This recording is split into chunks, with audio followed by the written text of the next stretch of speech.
include some context and examples of the building blocks, and I'll go into greater detail in a moment. We also want you to have an appreciation of the hazards we face here in the Virgin Islands, and more importantly, how they impact the people of the territory. So as we continue to recover, we want to think about what we are building back and how we will do it, how we will maintain it, and how we can reduce future risks, all in the process of building and recovery. We also want you to understand the role of resilience in the plan and why it's necessary. We'll be talking about drivers of risk. What does that mean? And why are they so influential in our recovery effort? We'll also be sharing a number of our findings from our data gathering and analysis details to help you understand both the opportunities and challenges with the various sectors of our modern society and economy here in the territory. Altogether, we hope you'll come away with an understanding of the comprehensive roadmap that we'll all need to reduce risks here in the USVI. So what you see here are the building blocks, which we have your electronic agendas at the top of your page. This is 6 themes that you'll hear referenced repeatedly throughout our today's schedule. These themes capture what all of us need to understand and apply if we truly want to reduce risk to our resources and communities. All right, it sounds, I just had a text saying it's difficult to hear the speaker. It sounds like the microphone is far away. All right, I'll try and speak up a little louder. So we have 6 themes here at the top. Yeah, I'm going to move. All right, bear with me.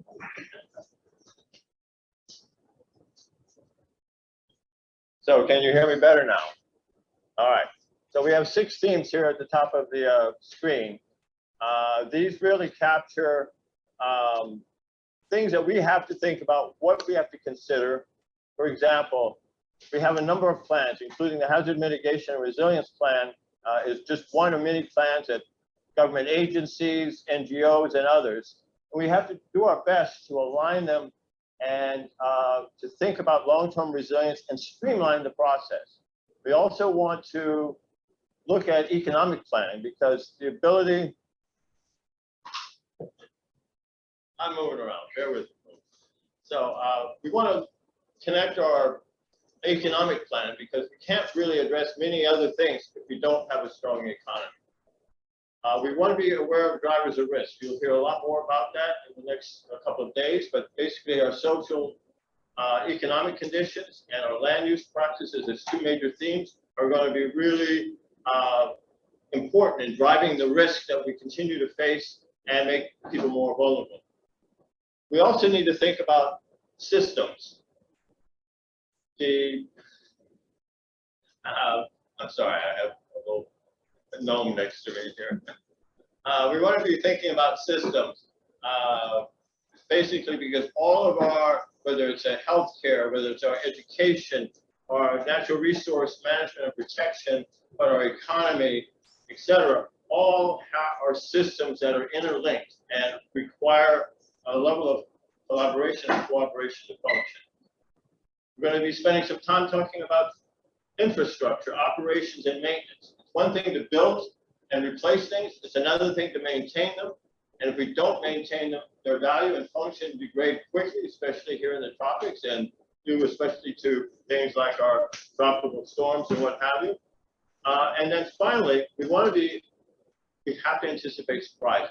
I mean, no one thought that we would get 2 Category 5 hurricanes within 2 weeks back in 2017. That was a total surprise. We can't anticipate those kind of surprises. We may get an earthquake a couple of years from now. We may get something that hasn't happened in a very long time. The reality is we can't prepare for them all, but we can at least anticipate and think about what we might do. And there are small and large steps that we can take collectively. So those are the building blocks. Those themes will reoccur all throughout the day.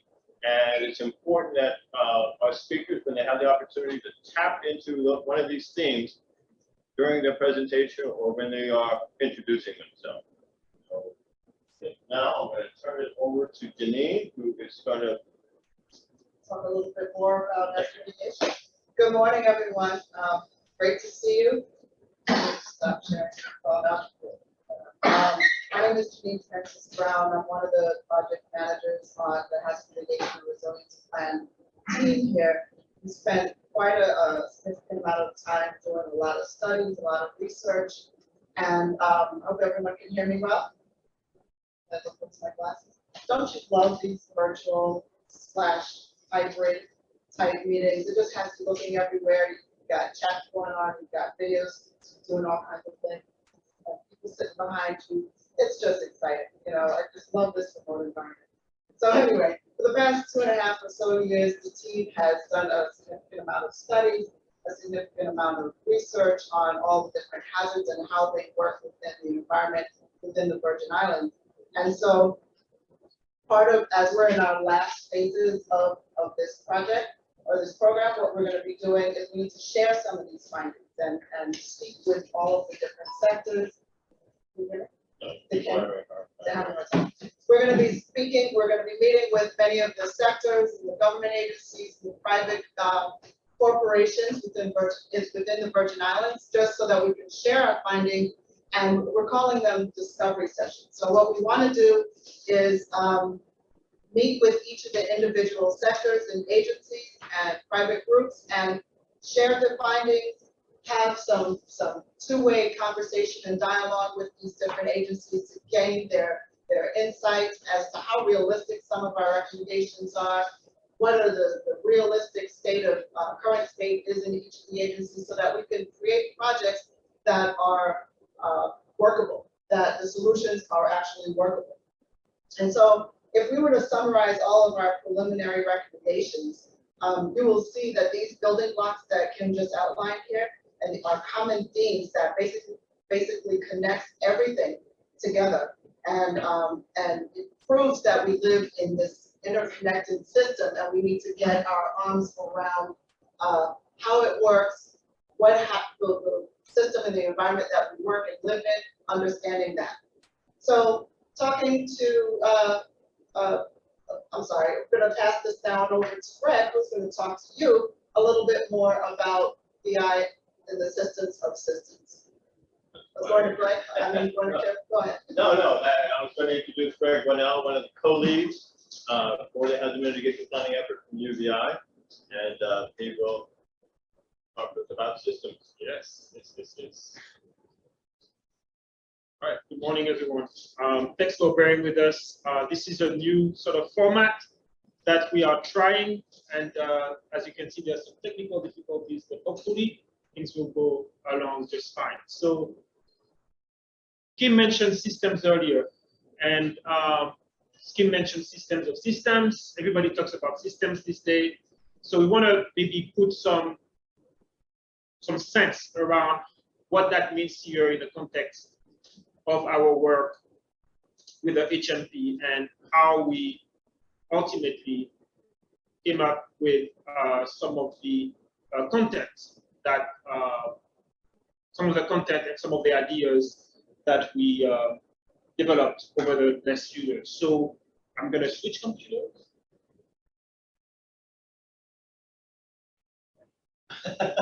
It's real. Yeah, it's real. It's very real. Can somebody go and So that's fine. All right.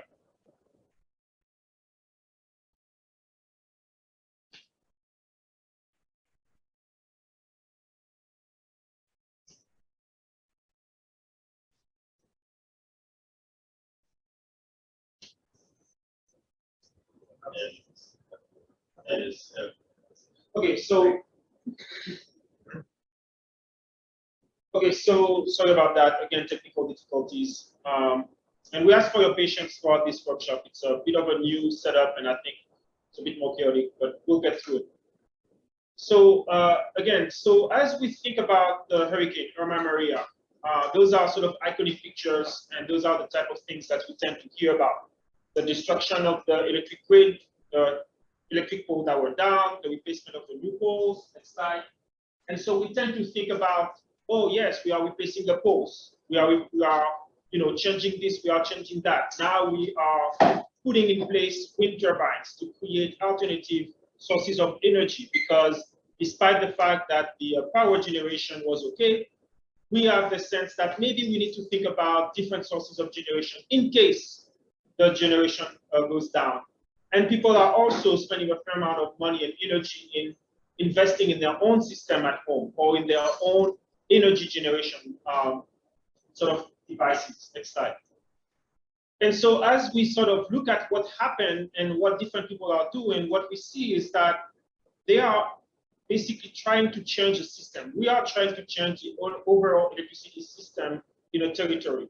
And instead of just looking at pieces here, pieces there, saying, oh, we need more renewable energy, oh, we need more coal, oh, we need, this or we need that.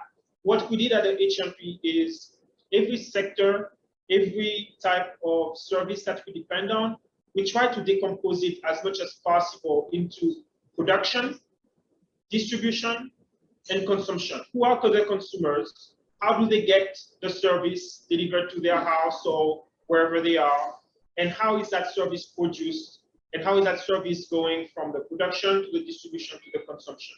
This type of approach allows us to then better understand not only the linkages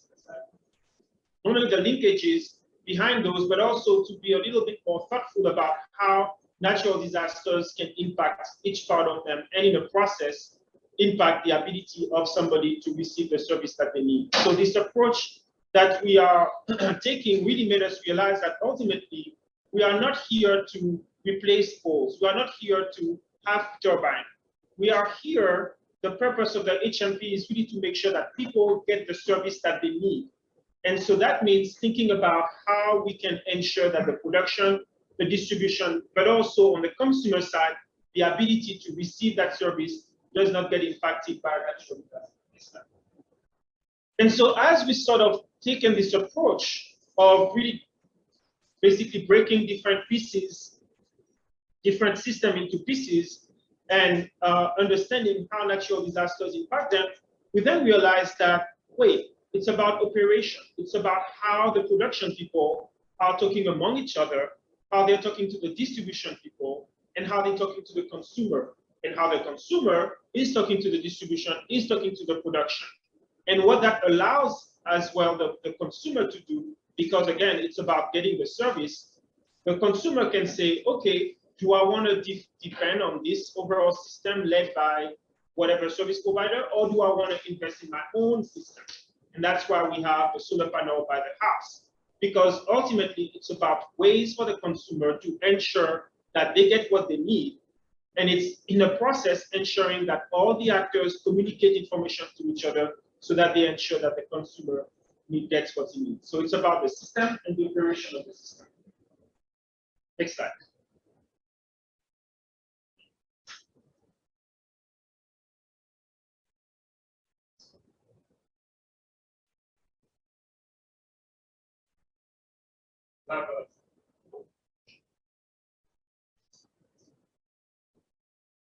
So the way that we then take these little cartoon graphics and start to sort of make it more into a conceptual sort of diagram is represented here, where there is power generation, that was your power plants, that was your suite of energy mix. This power is transmitted through a network to consumers. Those consumers now are secure. They have some energy security. That comes from the government or your provider.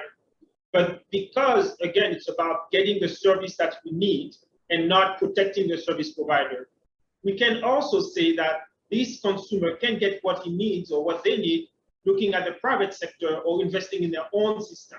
So now you can see that thinking about how can we ensure that people have access to power in the VI after a disaster, we're looking at the provider, but we're also looking at other systems, other sources of getting it outside of the provider. And then taking a step further, what we see is that, oh, this system, whether it's the utility provider or the private sector, they are dependent on a whole host of things: telecommunication, banking, finance, economy, transportation, the whole supply chain. So this system, which is the electricity system that we started by looking at, let's replace a pole or let's invest in wind turbine, we realized that, wait a minute, we have a system, which is the electricity system, that is dependent on other systems. And those other systems can also be decomposed the same way that we looked at today. Next time. So ultimately, this is important to take this approach. It tends to be complicated, but at least it allows us to kind of see what does it require for us, society, to function. What it requires for society to function is for people to have energy security. In order to have energy security, it requires the power, the transmission to work, but it also requires a whole host of other systems to work. So this is where we see that the VI ultimately is a systems of systems to ensure that we are properly working as a society. And now when we look at what happens during a disaster, we can then start asking the question, what happens to those different systems? What happens to the different components of those systems? And what are the alternatives? What are the ways for us to start thinking about mitigation action to ensure that people are secure from an energy point of view and society can function, return to function as soon as possible. So in a nutshell, what we have done and what we've discovered over the courses of 3 years of work is some of the highlight that Kim and Janine mentioned at the very beginning. But ultimately, what we are finding is that when we're thinking about systems, individual systems components, they have to perform in and of themselves. But for this to happen, you have to have a whole host of things to go well. And for all those services, the distribution, the transmission, the consuming of the system, the dependency to other systems, for everything to work well, especially when you have disasters, you need a lot of collaboration. Different entities need to talk to each other. They need to learn from each other. They need to share knowledge. And that way, they can anticipate issues. If the cell tower is down, you know that you might have some issue communicating with your battery system at home. Or if the road is down, they might have difficulty getting to a particular feeder. So there needs to be a lot of collaboration, learning, and sharing among utility providers, among system operators, so that any one of them can anticipate and better adapt. The systems, as I mentioned, depend on other systems doing the same thing. So it can get really complicated, very difficult to manage, especially when you have siloed, when you have people with different type of financial incentive. But ultimately, collaboration, monitoring, and learning is what we find is the biggest sort of way to help mitigate and go over the type survive or recover from hazard. So some of you might have seen this diagram before, but this is where this diagram comes from, which is that in order for society to function, in order to achieve the physical, the mental, the social, and the economic well-being that we need, you have to have a whole lot of systems that work well together. The nonprofit, the critical infrastructure, the policy and governance, all of these need to work together. They need to collaborate, they need to communicate to better anticipate and adapt. And ultimately, what it means is it means that we have to pay attention to our built environment, to our people, and to our ecosystems, because those are the foundation for every system to work.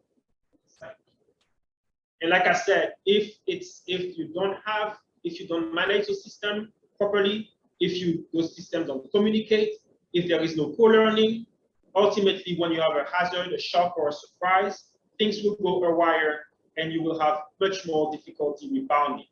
So resilient system, and you're going to hear this word throughout this workshop, resilient system rebound faster than others because the operators of the system are able to anticipate and adapt because of the collaboration, the learning, and the monitoring. And as a result, a resilient system and a series of resilient systems, when there is a hazard, when there is a shock or a surprise, the impact on society will be much, much minimized, and we will be able to rebound faster. So next slide. So this is what the HMRP is all about. That's what we've been doing for the past 3 years, taking this approach, this philosophy, to then look at how different types of hazards impact all the systems, and as a result, make us more resilient. So with that said, I think that's it. And I will let our next speaker take over. Thank you very much. All right, thank you, Greg. So our next speakers, actually it's a pair of them. We have Jerry Beauvais and Brian Neff, and they're going to be talking about the hazards and their impacts. So I don't know, is it Jerry that's for? Yeah. Okay, so Jerry will be stepping up. Show you the studies of. Step there. Yes.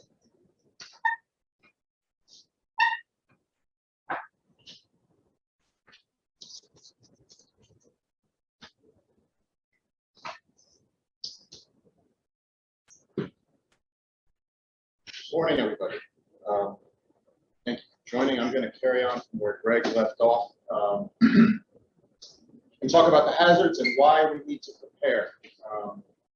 We'll talk a little bit about climate change and the impacts of climate change, why the USVI is in a unique place in terms of the hazards. We'll profile each individual hazard, and then we'll dig into one of those hazards in more detail and show you, carrying on a little bit from what Greg discussed, and take a systematic approach. Look at a system, what's in harm's way, and how that impacts, how that can impact an entire system, sort of losing one component of that system. So first, climate change. So we're vulnerable to many hazards that are amplified by climate change, even those hazards that you might think are not susceptible to climate change, things like earthquakes, tsunamis.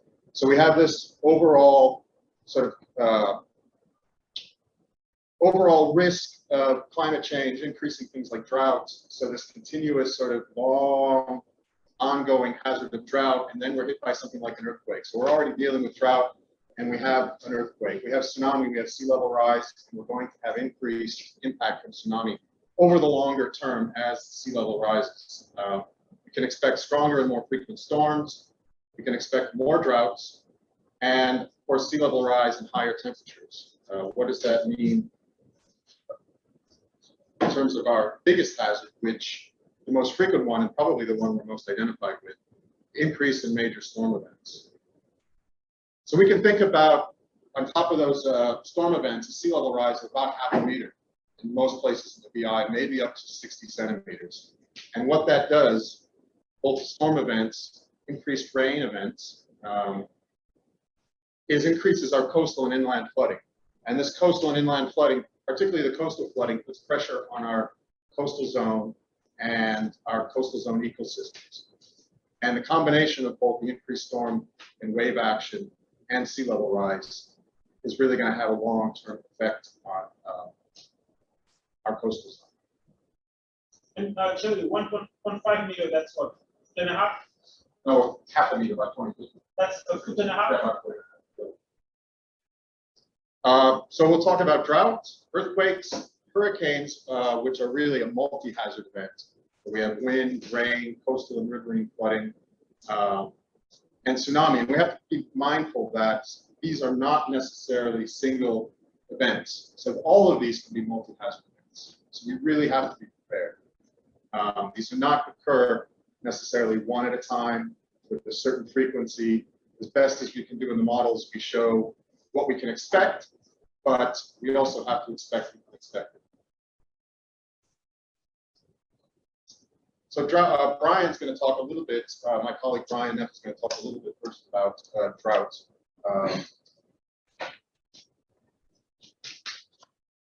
Thank you, Jerry. Thank you for that. Yeah, let's talk about drought for a minute. Drought is a slow-moving hazard. It's pretty distinctive in that way, but it's nonetheless serious. It's collapsed civilizations before. It's something we're dealing with more and more. We're going to get to that in a minute, but let's just talk about let's try to wrap our minds around what is this hazard and why is it slow. But fundamentally, drought is a lack of water over an unusual period of time. In our world, we call that rainfall, and an unusual period of time might be 3 months, a year, or even longer than that. As less water falls from the sky, there's less water for the plants and for everything else, and actually less water percolates down to the groundwater system. And this is where it really gets interesting. As a hydrologist, it's interesting to me. So as the groundwater usually flows away, it is always in a constant state of decline, but it's being replenished from what's coming from the surface. But when you cut that off from the surface, the level of groundwater beneath our feet, it actually starts to decline. And as drought continues, that can be significant. That can drop many feet, tens of feet. And if you think about the vegetation, plan A for a plant is to get water as it's percolating through the soil column. It's easier to get that. Okay, great, but during drought, that doesn't exist. So plan B becomes, well, my roots get down to groundwater and pull water to the surface. Now that works for a while until the groundwater drops below where the vegetation roots are. Then that vegetation has a real problem. So the drought progresses and it affects plants, the ecology. You see this when the landscape turns brown. You see this in pretty profoundly in the VI. You can imagine agriculture reacts much the same way, especially if it's not irrigated. Those plant roots don't find water and they have problems, and there's major impacts to agriculture. Could be livestock also, they have to get access to water, and so agriculture gets affected eventually. And then if you keep going up the chain of events, and human well-being is sitting there at the top. There's financial impacts, there's cisterns run dry, water trucks, there's livelihoods that are at stake in agriculture, just generally drought conditions make people more stressed. Things are hot and dry, it's not super fun all the time. So it's ultimately human well-being is at the top of that. And this whole progression takes time. And when you get rain in a drought, it takes time to reel back those impacts, and you have to replenish the groundwater, and the vegetation has to recover, and the agriculture's recover, and there could be financial recovery and all sorts of things. So drought doesn't turn off right away. And really the big eye-opener is that drought is getting worse, and it's pretty undeniable. What I have here on the right side is these are the top 10 worst 3-month-long and year-long droughts over the last 100 years. We have 100 years of weather record. Some of the records get spotty back in the 1920s and early, in the middle part of that century. But in general, this is it. This is 100 years of record. We have 10 3-month droughts, 10 year-long droughts, so 20 droughts total. And none of those top 20 happened until the 1970s. And then look what happened. All of a sudden, boom, boom, boom, boom, boom. And wow. And to me, what's sobering about this is to think that our understanding of drought in the past in the Virgin Islands is not necessarily indicative of what our future might be doing. We're not sure where this is going to go, but it's, as I like to say, I'm not sure this is that bad, but I'm pretty sure it's not good. So we'll see where this goes, but this is the hazard we're facing with drought. I'll hand it back over to my colleague Jerry Beauvais, and we'll continue on with. So before you get started, both of you, you'll need to speak up and stop moving around because the sound fades for those that are participating remotely. So really try to project and face the mic. Thank you. Okay, so as we go through each of these hazards, I want to just give a little note as to where we stand in our understanding of these in terms of the data, the analysis. We've done a tremendous amount of work at putting together a really solid library of just incredible data, analysis, and understanding of how each of these hazards presents itself in the territory and the things in harm's way. Some could use a little bit of work still, so I'd like to just sort of touch on that. So droughts, our understanding of drought is good over the short term. There's a question later on, Brian can address exactly what that means in terms of long-term understanding of drought. But I'd like to pick up and continue moving quickly through the hazards. So the earthquake hazard, the VI earthquake hazard risk is as high as Puerto Rico in many places, particularly in St. Thomas. And this is a chart of the ground acceleration data that we put together. Jerry, what is ground acceleration? Ground acceleration tells us a little bit, it's a combination of the probability of the Earth moving at a certain rate over a given amount of time. Earthquake risk, as I said, is as high as Puerto Rico, especially in St. Thomas, and the hills and underlying geology can amplify earthquake risk. And when I say amplify, this means particularly lead to more damage specifically. One problem is earthquake risk has not been properly considered in the design of many buildings. And data gaps exist to fully quantify the earthquake impacts in the USVI.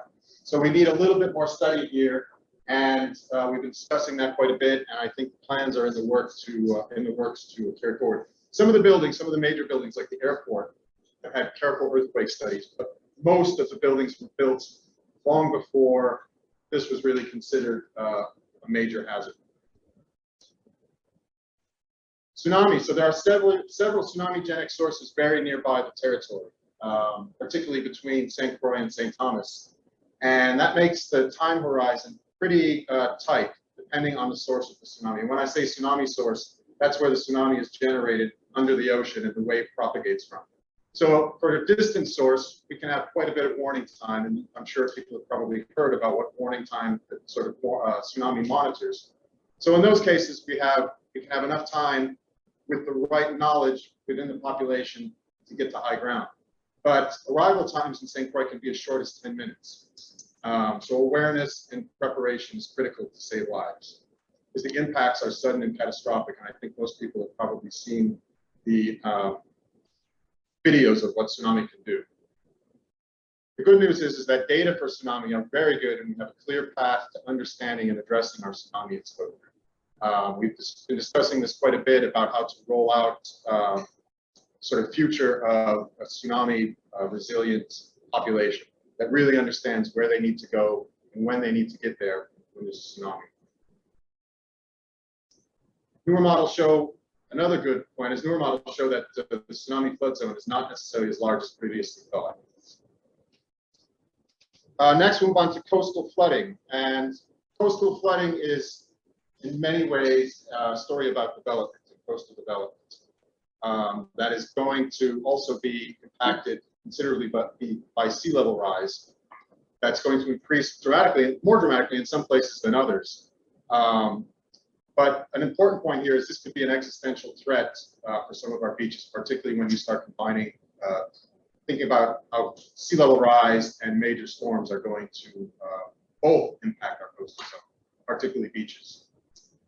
So the risk from swells, offshore waves is underestimated and will likely increase. Good news is that we have great data and modeling, a great understanding of the coastal flood exposure, both from the infrastructure perspective as well as from the flood modeling perspective. There are some data and analysis gaps for the impact of climate change on natural systems, but we have some projects underway that those will be filled coming over the next year or two. Rain flooding. So development is, as I mentioned earlier, development has significantly increased coastal flood exposure, but it's also increased runoff volumes over time. Storms are bringing more rainfall, and these aren't necessarily hurricanes. The majority of the largest rainfall events are not actually tropical storms.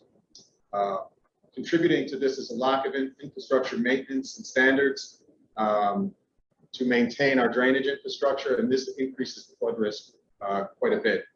And the economic impacts of flooding are considerable, particularly for riverine flooding. So the knock-on effects of continual flooding along roadways washes out roadways.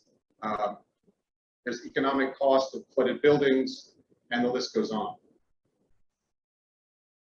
Our understanding of rain flooding is fair, but we do need more hydrology data. For example, regular stream flow calculations are needed to calibrate the models that we've used to look at riverine flooding and rain flooding. So wind is often the biggest driver of property damage during storms, and wind-driven rain as well. Wind speeds on slopes are significantly higher than wind speeds at the shoreline, 1.5 to 2 times oftentimes. So we're looking at some really high wind speeds. And wind speed up is not properly taken into account during the design phase of most buildings. So most buildings in the territory have very little chance against some of the really major wind speeds. The good news is our understanding of the wind hazard is really solid, but we lack structural details and of buildings, and this impairs the proper sense of assessment of the wind risk. And we'll just have a quick look at what's in harm's way here. You can see the change from the coastal wind speed of 140 miles an hour, which is a Cat 4, all the way up to 213 miles an hour, and that can actually increase quite a bit. So I just created, we did a little bit of analysis to look at the lower end of a Cat 4 storm, which is about 138 miles an hour. So that at the shore, in a zone in St. Croix, we're talking about a 220 mile an hour wind speed on slopes. Now we have much less exposure in St. Croix than we do in St. John or St. Thomas in terms of the number of buildings, and that has to do mostly with topography and where development is taking place. But in St. Thomas, you can see we've calculated about 591 buildings in a 240 mile an hour wind speed for a lower end Cat 4 storm. That's an incredible wind speed.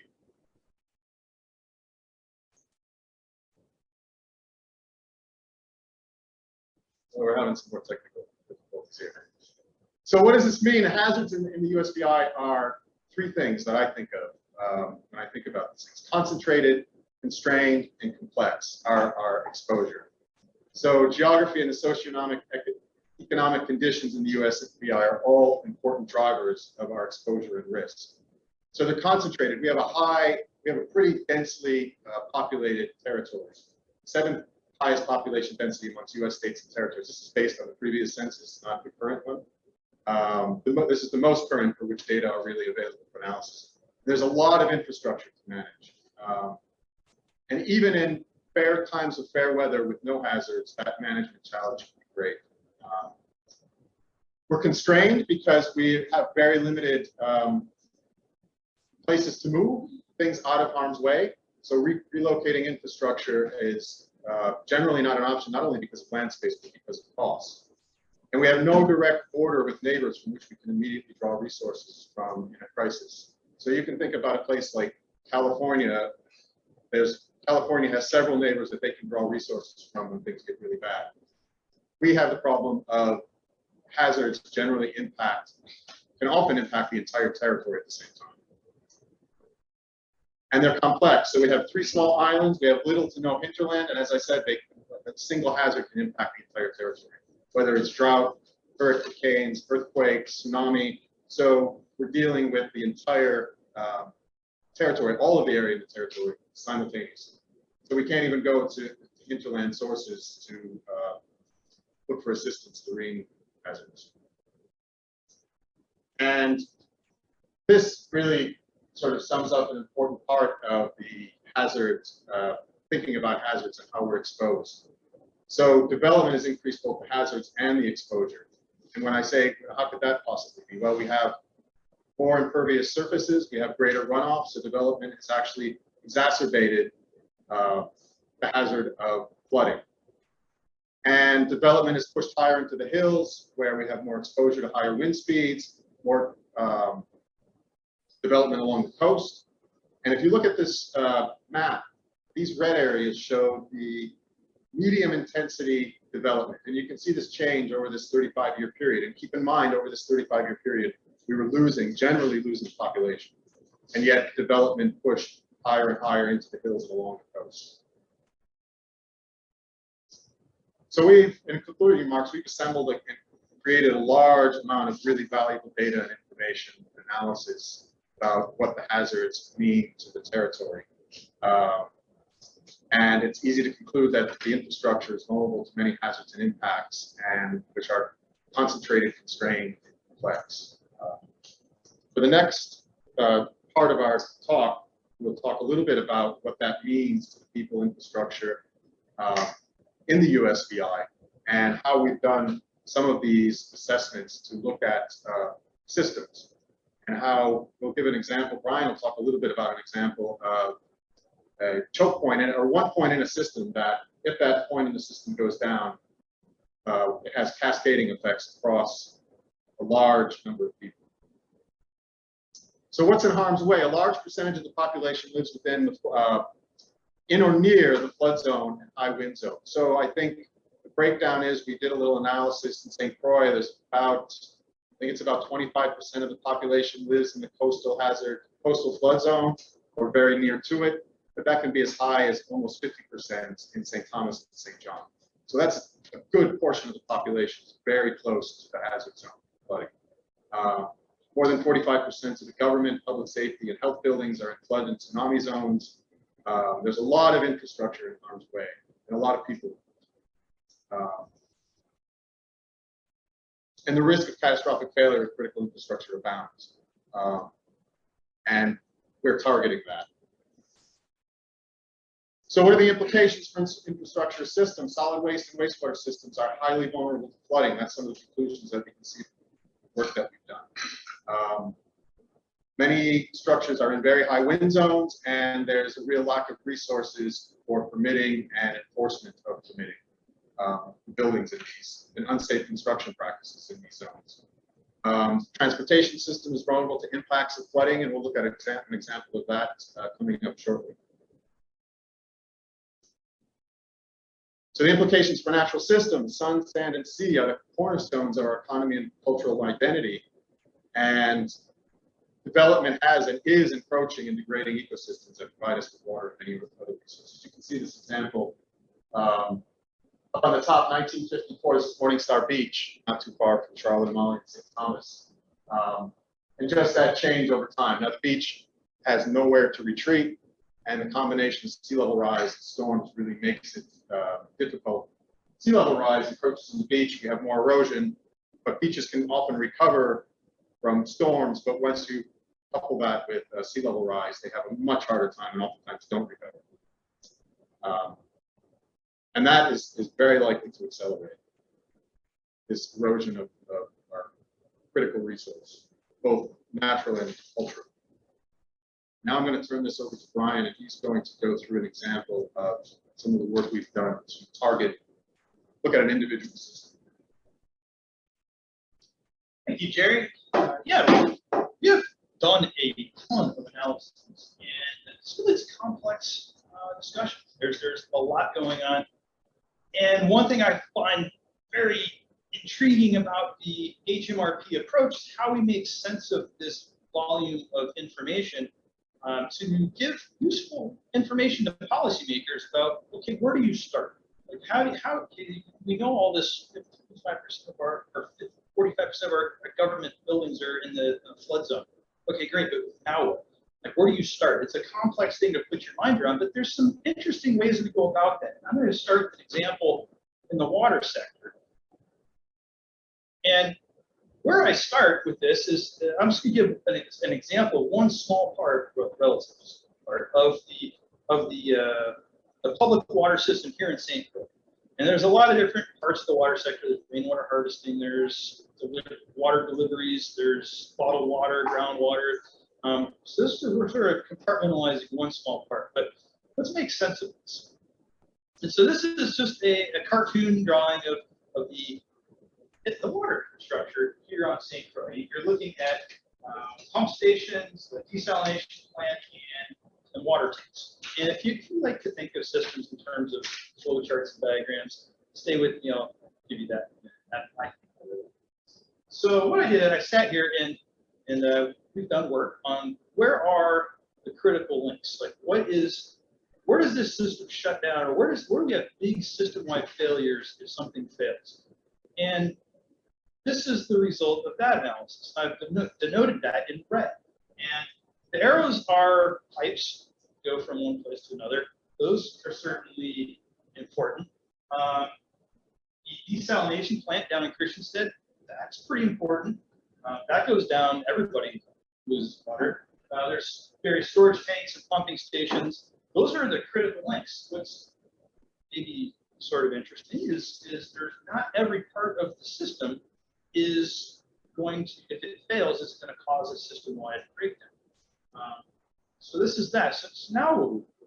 Well, now let's lay the hazard analysis on top of the infrastructure and see what happens.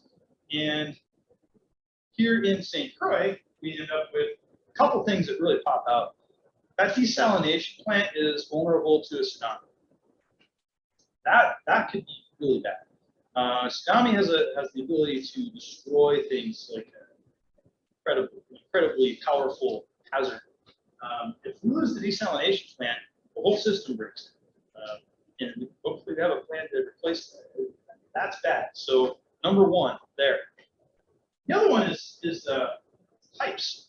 Underburied pipes are just notoriously vulnerable to earthquake damage. They tend to break. When you get grounded shifts, the whole pipes break.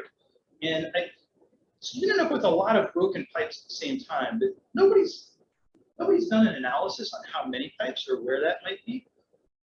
But I did some back of the envelope calculations based on other earthquakes in other parts of the world, developed settings, similar infrastructures.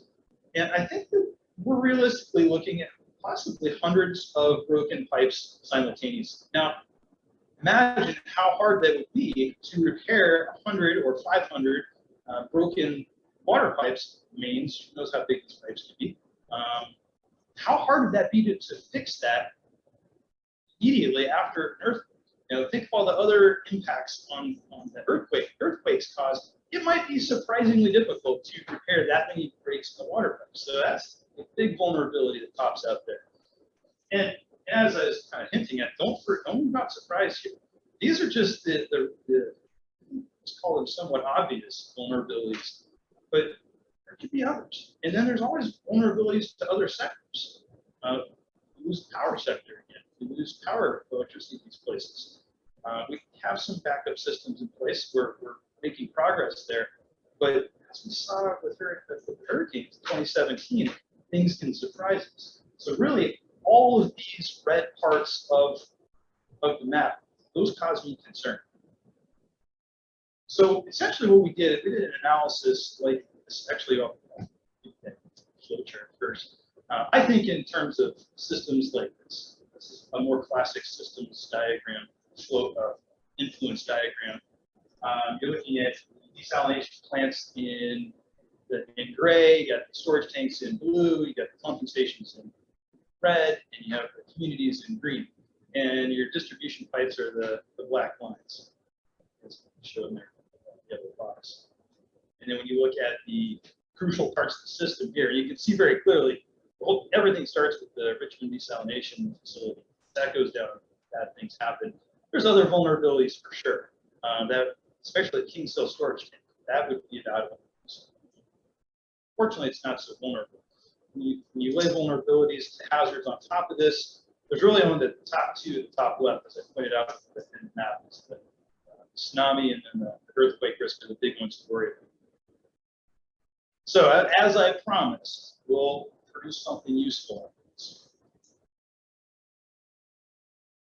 So you can throw this into Excel and you can create a little table of, hey, here's all of your infrastructure and here's where it's vulnerable. And these are maybe the higher priority things you want to take a look at. And that's what I've done here. There's no need to read the fine, no need to squint at the text there. It's just they're pieces of infrastructure.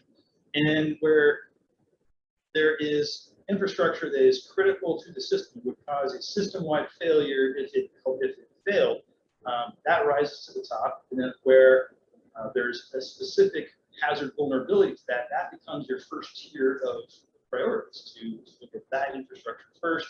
There's your places to target your mitigation first, and then it goes down from there. And so this, to me, this is an interesting way of just showing of how we've made sense of this vast volume of information to make something that's a little more useful to decision makers in management.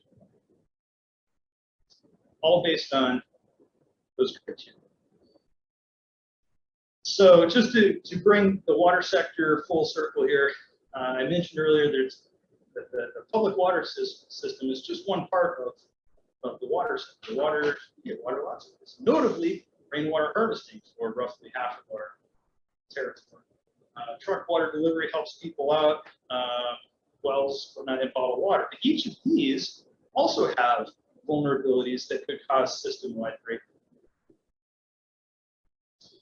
For example, in rainwater harvesting, we have flooding, especially riverine flooding. There are way too many houses in the floodplain. If you look at the floodplain here, you just see entire neighborhoods underwater in a 100-year flood. That's a problem. If that happens, you're going to have a lot of problems when people flood it out. But you can tack on one more that the rainwater harvesting systems in those houses, that's going to need to be mitigated before they can move back in. Similarly, truck water delivery is vulnerable to the transportation sector. We have damaged roads or impassable roads.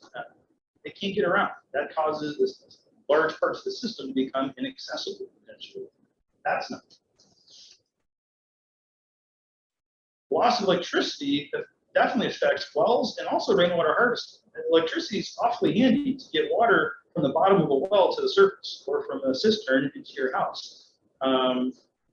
There's a vulnerability right there that it's going to affect a lot of people when that happens. And bottled water is especially vulnerable to the shipping industry, the transport, ports, the supply chain. Especially most of our small bottled water is imported. A lot of it from Puerto Rico, not most of it. So all of a sudden there's not only vulnerabilities to our ports, but also Puerto Rico's ports. And if Puerto Rico is being affected by a drought, they could just not send us water that month. There's less of a problem with this with domestically produced water. The big 5-gallon carboys and the gallons, those tend to be produced locally, so they're less vulnerable to this. Tradition.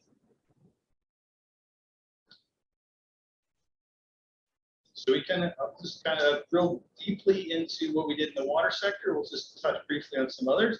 In the wastewater sector, we looked at septic systems as one half of the sector and sanitary sewer system, the other. Solid waste will be presented later on by one of my colleagues. I'll let her address that one. But as far as the wastewater, we've got some problems. Septic tanks aren't a real good plan in the USVI. This chart basically shows that conventional septic systems that many people have, they don't work very often. We're talking like between 10 and 30% of the time, depending on if you're in low density areas, medium density areas, on average, but that's not much.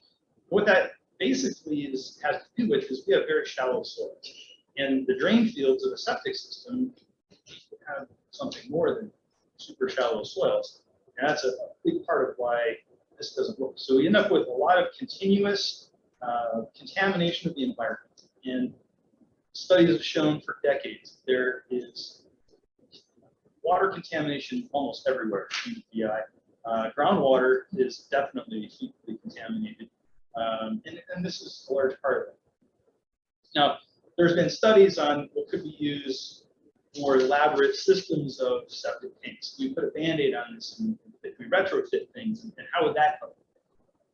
So the best system my favorite system that's been pointed out is the constructed wetland type of septic system, which ends up being, we can't actually do this. I mean, this would be impossible.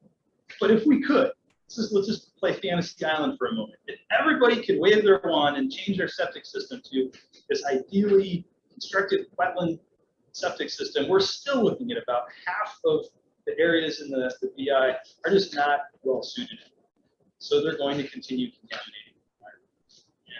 And that's similar on all 3 islands, but especially so, St. John's not doing well at all. So bottom line, septic system's not a great plan. So, but then you still have, okay, what about the sanitary sewer? Just put everyone on sanitary sewer, right? Ooh, there's problems there too. We have an enormous amount of sanitary sewer infrastructure in floodplains, in hazard zones. Hundreds of manholes all over the place. They're hollow guts. They're in a terrible spot. That causes a system-wide breakdown when those flood. I'll explain later, but essentially it causes the system to get flushed out with rainwater. Major pumping stations. Look at the pumping stations. There's 19 pumping stations for the wastewater sector, or the sanitary sewer. 19 pumping stations in flood. That's a lot. Those don't work. Those get flooded out. Bad things happen.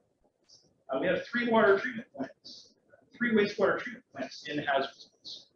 Actually, just in the 100-year flood. Also, not a good situation. So there's problems there. And so basically there's problems all over the place in the wastewater sector. I've created a bunch of different recommendations for that. You can read about those in our report, but this is sort of where we're going, given the breadth of what we did and the depth. All right.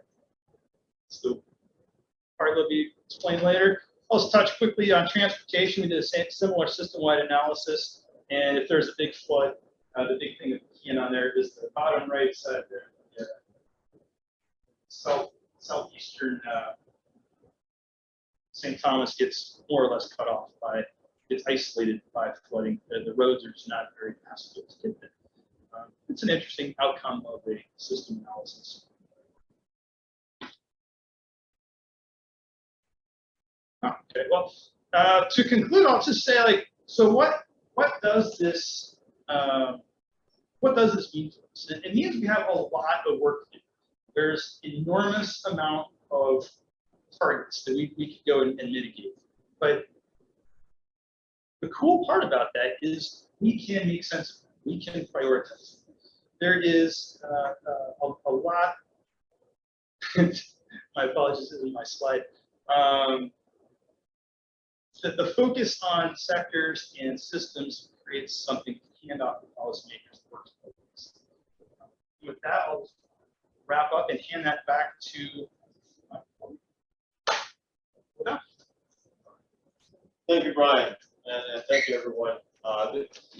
This was a lot of information, and I want to give a shout out to our colleagues, Brian and Jerry. They've been working remotely, so the last few days they've been getting a crash course of visualizing in person what these hazards and the terrain look like. But what I'd like to do, we have a few minutes left. What I'd like to do is, I've seen some chatter with WhatsApp and in the chat room.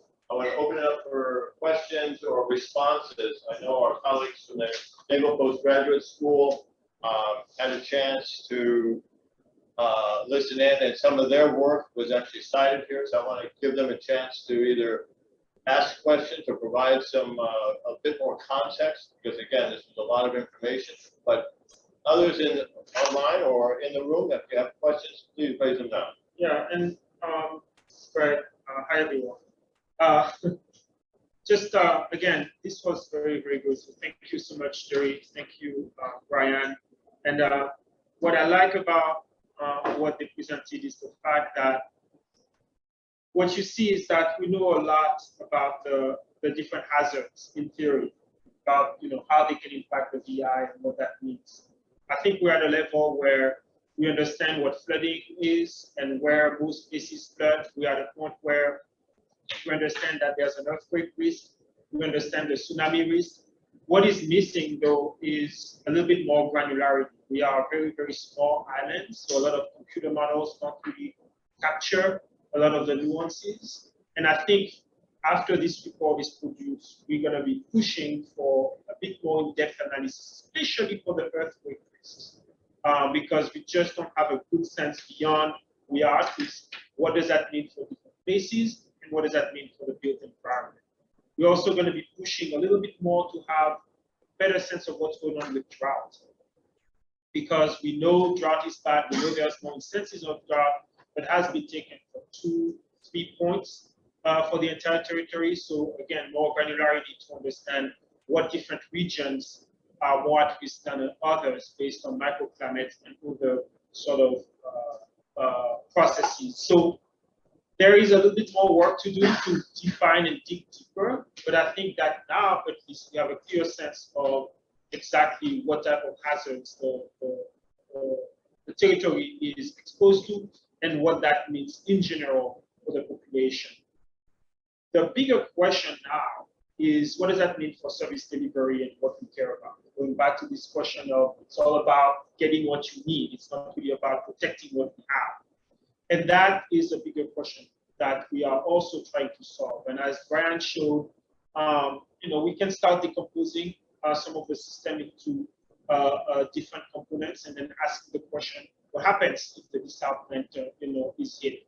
Well, we have water, it's of the text. For how long? What does that mean for people to how many people can it serve for how long while we repair the desalination plant? What is the most critical tank that needs to be protected, et cetera, et cetera. So those type of questions are questions that, as Kim said, we started to look at. Our colleague Dave and Dan at the Liverpool Graduate School also looked at. But those are the type of questions that we're going to start digging deeper to really sort of understand how to best prioritize the investment, because we can't protect everything.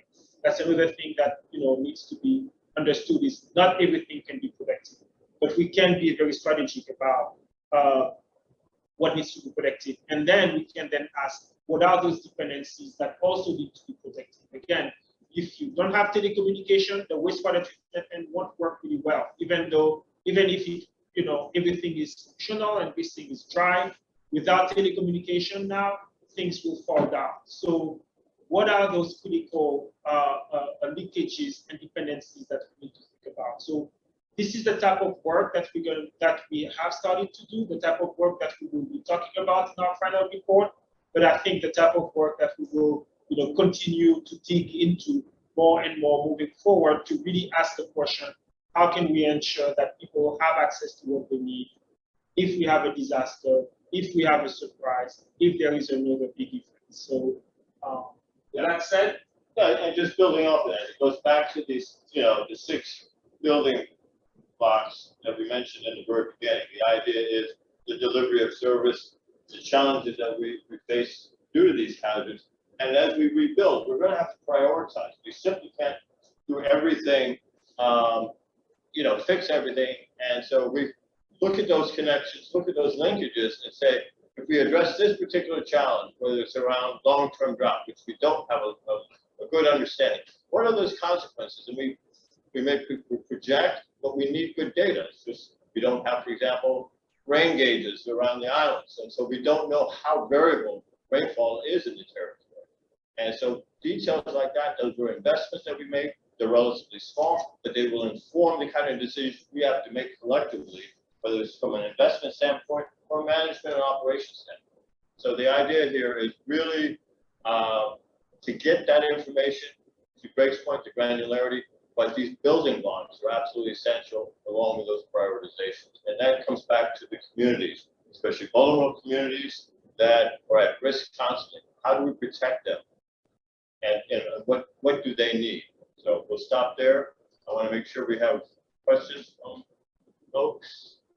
I can't see. Yeah, so please go ahead and ask questions. You can unmute yourself and go ahead and ask questions. We'll be able to hear that. Am I here? And while people formulate their question, I just want to see 2 things. Actually, there's a UVI scientist, Christina Chanes, who's been spending a lot of time building those meteorological weather stations, and it's been up for maybe 4 years now, so not enough, but hopefully 10 years. Right, we'll have enough data to start looking at those microclimates. So just a bit of shout out there. Any questions from the audience? I think there was some question in the chat earlier about drought, but there were other questions. Please go ahead and chime in. All right. Are we getting questions from them? Yeah. Oh, so they don't. Sharon, Go ahead. Someone read them out. Sharon mentioned, asked the question, what is the source of the wastewater data presented? Yeah, I answered that one in the chat. It's a recent analysis I did for this. So using GIS data and information we have on the location of infrastructure, you can play the 2 together and see what's in hazard maps. So that's where that came from. But follow up with me. I'm happy to meet, share screens, walk you through it. It's really, if you're a hydrology geek, it's really interesting. So that's where that came from. I saw there was also a question on, are decentralized systems more resilient than centralized systems? And this is a super interesting question, because when I started this analysis, I was thinking that septic systems would be way more resilient than a centralized system because they're decentralized. And generally, yeah, that's more resilient. You have to affect a whole lot of things to create a system-wide breakdown. What I found there is that septic systems don't do a good job in blue sky conditions. So sort of creates a little philosophical moment there. So is it resilient if it never works? It's almost like I think of it as the septic systems don't work just as much after the flood as they don't work before the flood. And to me, that's not what we're after. So maybe you could think there's a little gray area there. With that said, septic systems really, even though they're decentralized, they are very vulnerable to floods. And yeah, that's only affecting the houses in floodplains. There's a lot of houses in floodplains. So with regard to flood, even though they're decentralized, they're still vulnerable. So in general, yeah, and I would say like in the water sector analysis, rainwater harvesting, and I wouldn't switch over to pipe water for the purpose of resilience without some real careful analysis in that part of the room. Any other question? Any other question or comment about hydro? Yeah, people are trying here. Would you like to?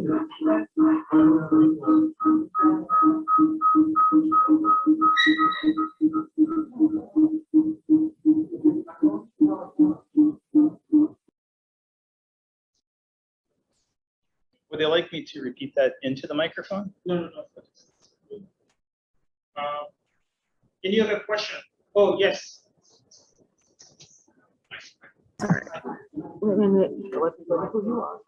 Hi, folks. She'll have to go to the owl.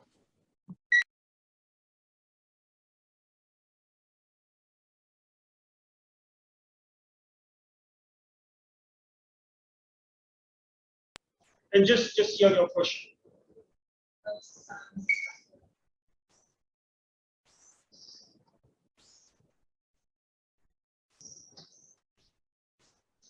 I'm wondering, in this discussion of natural hazards, I started to think about this as one natural hazards. But what I'm wondering about at some point, hopefully you can read all the times that people are sorry.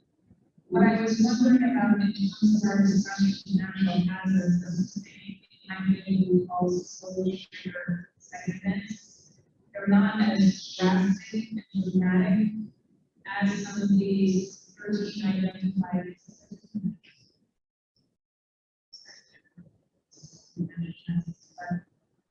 things that are natural hazards that don't have an acute effect, but have a slow and enduring effect, such as residual air quality issues, increases in Americas, contaminated occupants, etc.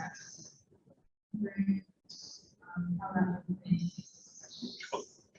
So the draft can be one. So those are the question is really how do we think about the slower, maybe longer time scale type events that have maybe less acute impacts, but in the long term can really impact overall health of the society, such as the Sahara dust or other type of hazard. I think that, yes, so those I think would be stressors or can be considered stressors.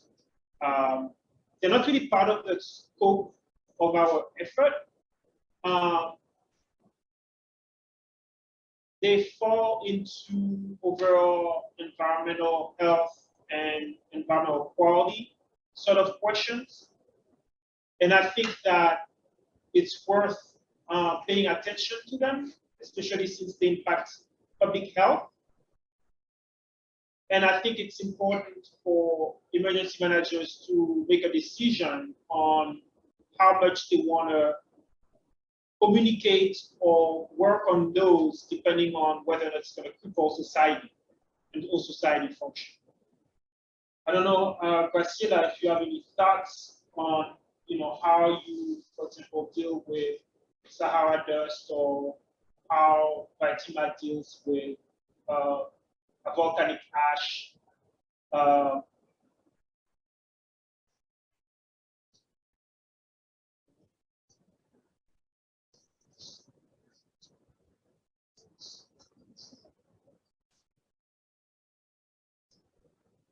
Good morning, everyone. Rosemary Rivera, Director of Hazard Mitigation Officer. VITEMA usually deals with those things on a case-by-case basis.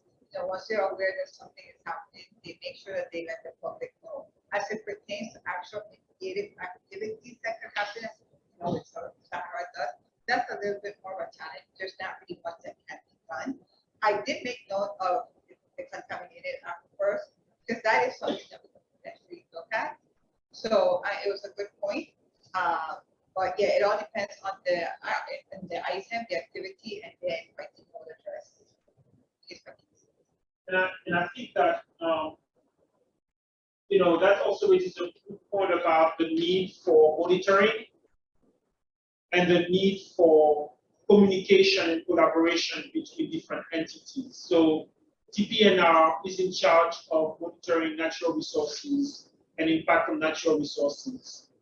And so again, this year is a dialogue between Department of Environmental Protection, VITEMA, and whoever else. Because again, the three pillars are ecosystem, people, and built environment. And when things are off, then everything is off. So again, this is another, not put everything on VITEMA's shoulder, but have, you know, DEP, communicate, monitor, dialogue, and to Graciela's point, when something is a critical point, then you can start acting. So ultimately, we can't protect against it, but we can definitely try, by understanding how the world works, we can try to anticipate those negative impacts. Any other questions? All right, we're actually coming up on our break. So we have about a 15-minute break. Yeah, 15-minute break. So, so yes, we do have a poll that is being sent out through the chat. All right, so please take a moment to, while winding down. There it is. It just popped up on the screen. And we'll be back in 15 minutes and we'll share the results. Thank you. All right, folks, it's 10:35. We hope you had a quick and easy break. Again, I'm Kim Waddell, and I'm just going to we sent out a poll, and I want to just go over those results with you before turning it over to our next session, which will be led by Graciela Rivera. But we had some questions around think systems, and so when we look at what systems do you understand best, it seems like about 35% folks identified the natural ecosystems. These are the biological, geological, and environmental systems that we live and enjoy here in the territory. We have about 52% feel like they understand the socioeconomic and where we live. That's got the strongest response. And then the mechanical or the built environment, the professional world, the operational world, that's probably the least understood. That was about 13%. Our second question was, which systems do you want to understand better? And so, interestingly, people wanted to know more about our natural systems, the ecosystem services, the benefits we enjoy from the environment. That was at 53%. A lot fewer folks wanted to understand human systems at 24%. And then the mechanical, the built environment, the professional operational environment that we work in primarily had a response of about 23%. So thank you for those responses. That'll be something that we'll fold into our planning efforts, just understanding where people's priorities and interests lie. Well, I mean, I have a question though. Why?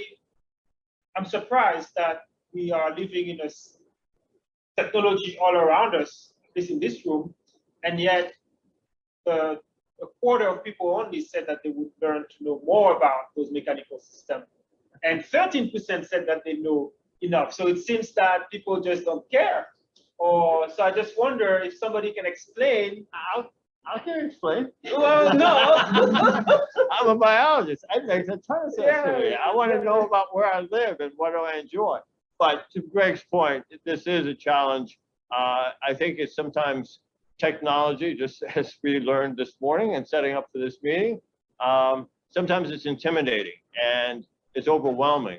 And I think there's, that said, if we really want to become more resilient, I think a larger number of us have to understand all of these systems to a point where we can at least function at the personal level or in the family level or community level, and then work with our colleagues in government and in the private sector to think more holistically how these three systems interact. But I think it is that technological operational world sometimes is almost interfaced all the time and overwhelming. That's my opinion. Exactly, that's your opinion. Thank you. Does anybody else have their thoughts about their answer? Want to elaborate? I also want to test our microphone works well. So please, somebody say something. Our speakers. All right, well, I'm going to side with Kim here because the quality of our food is derived from the quality of our soil, and I'd rather have the quality of the soil and more work done on that side than on the technology side. The rest of the world will take care of the technology side. But you build both for a living. That I do, and we use a lot of technology. But when I go home, I feed my worms, and I've got my grow towers, and I'm working on the quality of the soil there to the best that I can. You know. All right. How'd the microphone test work? Yeah, the microphone. I don't know. No, somebody needs to say something on the speaker. Does somebody online want to chime in? Kelly Harrigan, do you want to chime in? I think the technology side is the most important, and we should take time to learn more about it. Yes. Yeah. And where do you work again? That was Kelly Harrigan. She's the assistant director for EPSCOR, but she has spent many, many years in IT, both at the university as well as in the private sector. So in fact, she's the person I rely on to decipher the technology in my world, so I can focus on the things that I love, like the biology. And Miguel, I see that you chimed something. Would you mind to expand a bit, Miguel, on your answer? Yes, sure. I was saying that for those who are unfamiliar with systems, the reference of Donald Meadows in Limits to Growth, it's very valuable because it not only talks about systems, but it talks about the carrying capacity of those systems and how that plays into our current climate change conundrums. So yes, I think that the systems approach is fantastic, and how the nested systems work together with each other and the relationships that we need to understand more than in addition to the systems themselves. Thank you. Anyways, thank you. All right.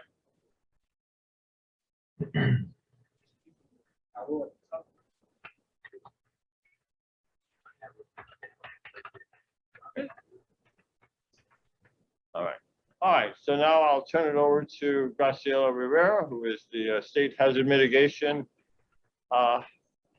Officer for the U.S. Virgin Islands. Graciela.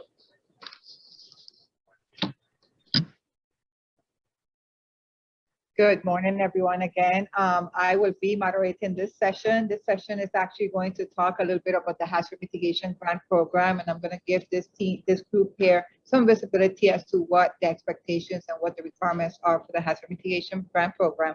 We will also talk about, one of the key things that is important is obtaining studies and data to be able to do successful projects. Dr. Greg will talk a little bit about how that can, he'll give an example. And then we also have two very interesting projects that we're going to touch base. One is actually a hazard mitigation grant program that we have with the VI Trail Alliance, and one is an individual private sector with Mississippi. So saying that, before I go into my presentation, I did want to say that my purpose when I come to these type of activities is, the HMRP plan is very critical to identify issues, problems, make studies about data, and identify things that we need to mitigate from. My program's task is to find solutions. Now, again, solutions, sometimes we tend to go to what we know or what we have recently done in the past. What is perfect about these type of forums is that you get the opportunity to hear ideas and recommendations from other people. And that gives you fresh ideas, fresh options, fresh project potentials. Another reason why this is key is we not only have the hazard mitigation grant program from Hurricane Maria and Irma, we also have the Hurricane Maria Disaster 4513, which is tied to COVID funding. So that is an additional $4 million in funding that the Virgin Islands has. Our goal is to, we want to make sure that we maximize all the funding available. So I want to make sure you guys are aware that we will get potentially additional funding for hazard mitigation grant program. We have additional funding for the hazard mitigation COVID grant. And we also have the opportunity to use BRIC, the Building Resiliency Infrastructure and Community. And we also have the flood mitigation assistance. So as we sit down, key stakeholders, community members, make sure that we use all these opportunities to help our island.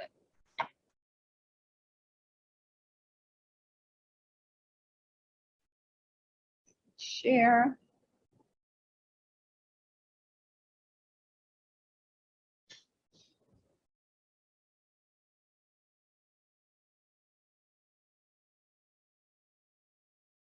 Okay, so saying that today I'm going to give you a brief overview of what's happening in the hazard mitigation grant program. But before that, I want to go over to some of the requirements and eligibility items for this. One of the key things is for process of project selection, any project submitted for hazard mitigation grant funding does need to meet one of the goals in our currently active 2019 hazard mitigation plan, which was approved by FEMA.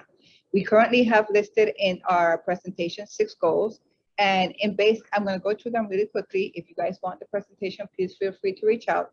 But basically, it's any activity that reduces or eliminates long-term risk to people and to property from the various hazards. 2, strengthens and mitigates the territory key structures and infrastructures to reduce damage from any hazards. Improves the territory's communication. Addresses all identified gaps and challenges with the territory's floodplain ordinance and ensure continued participation in an NFIP, the National Flood Insurance Program. Improve sheltering capabilities throughout the entire territory. And 6, last, increases protection from all disasters to cultural, historical, and natural resources. Natural resources is actually one of my passion. I really do like finding natural mitigation activities. We've partnered often with DPNR, and they've provided some very good information. And this is one of those items that we really would like to hear some good ideas as we go through these next 2 days.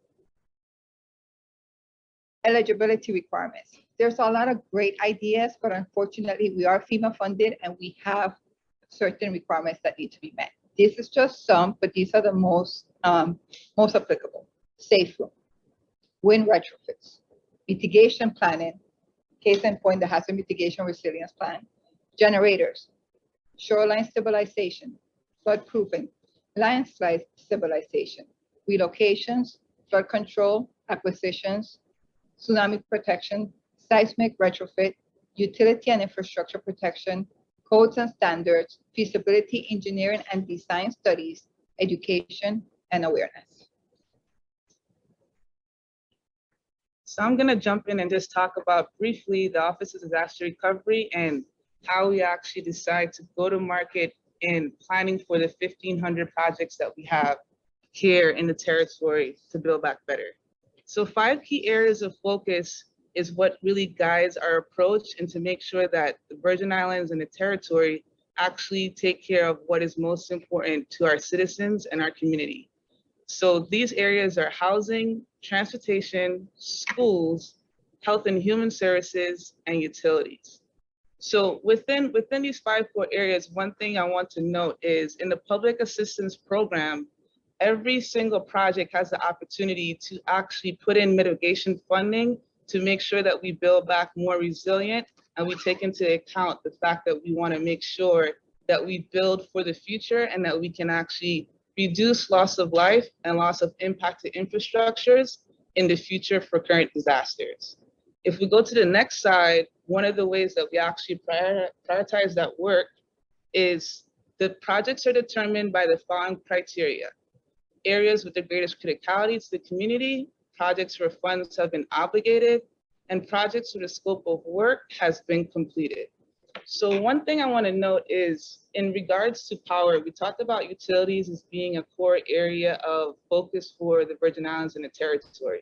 So a good example of mitigation showing up in how we are building out our new infrastructure is in regards to the undergrounding projects that we have in parallel with the composite pole projects that we're building out here for the territory. So not only are we hardening our composite poles so that we have more resilient power above ground, but we also have a component where we have several undergrounding projects that we're going to build throughout the territory to have a secondary place to make sure we have sustainable power. And then on top of that, we're making sure that certain BESS units are built out through our power plants so that we have power throughout the storms if we lose power to our main structures. So this is an example of making sure that resiliency and mitigation is built through all of our recovery projects as we look forward to a better future for the Virgin Islands.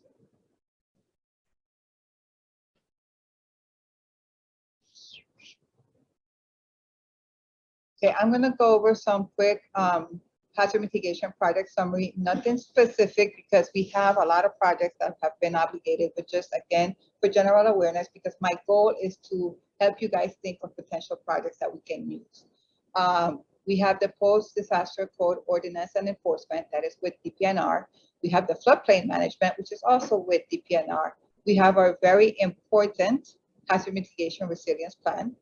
We have multiple wind retrofits. Some of these are for critical infrastructures, police stations, fire stations, different other infrastructure, and also for residential homes, housing units and homes. We have one with VI Housing Authority for Oswald Harris. We have one for Walter I.M. Hodge, and we actually have one for individual residential homes with the St. John Community Foundation. We have safe room projects for community protection during the next hazard. We have multiple of those. One of the goals that we've been trying to focus is eliminate the reliance on schools so that we don't disrupt the students post a hazard in getting back to normal and education. We have drainage improvements throughout the territory. We have flood mitigation projects throughout the territory. We have various studies and analyses throughout the territory that will help us come up with additional projects for the future. We have acquisition projects, and we actually have some natural infrastructure. We have a coral and grove restoration project along with some other natural infrastructure studies. Lauren mentioned previously WAPA. WAPA projects, we have actually a pretty large one for St. Croix, which is renewable energy with solar panels. And Lauren mentioned the BESS systems. BESS actually is battery energy storage systems. So that will help create some redundancy and some support in the case of a hazard to get things up quicker. Hazard mitigation grant updates. Now, currently, we did receive a temporary extension for our application period to November 26, 2021. But we did request an extension for application. And guys, please pay attention because this allows you to submit project applications. We have requested an extension to April 2022. We're hopeful we're going to get that. So that gives allowances because, like I mentioned earlier, we do expect to get additional funding as part of the disaster recovery project. We currently have a total of 84 obligated and active projects. Challenges.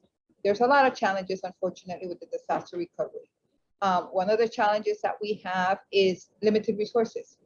And when I say resources, I mean manpower and the support that we need for that additional manpower. Escalating costs is actually another factor. Costs usually escalate after a disaster, and that's an unknown.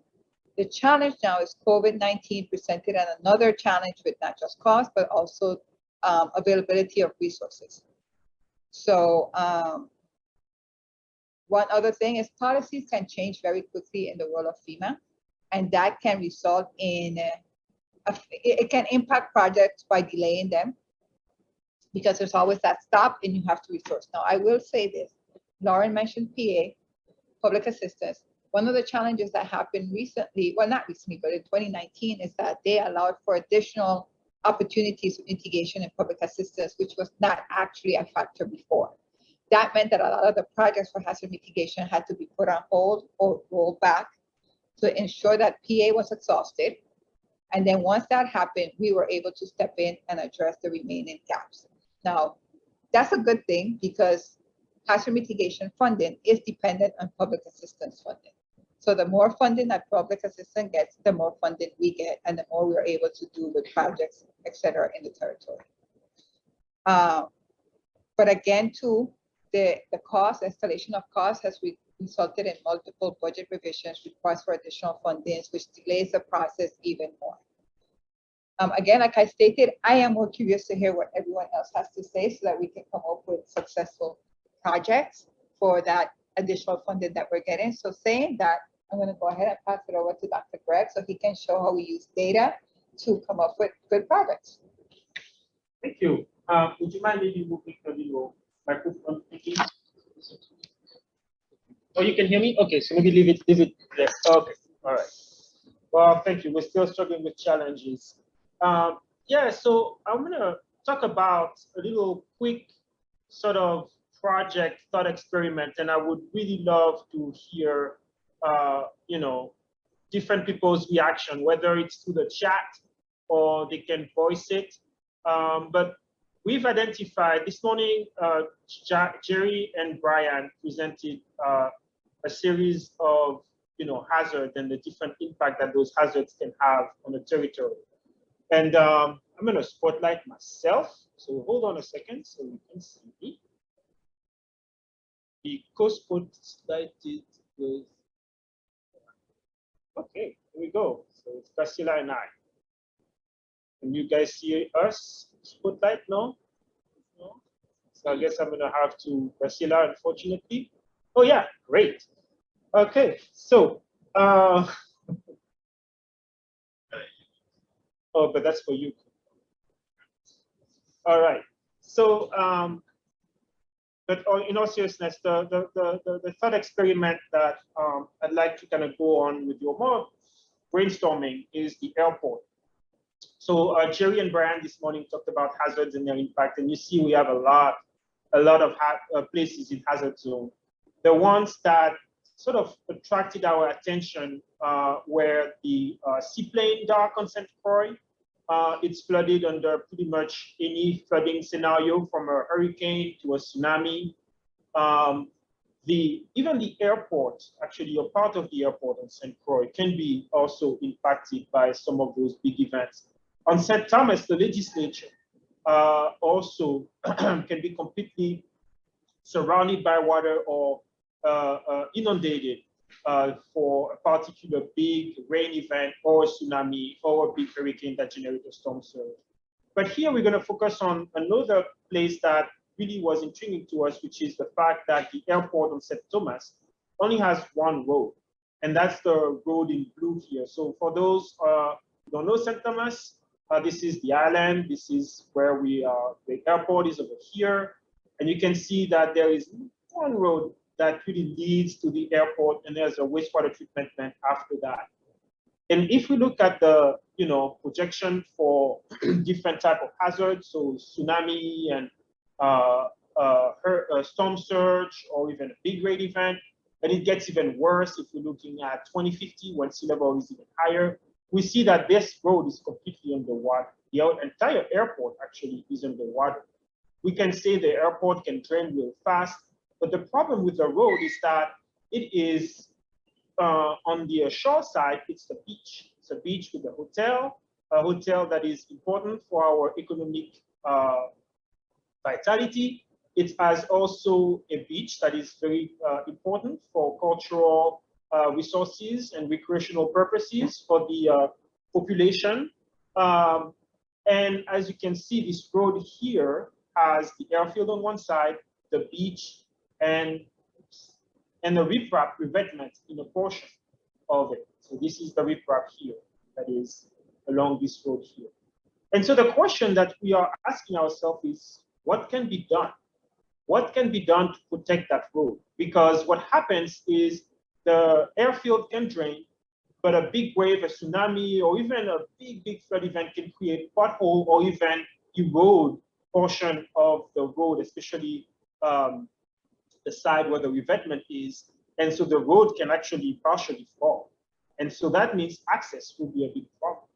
So what is it that we can do? And if you look on the picture on the top right-hand side, that's a picture of the port. So the port is over here. And this picture was taken during high tide. This weekend we had king tides, and you probably saw some emails from DPNR and UVI about going and watching the king tide this weekend. As you can see, king tides, which is a sense of what's going to happen in 10 years, because as Jerry said, in 2050, it's going to be much higher than that. Well, you can see there's not a whole lot of room left in terms of freeboard. So if you have, a hurricane, because we're still in hurricane season, well, the port can also be wiped out. So what happens if the port is wiped out, but most importantly, the airport is wiped out? What is it that we can do? And that's the type of question that we are asking ourselves. And so I'd like to maybe solicit some ideas from the audience of what can be done to protect these important assets. Any of my co-panelists? Well, I mean, one of the, I don't know, but I'm guessing you can raise the road, and there are different options to do that. But I do have a question for you. You mentioned that the airport can drain pretty quickly.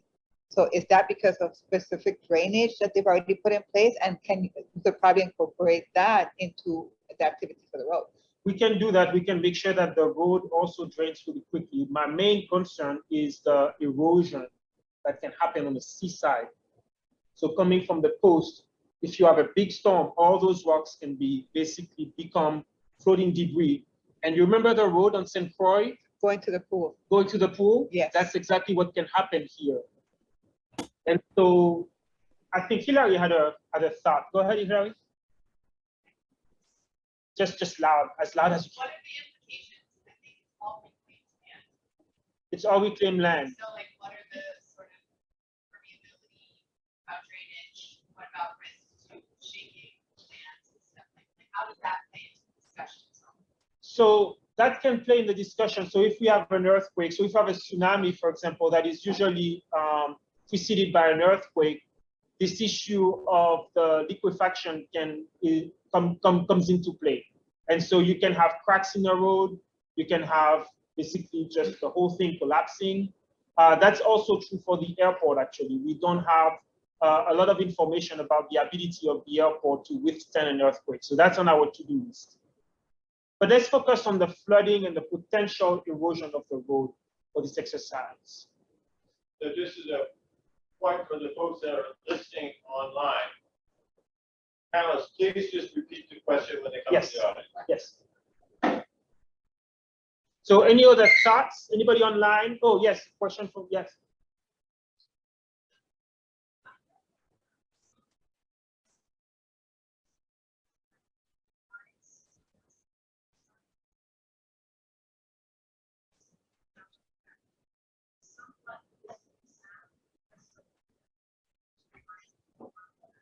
So basically a floating road.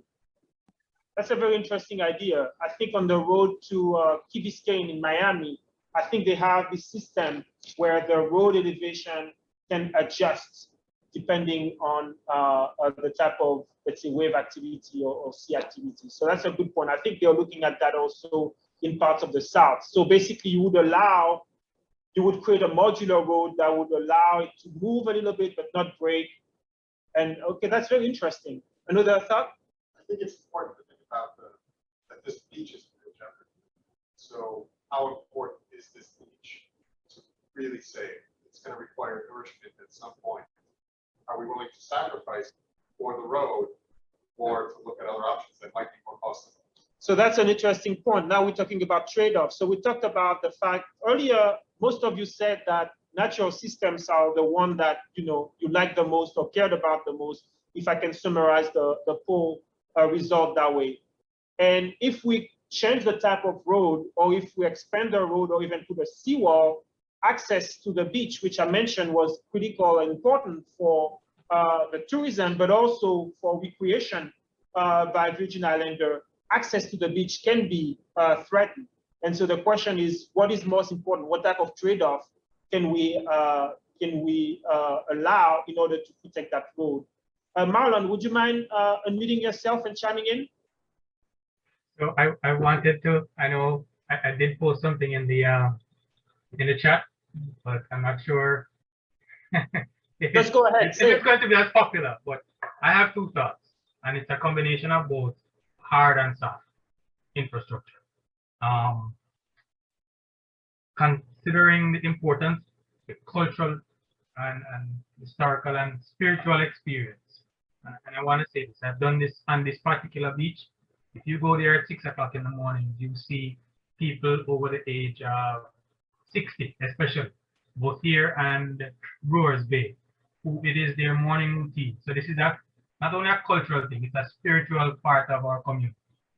So my thoughts are there's a project in Jamaica where the road after Hurricane Ivan was inundated with 8 feet of sand, impassable. It leads very much like this one to the national airport that services the eastern portion of the island. There was a huge project. They came in and used riprap on one side. It's not a important cultural resource as this one. But what they did was they used large stones to protect the shore side and then covered that with sand, and then tried and have been trying to recreate a dune system.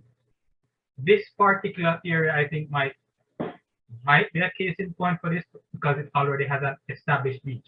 My thoughts are to create offshore artificial structures that would reduce the wave runoff, and then Graciela mentioned acquisition.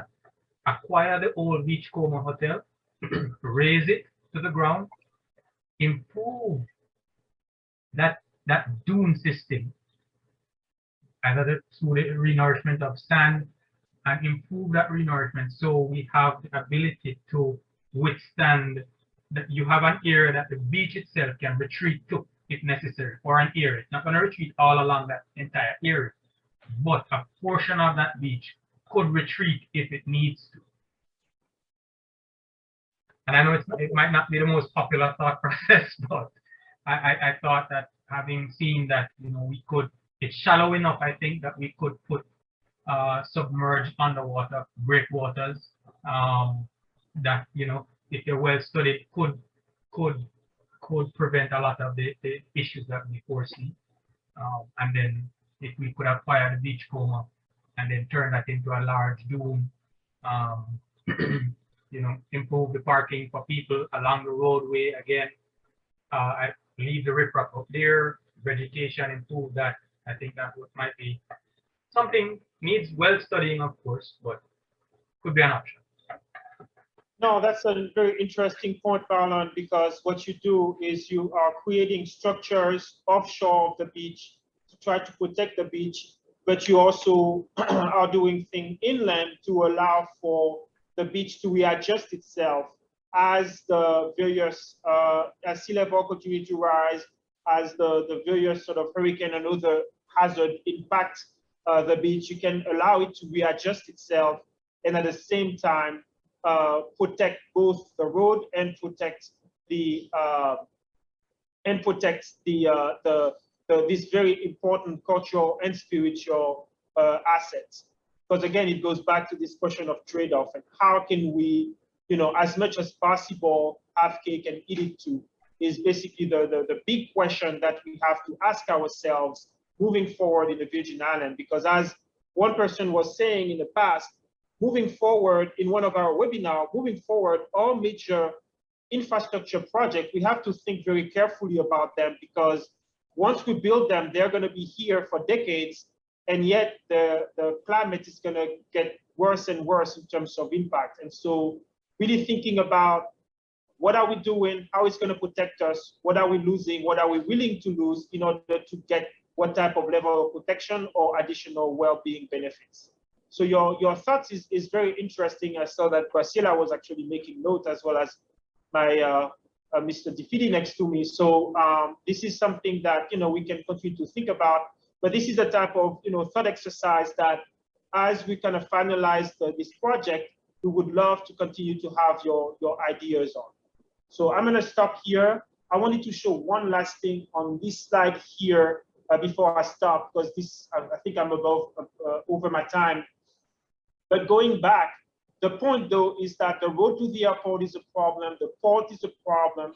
If there's a big hurricane, kind of like Irma or Maria, that goes in between the island, the entire town and the port facilities are under serious threat. So not only we need to think about innovative ideas like the one you suggested, Marlon, but also others, such as the floating road, or making sure that the beach is protected, etc. But we also need to think about alternate. In case everything goes down, what can we do? And we need to look at Brewers, for example. The fact that Brewers Beach, which is here, the road is pretty much outside of the hazard zone. And so something can be done to use Brewers as a temporary sort of port facility while you repair or do something in the port. So anyway, a lot of thinking can happen, and a lot of thinking will happen in the future to ensure that we get the services that we need, but also that we protect what matters to us. No, just a point. Brewers was used after Irma as a staging area by the military because the airport was so damaged that they actually landed with amphibious craft, landed with supplies and materials on Brewers Beach. And so the question, so the team made the point that Brewers Beach was used as an emergency landing spot after the hurricane. And so the question is, what can we do to sort of maybe put some of those measures more in place so that Brewers does not get too damaged in the process of this temporary use? So are there mitigation strategies that we should put at Brewers, knowing that it could be used? So this is the type of question that I think is going to be very exciting. Maybe we're going to have more discussion, brainstorm like this for all of people who are interested in this as we finalize the plan. But with that said, I will turn the spotlight. Let me remove the spotlight on me and return it to Graciela. Excellent discussion. Thank you, everyone. And thank you to everyone who posted in the chat. We did jot down what you stated, and there were some good ideas there. Thank you, Kimiko. Saying that, mitigation is something that we can all take an active role in. It doesn't have to be something that we do with FEMA funding. It is something that we can incorporate in all our projects and plans. We just need to make sure that the necessary people are educated and are aware and are willing. So saying that, I am going to say that we don't have a presentation from a private sector who on his own is incorporating some of these strategies in a project that he has. Saying that, we'll turn it over to Mr. DeFiti.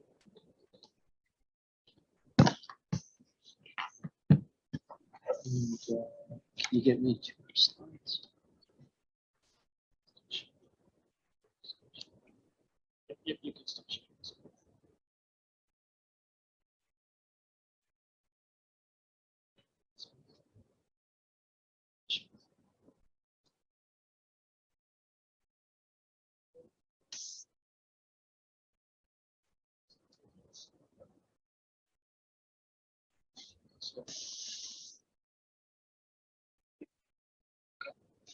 All right. Good morning, everyone. I love attending the HMRP various workshops as they take place. There's so much to learn, and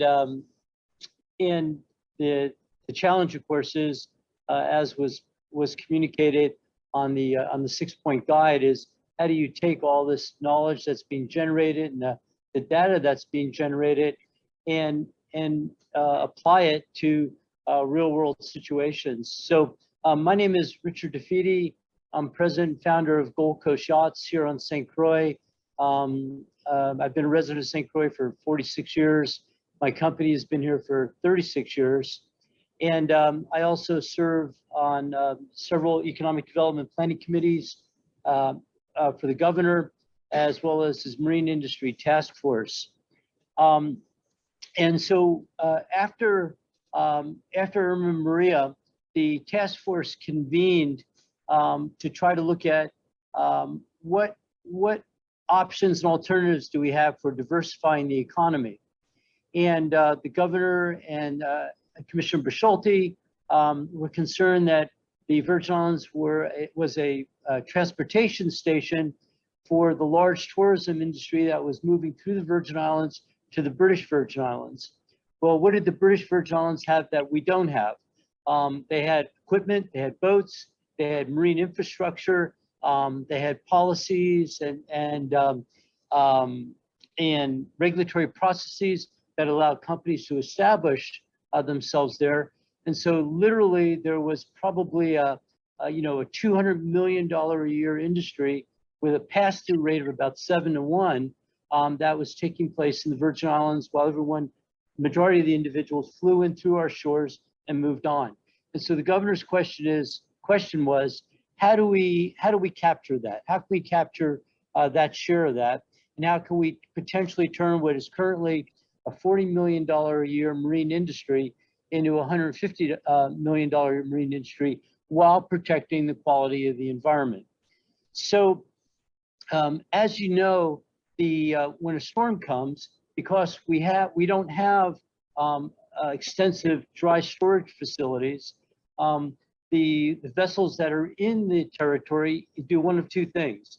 They leave and they go down island, they go to Trinidad, they go to Grenada, they go to Puerto Rico where there's large infrastructure projects, or they go to our bays, they go to Coral Bay, they go to the Mangrove Lagoon in St. Thomas, they go to Salt River Bay on St. Croix.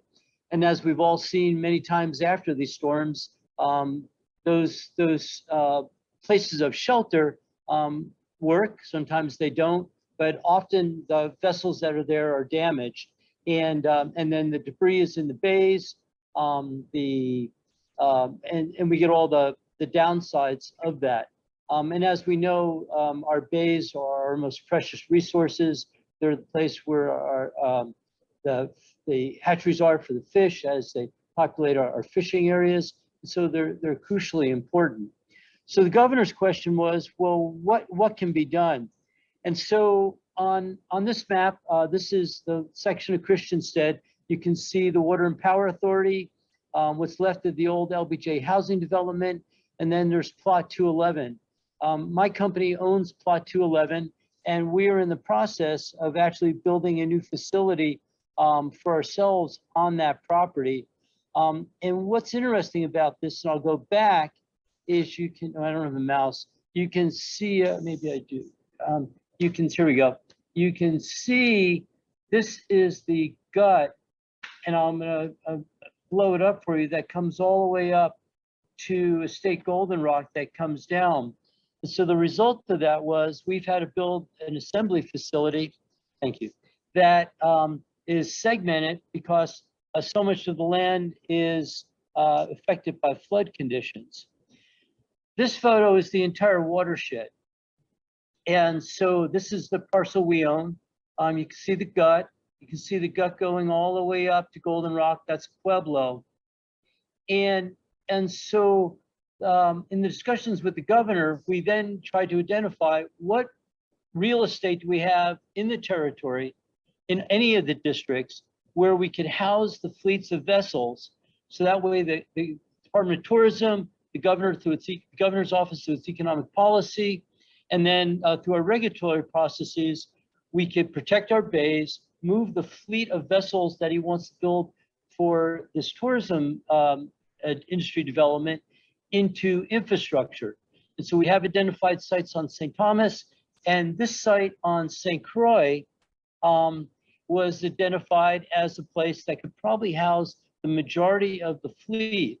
You notice there's the Deepwater Channel that extends back from coming through around Round Reef in Christiansted. There's two ways into the harbor. And then there's this Deepwater Channel that was created and dredged in order to feed WAPA. That brings us all the way down to this site. And so the reason I'm here is to now go back to that 6-point chart that you all are working on and developing. It would be fantastic if the governor's office says, all right, here's the sector we want to go into. Today, I'm just speaking about the marine industry sector. Here's a particular piece of that we want, which is the charter industry. Why do we want that? Because it's going to generate literally thousands of high demand, high wage jobs. And that concept was established by NOAA in a report that it put out in 2020 regarding the blue economy and how to develop the blue economy for the Puerto Rico and the Virgin Islands. And then the next question became, well, then what's our available infrastructure to do that? Who's going to do it? And so obviously you have to look to the private sector to support this, because I don't think you could accomplish this solely in the public sector. And then what organizations, i.e. HMRP, FEMA, would be involved to then would holistically create an opportunity, while at the same time developing and enhancing the watershed. And for all of us that have lived on St. Croix, we know this area floods. A large number of my staff were raised here, and their concerns, of course, are the amount of rainwater that's flooding down this main gut as on these heavy rain events. And as we all know now, 100-year rain events are no longer 100-year rain events. And so this is just an example of how to now merge economic development, economic development on a policy level in the governor's office with the work that you're doing on hazard mitigation. This one obviously is related to stormwater, and then to create economic drivers within the community. So I was asked to just present that as a way of seeing how your work impacts what could be done. In the past, no one would talk about this. A developer would come, he'd make his proposal, he would develop this outline in green, storm would come, everything would wash down the watershed, it'd be a mess. And we'd have what we have in so many places in the territory now. And I'm grateful for the work that this group has been doing. And I'm looking forward and hoping that we can integrate to the highest level possible improvements to this watershed and produce a piece of infrastructure that should allow us to keep from clogging our bays with sunken vessels, as well as making the entire fleet that the tourism department relies on have to evacuate the territory, while enhancing the environment and not destroying the environment. So thank you. It's just fun to give you a little bit of insight into that project. Any questions?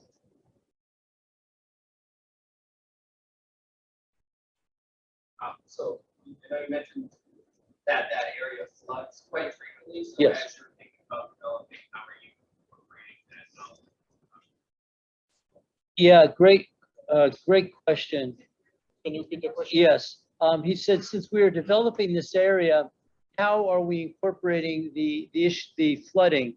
And I wish I had one more slide here. I thought of it earlier. And let me see if I can do this. This road and all on this beach,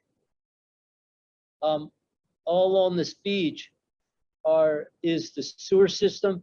That's the pump out station for the sewage. And on our particular development, the majority of the work has been on flood control. So in between all the buildings, we have water catchments, perforated pipe, and then to the north of our facility, these are all catchment ponds that were designed by the hydrologists to not only collect our roof runoffs, but also any of the additional waters that will be coming down the hills by McDonald's and the courthouse there, as well as what's coming down from the east. And so that's a byproduct of not planning this entire watershed properly. And so if we can now enhance this area, which is just now running through, potentially put collection ponds in it, maybe make parkland out of it, put running trails around it or bike trails, and the catchment basins, then you would stop all the sedimentation that's happening in the bay. You would not suffer the damage to the sewage treatment plant and its system that is existing in that area, and take what in the past has just been overlooked now and integrate it into a holistic runoff plan. I hope I answered your question. Okay. Are there incentives for you to actually incorporate that? The question was, are there incentives for incorporating this into our business plan? The answer is no. But I've been a resident here for most of my life, and it's important to me personally. So you're doing a good citizen. Well, I think, and I mentioned it earlier, I don't think we had the knowledge or the resources or the connectivity to align and leverage. And you know, the word leverage is often misused, but as well as align, but by naturally, all agencies and most private sector businesses are siloed. And we don't really want to be siloed, it just happens that way. And because we're busy and, you know, it's just hard to make those connections. I think one of the things that HMRP can do and is doing is bringing the data to the surface, and then two, asking the important questions. Can we leverage? Can we align?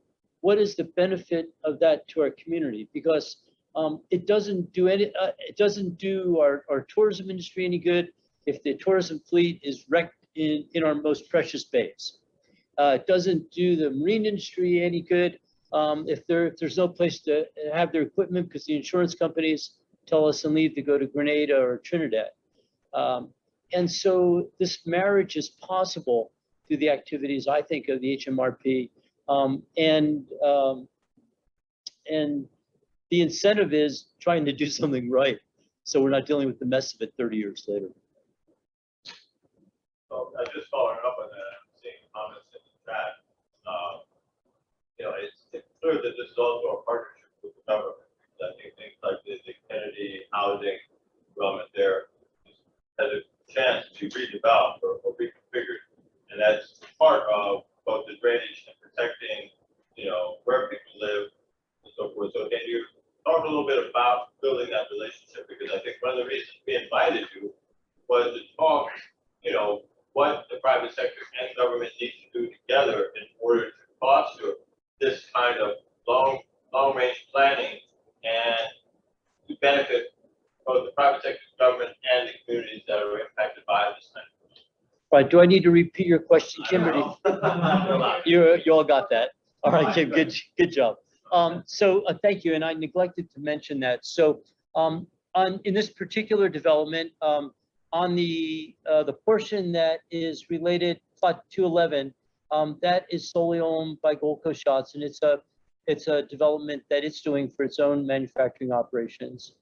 On the development in the gray, that is a private-public development where the government of the Virgin Islands will own 20% of that project. And the governor's made a policy decision that the cash flow from that project that goes to GVI, it will funnel to the GERS. Now, there's work to do to make all that happen, but that is the concept. The ownership of the property has been deeded from Housing Finance now to GVI to initiate this. And so GVI on its own doesn't have the ability, the expertise to go ahead and do the development. So they're partnering with a private sector company to do this development, do this infrastructure development, but with significant benefit to the government of the Virgin Islands.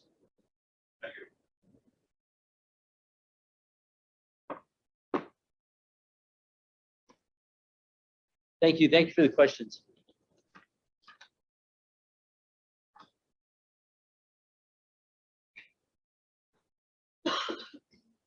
We thank you, everyone. And now we're going to another project that is actually incorporating mitigation activity with actually more activities for our community. So this is one of those dual purpose that is a win-win across the board.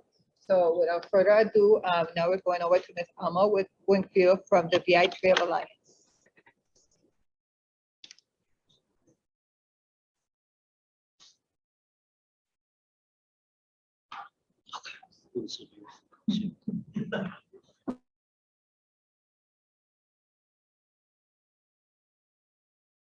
The internet for a little bit.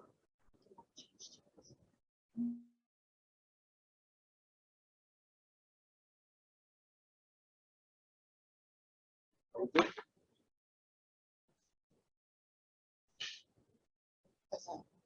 Okay. All right. Good.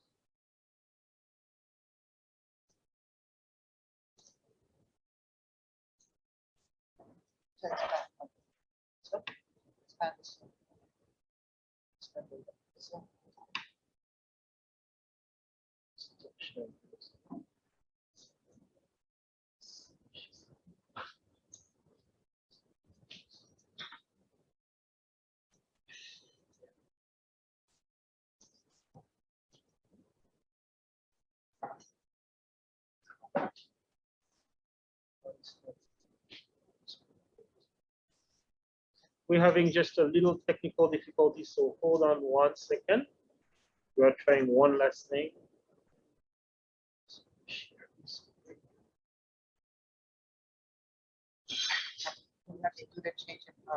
The change in PowerPoint. Close this PowerPoint and then transition and share the screen with us. Slideshow. So you want me to close the PowerPoint?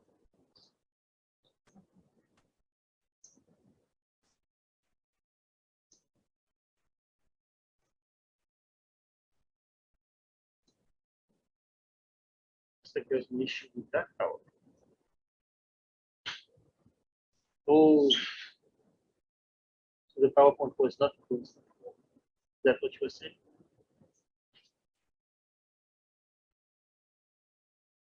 So where is yours?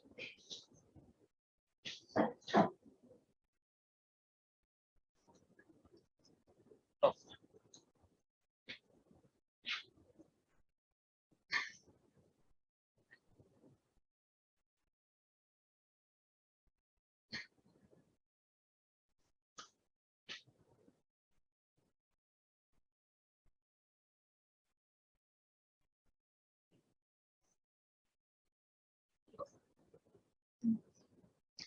Okay. Good morning. My name is Alma Wingfield, and I'm with the VI Trail Alliance. We currently manage a hazard mitigation project in Spring Duck Valley on St. Croix. So far, we have been able to complete a watershed study. We are a nonprofit, and so this is the first time that we've entered into something like this. And the other thing that we have done is entered into contract to acquire 13 acres of property that will be turned into a park and green space. But I was really here to talk to you about the problems that we've had in the past, problems trying to put a project together. And so I reverted back to, and why would a nonprofit write an application for hazard mitigation? So I went back to, for me, was very important, and it was, what's going on? So, sorry. Okay, it started with a little community, a community in Tulipan Welcome, where we had a homeowners and we had 2 acres of land that had been untouched for since the 1970s. Basically, the property was supposed to be a park and it was never built. And it was a dump site, and we were able to change it into a green space and park. So some of the difficulties was the actual location of the property. It was, sorry, technical difficulties. The actual property was a remaining parcel of our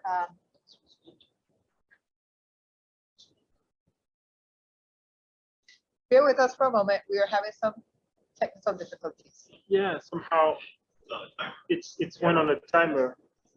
So we're gonna do this. You're just gonna navigate from here. And then you just put it down. Oh, I see. Yeah. It's gonna Okay. be- All right, we're back up and running. Okay, so the community looked like this. Multiple houses built in the early 70s. The remaining piece of land was to be a park. The water was running off the hillsides down through the property. Over the years, garbage had collected. The lower end of the swale at the bottom portion was blocked, so it prevented water from moving through the property as it was designed, and the lower swale burst and caused flooding into the low-lying homes. We had no money, and that's a real issue. We went to the Urban and Community Forestry. They supported us for our first year, and we thought we can do all of this. We can correct the water issues, and we can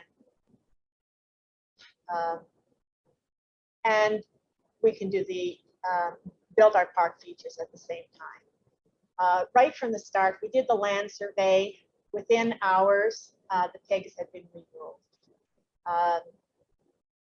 We then went to all the divisions to give us guidance, and basically it was a private property, so they couldn't help us. We were on our own. It was determined it was not a gut, so we could just go ahead and clear it, no problems. So the work began.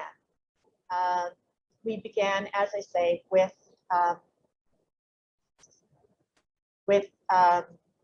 cleaning the debris. And there was multiple issues with debris throughout the property. And people came together, this community came together, and we had volunteer days. We filled dumpsters. We were actually able to, in one day, we filled 4 dumpsters. And some of the problems, even with that day, we had called police, vehicles were blocking the area, there was verbal harassment. But you know, the great thing was the officers stayed and helped. This takes a going on, as we had to wait for money, the neighbors got together, they built pallet furniture for their park. It was becoming very important to them. We gathered trees, native species trees. We gathered soils. We potted the plants. We cared for the plants. However, the first time we planted, 2 months later, the trees were all pulled out of the ground. Second time we planted, we had trees that were poisoned. The real work began when the funding came in and the crews began to work. And again, there were challenges. Every time the blade hit the ground, there was new garbage. It was in layers. Mounds that looked like land were actually piles of garbage. The deeper we pulled out, the more the guts defined. And so it was, we had to rake the area. We were, all in all, there were 50 bins of garbage over 2 years that we removed from this site. At the end of the first year, we did not complete the project. We were told that it was a gut, that we shouldn't have touched it, that it had to be, had to stand. And if we were to continue, we would need to have an engineer to do this, to start.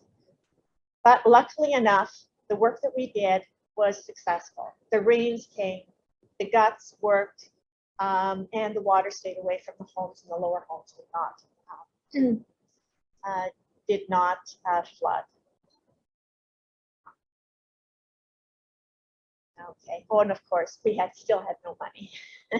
So we had to go back to the Department of Agriculture, and they supported us for another year. But again, the money was slow in coming. And so this little neighborhood, we just went ahead and we started doing other things for our park. We did murals.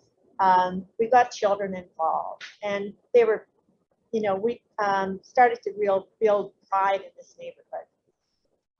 And then it moved on, and the grass grew. The funding didn't come. The grass still grew and grew. Finally, the funding came, and we could start clearing the land again. But of course, then we were in a drought. You can see the condition of the soils. It was very bare, dry. Here's our swale. This is the bottom swale. It had been filled with contract debris. That was open, and so that meant the water could flow. But our question was, where does this water go? Where does this water go? Within days of us clearing the property in the midst of a drought, nearby fires were approaching. Then we were, because of the issues with our project being stopped, and we almost lost our funding. But there were more people who supported it that didn't. So our project continued. So that was the Never Never Land. Where did this water go to? Now we had to build a berm. There was a road running through the property which just let the water run from one end to the other, directed it straight to the homes. So we had to build a berm. In came the truckloads of fill. It took 14 loads of rotten rock to build this berm. And in the meantime, the people still worked. They prepared their park put out their benches. They started to prepare for planting. All in all, we were able to plant, well, this was a good one.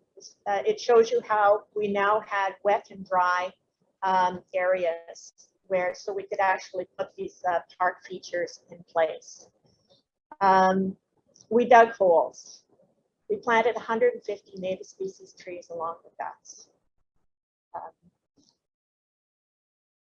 And this was all done by volunteer work, community. Of course, then there was natural predators. We had to put deer protectors around all the trees because we had deer in the neighborhood. Then we had just come out of a drought, so we had to get an irrigation system in. So we started digging and installing underground irrigation to make sure that those trees could survive. Oh boy, sorry, technical.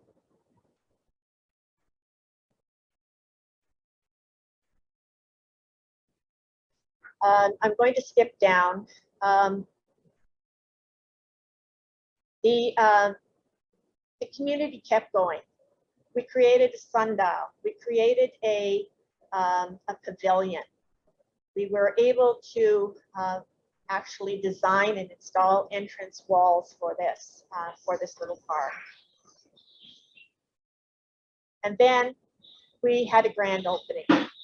It was very successful. Agriculture was very pleased with the project. The financials looked great in that we had no money, but somehow we were able to put $150,000 of value into this project through donations of in-kind labor, volunteer hours, and of course the community grant money.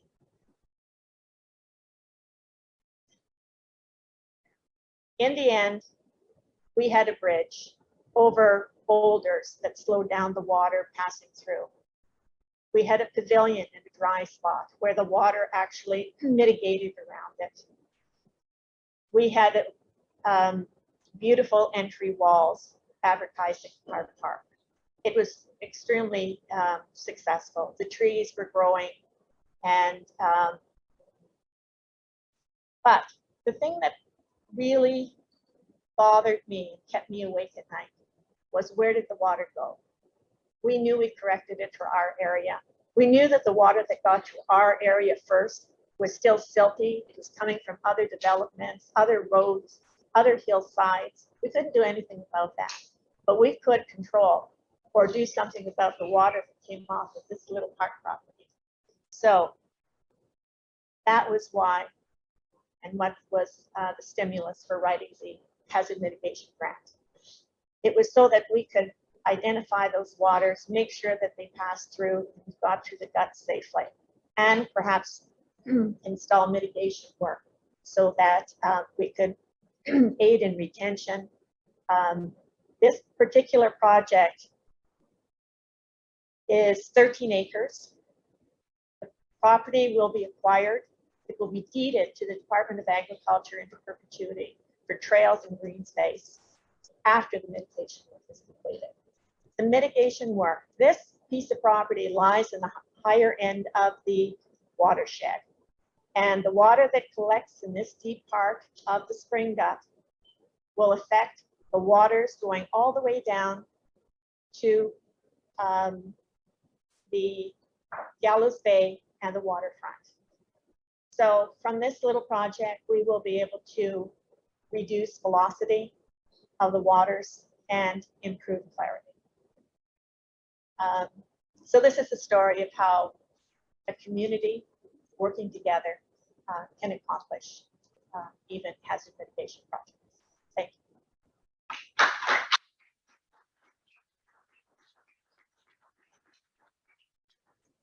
There was one question online. Dave Alderson was asking a question. Dave, do you have a question?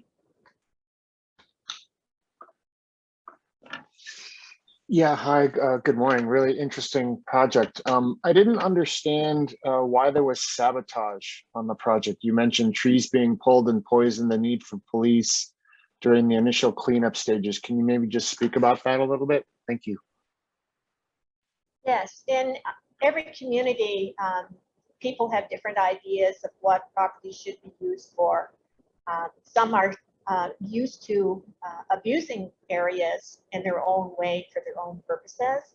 And when change happens, they become affected, and sometimes they strike out. And this is just what happens in community. It's not something that we like to dwell on, but I wanted to let you know that it does happen. Thank you. It's true. It is. Yeah, there's also the thing that some people want the fruits of the labor of the trees, but they don't want to invest or spend the time, and they see a tree that's reached a point that it's going to start bearing fruit soon or it's well grown, they will steal it. I mean, it's something that does happen. It's sad. Well, one thing I wanted to say is that through consistency, and we were able to meet this challenge, and that no longer occurs.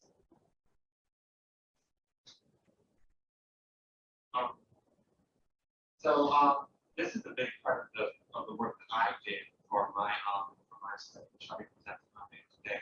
But what I'm curious about is, well, one, how did you get the community to buy into the projects? Get this work done, because I think a lot of nonprofits and NGOs have trouble getting people in the community to actually take part in a lot of these different projects that impact their health, well-being, and so on and so forth. So how did you get buy-in? We actually, how did we get the community to buy into the project? What we did was we actually went to the community. We had an idea that what their desire was, and so we sat down and we listened. We made notes and tried to figure out how we could help them. And it was through that process. Some people said there was garbage in their backyard. Their real estate was no longer valuable. Others said their properties were consistently flooding.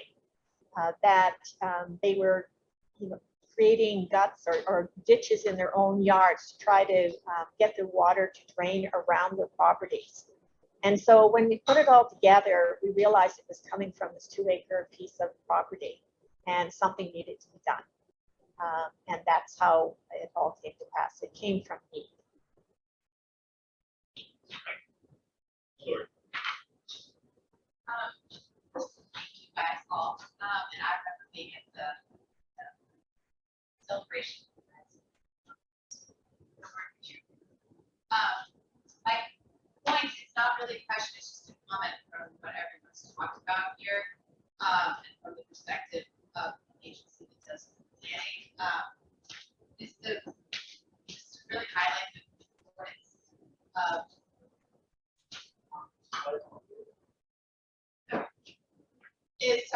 importance of location, because sometimes knowing where there's a whole lot to be done to know where the problem is occurring, and then to understand that where that's occurring is not necessarily the source of where the solution would be had, and then knowing what the condition of the land is and who owns it and how interested they are in playing a part. We all deal with those things regularly, and so I just wanted to lend that as another perspective. One, we deal with it in our by VITEMA territory by investing more in watershed plans so that we can look at lands this way and ask and answer. But it can be really hard, and we shouldn't take for granted that it's sometimes all of those pieces have to come together in order for some of these projects to happen. And it's a really heavy lift, and these are all good examples of it, but shouldn't take for granted that we need to keep this where we want to make a solution is not necessarily where people are experiencing the problem, and we need to make sure we take at that level, not just fixing a problem where the problem occurs, like evangeline, but looking strategically at where we're doing that. But I just wanted to point out that everybody's story here kind of highlighted it's got to happen that way, and location matters. And I'm going to piggyback a little bit on what Hillary said. You know, I love this project. I'm very passionate about this project. Everyone knows that. One of the things with this project is it has so many synergies. And again, you have to identify. You're seeing after the bypass was built, there was an increased interest in walking, and walkability became a factor. So that actually helped this project move forward because it's something that now the community and the territory as a whole is more interested in. Then this also feeds into, and going to what Hillary said, the project was actually larger, but unfortunately we lost some of the property that would have helped us address some of the other issues.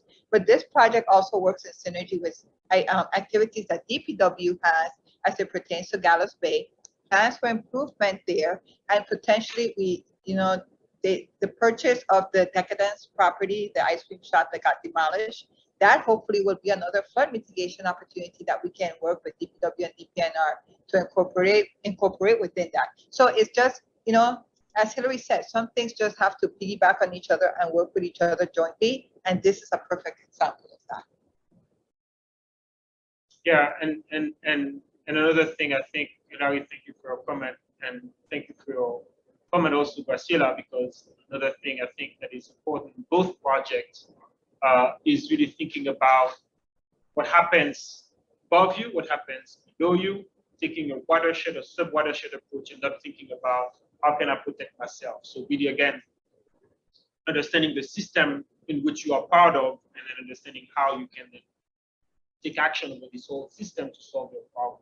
One of the things that DPW is doing, a lot of their road constructions are targeted and grouped by watershed, just to incorporate that. And to Mr. DeFiti, for your awareness, you spoke about the area from McDonald's down that is affected. We actually have another project with St. Dunstan, so the St. Dunstan's location to do a safe room. Part of the challenge there, it is in a special flood hazard area. So there is a need to do a LOMAR there. And one of the things we're doing is a H&A study for that entire watershed that can then also benefit the Orange Grove area and some of the challenges that we're seeing there. So again, seeing where all these projects can work together to do the the best impact for the territory is also key. So we have a comment in the back. If you don't mind walking in front of to the microphone, that would be helpful. Thank you. Yeah. All the way to the top. All right. Well, first of all, great work. It was just so encouraging to see all of that amazing work, real work, digging in the dirt, making it happen, working with the water and working with the land. Somebody on the Zoom call brought up the point regarding why did people sabotage the project, and I just wanted to put one more word on it that I think is important for us all to sort of remember and consider. My background is behavior analysis. I work with people with disabilities, but I guess my expertise in some ways is understanding human behavior and motivations for human behavior. And we do have a principle in our field which is called counter control. And it's a behaviors that people exhibit that are sometimes aggressive, sometimes passive aggressive, when they feel like they're in situations where they don't have much power. And I hope that we can remember as we engage in these processes to also just remember the historical context of this community. You know, people's histories and where people are coming from. And, you know, I guess we can't really sort of have these discussions about being restorative and moving things forward, you know, without that honest acknowledgement sometimes of why people would sabotage a project that would benefit them. It's sort of this counter control effort because there's been a little bit of a history of disenfranchisement or not feeling fully empowered. And I think, you know, Mr. Defeaty, you know, his mention of being in a silo, and it's great that it's now unsiloed, because the more perspectives we can bring in, then we can get real cooperation. And, you know, in the disability field, we have a saying, which is nothing about us without us. And, you know, I think the same can be said for all of these community efforts. So. Okay, I have a question for you. Sure.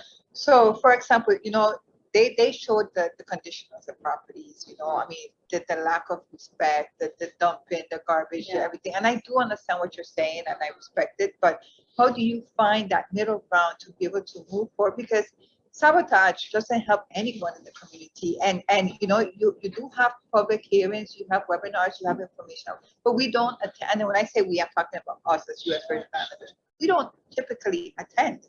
And we don't raise these concerns in a forum where they can then be addressed. Yeah. So what is your recommendation to work around that? Well, I mean, it's a fair point, and certainly it's not condoning, it's just explaining. No, understood. You know, so because if we understand it well, we can understand how to solve it. So, I mean, the recommendation is, I think ultimately what Alma did is real relationships. You know, like Mr. Defeaty with his employees, understanding, you know, the people that work for me live here, and you know, real relationships and genuine caring, so that when people come together, there's trust. You know, there's greater degrees of trust, and then also concrete efforts. You know, concrete efforts to teaching and training how to engage in the civic process, calling radio shows, you know, attending a hearing. I mean, you know, there's specific tangible things we can do to give skills to teach people about how to engage in the public processes. But it's skill building with sincerity. I guess it's just key to personalize it and be fully aware so that then you can identify the best course back. Yeah. Okay, thank you.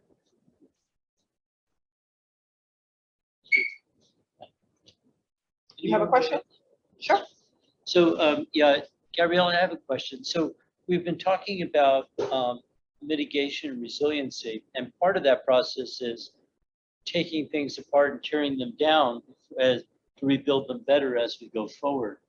And so I would just like to add and suggest that the science of deconstruction, I think, is important as to integrate in this as we go forward.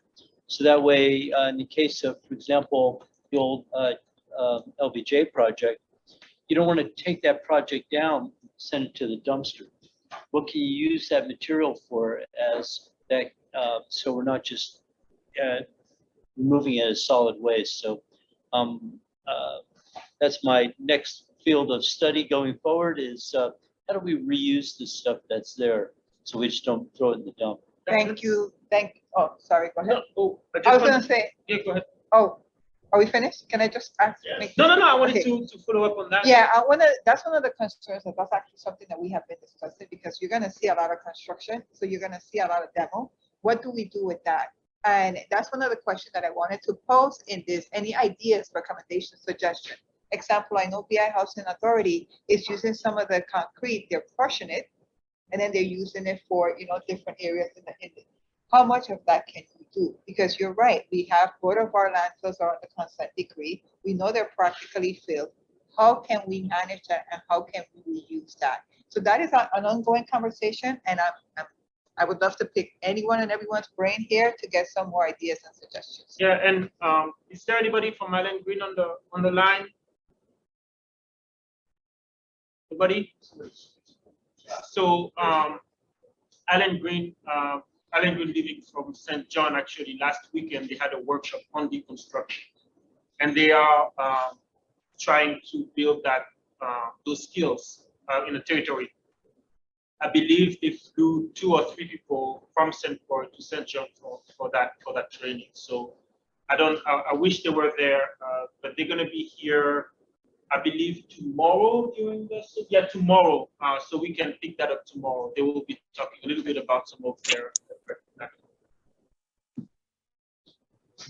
Yeah, this is Kamiko. So we funded that. Can you hear me? Yes, you can. Hello? Yes, go ahead. Oh, sorry. Yeah, this is Kamiko. We fund.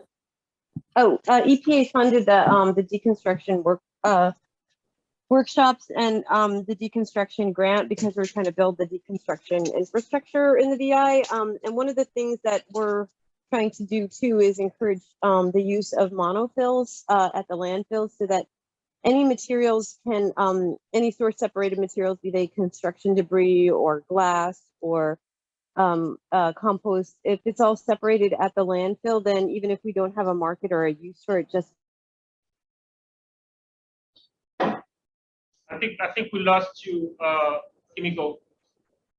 But yeah, so this is happening, and hopefully Kelly will talk more about it tomorrow. So this has been great, actually. I mean, this really touches upon some of those themes that, the building blocks that we mentioned earlier, is that long range view, the collaboration, the patience that it takes to persist with the challenges is so critical, which is what we need to do. And when we think about, the R in resilience that changes this from a hazard mitigation plan to a hazard mitigation and resilience plan, that long view really comes into play, because the steps that, the two speakers here have brought to us capture, recognizing what's happening, but also thinking about the future. It comes from the fact that you've lived here a long time, you understand how the system works. And that kind of knowledge is absolutely essential, because that awareness, that monitoring, literally, I mean, at a personal level, you're monitoring your environment, you're learning from it. These are some of the values that we embrace when we talk about resilience, because it takes that adaptation. The other way, what's the other way? Anticipation. Thank you. I have a blank on it. But learning, all of those are elements in resilience that we have to build into the process in order to make what we're doing last and durable. And so I'm really excited with what we've been doing here.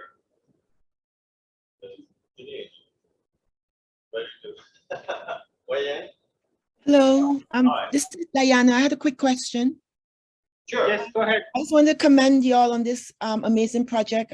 That's what it takes: consistency over time and collaborative efforts. And I know sometimes there are a lot of discouraging things that go along, but part of the process is just continuous improvement and just keeping going. Is this an opportunity to replicate this impressive project throughout the islands and come up with models like this within communities? Has that been considered? Well, we need champions. True. True, true, true. That is a challenge for all of us, is to find partners inside government, outside government, private sector, in the NGO community to champion, to speak up, you know, and ideally have a shared voice, because it's really hard for one person or one group to carry the load indefinitely against all the planned and unplanned barriers and surprises. And I think the fact is, and I was in a meeting yesterday where we talk about that sort of exhaustion that comes from recovery, you know, all the startups that got right after the hurricanes, all that energy that got expended. 6 months, a year later, people are exhausted, and we have to figure out others in the community to pass the baton, literally and figuratively, in a way, right, you know what to look like. Find ways to pass that baton and share both the responsibility and the load, and then hand it back when that person has had the chance to recharge, or that community, or that institution. So it's really, it's something that we all have to participate if we want to make these changes. Yeah, tomorrow I'll be talking a little bit about communities, and the theme is just all connecting.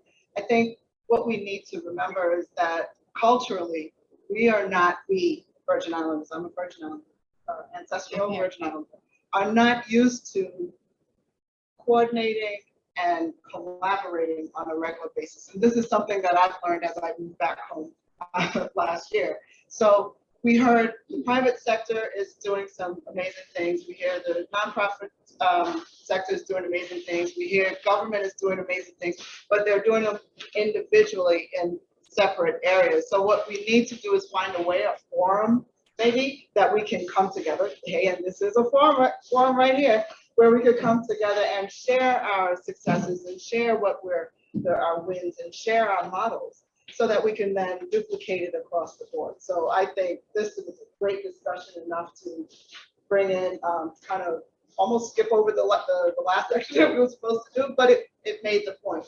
It put resilience, it put the R in hazard mitigation, and that's why we're here. Thank you.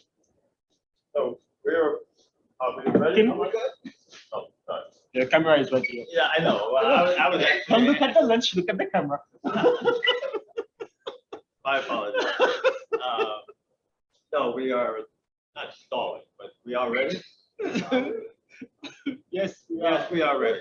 So we're going to take a break. We are taking a 1 hour break. Yeah, we're taking a 1 hour break. And so it is 5 after 12. So come back at 1:05 Atlantic time, 12:05 Eastern time, and do the math if you're in an earlier time zone like folks out in California, 4 hours. Thank you. Good afternoon, everyone. Welcome back. We had a nice lunch break. Janine and I are doing sort of a recap of this morning, and I'm just thinking about the different themes that you know, we heard about. Obviously, we got a sense of the hazards. You know, actually a very good detailed characterization, and then some of the challenges in our ability to anticipate or mitigate some of them. A lot of it's due to data or just the state of the models, etc. We also, you know, heard from Greg and others just about how the systems that we want to rely on, how interconnected they are, and what that means as we think about strategies moving forward, whether it's around mitigation or enhancing resilience, et cetera, et cetera. I think the real opportunity came to light when we heard from our last session speakers that really showed us the path moving forward. Thank you.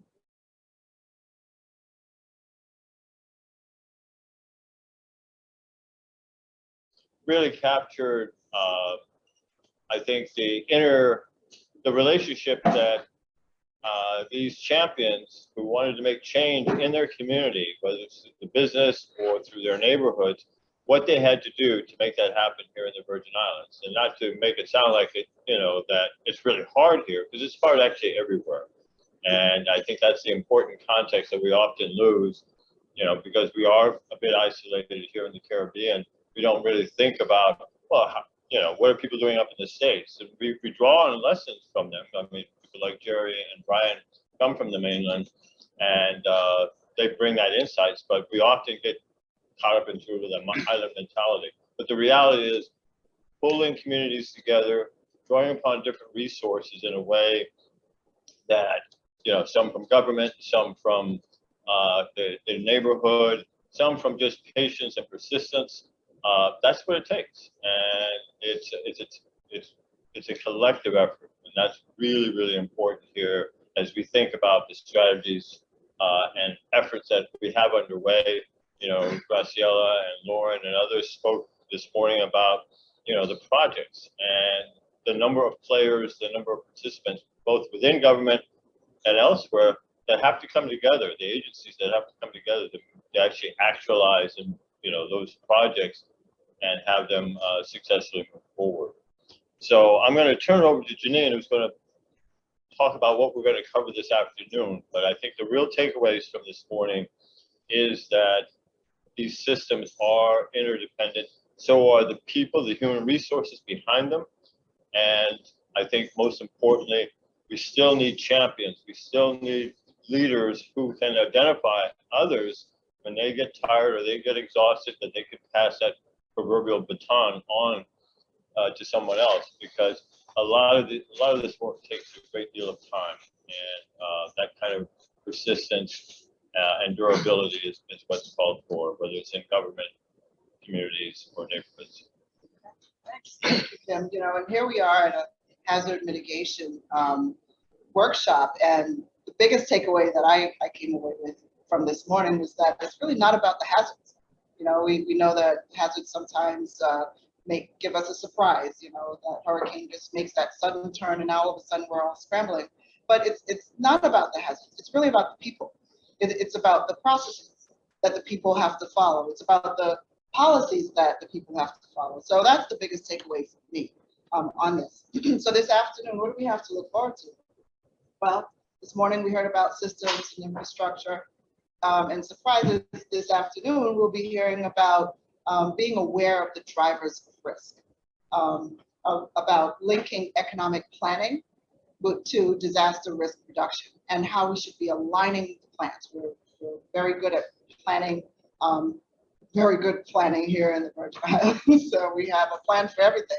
So making sure that each of the different departments, the agencies, the private groups, the nonprofits align their projects, we'll be able to get a lot further. So with that, I want to go ahead and turn it over to Greg, who will be talking about revisiting the hazards and about the people part. Greg? All right, thank you.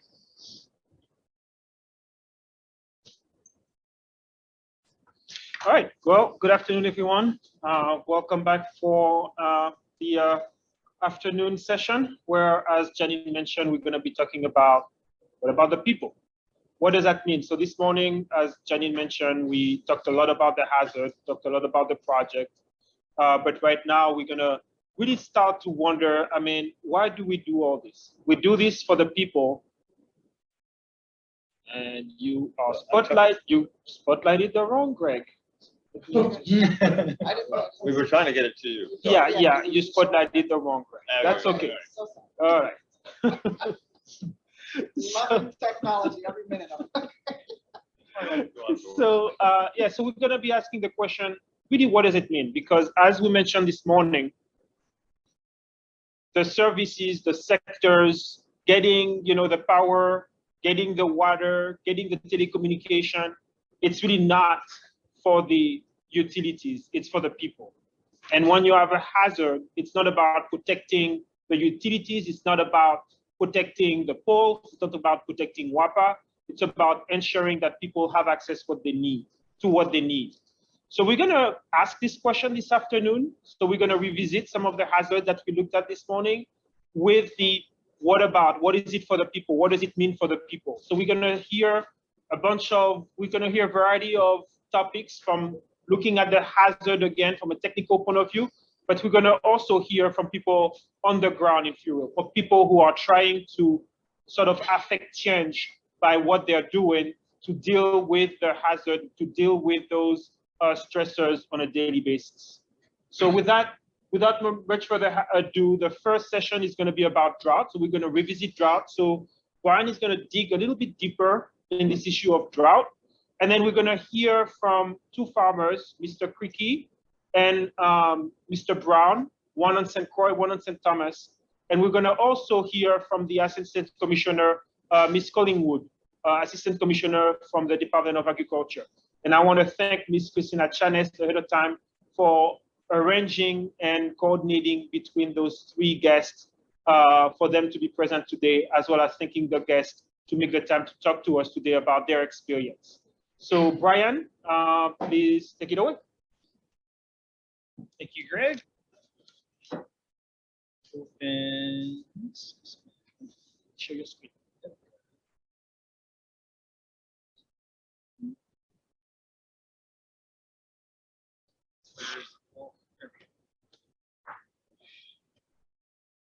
All right. Should be there? Yep. All right.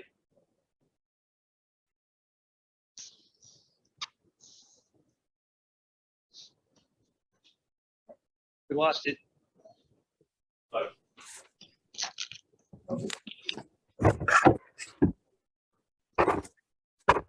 Okay. Go ahead, Jeff. Very good. Okay. Okay, thank you very much for this. I'm going to continue with drought. For those of you who've been thinking that it's been, there's an awful lot of unusual these days. What? Keep going. Keep going. Okay, yeah. For those of you that have been thinking there's an awful lot of unusual these days when it comes to drought, you're on target there. This morning I talked about how drought is accelerating over time. We're getting more and more of it. It's not theory, it's not modeling, it's observations. And so this is a real thing. And I talked about that this morning. And the future may not look like the past. And it's kind of interesting. We're going into an unknown era. And we're actually pretty good at understanding drought over within a small time band. At one point in time, we can calculate drought anywhere there's a long-term weather record. In the Virgin Islands, we have 8 of those records that go back long enough to calculate drought at any one given time. And what we see is that drought is highly variable over a small spatial area. And here's a figure, and screen in front of my screen. Oh, there we go. Okay, so you're looking at drought conditions calculated for one day in 2015. And this is for a 3-month period, so think of it as a seasonal drought. And on St. Thomas, you have exceptionally wet conditions. I would almost say historically wet conditions. Meanwhile, on eastern St. Croix, you're in a severe drought. So just extreme fluctuation depending on which part of the territory you're in under that one period in time. And yeah, we could probably improve the resolution of these estimates if we had more data collection, but we're doing okay right now. So we can at least see that there's extreme variability. This helps us because we know where to direct resources for mitigation efforts, and it helps from a management perspective to understand that. But when we go to long-term drought, things get a little more complicated. This is a map of the long-term probability of drought. You pick any length of time of drought and any severity of drought, and you're not imagining things. That map is one color because it's the same everywhere. And this has to do with that. This is an artifact of how we statistically quantify drought. Drought's calculated at each individual place, and it's actually defined as the number of standard deviations from the mean precipitation for whatever length of time you're interested in. So for everywhere, there's an equal probability that you'll be 1 or 2 standard deviations from the norm. And it's a statistical anomaly. It gets in the math, it gets a little difficult to understand in a few words, but the point is that mapping long-term drought conditions is tough. As an academic, I have some ideas on how we could pursue this, but right now we don't have that. And so in a sense, we don't know where we are vulnerable to drought. But in another sense, I'll tell you exactly where we're vulnerable to drought. Number one is rainwater harvesting.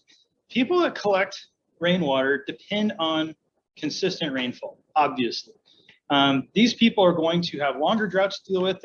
More cisterns are going to run dry, and people are going to end up spending more money on having water trucked water supply or trucked water to top up their cisterns. And the water trucks are a fantastic source of resilience. For footnote here, the existence of this infrastructure for water trucks takes the impact of these cisterns are going to run dry more and more frequently. The impact shifts from not having water or dealing with severe water scarcity to a financial cost of several $100s to fill up your cistern. Still not nothing, but a lot better. And the second vulnerability I can tell you is going to happen, and mark my words, this will fly under the radar, is emotional well-being. There's a pretty good literature in the academic world on how drought impacts humans emotionally. And sometimes it's direct, just during a long, hot, dry drought, you just feel more stressed, and there's literature behind that.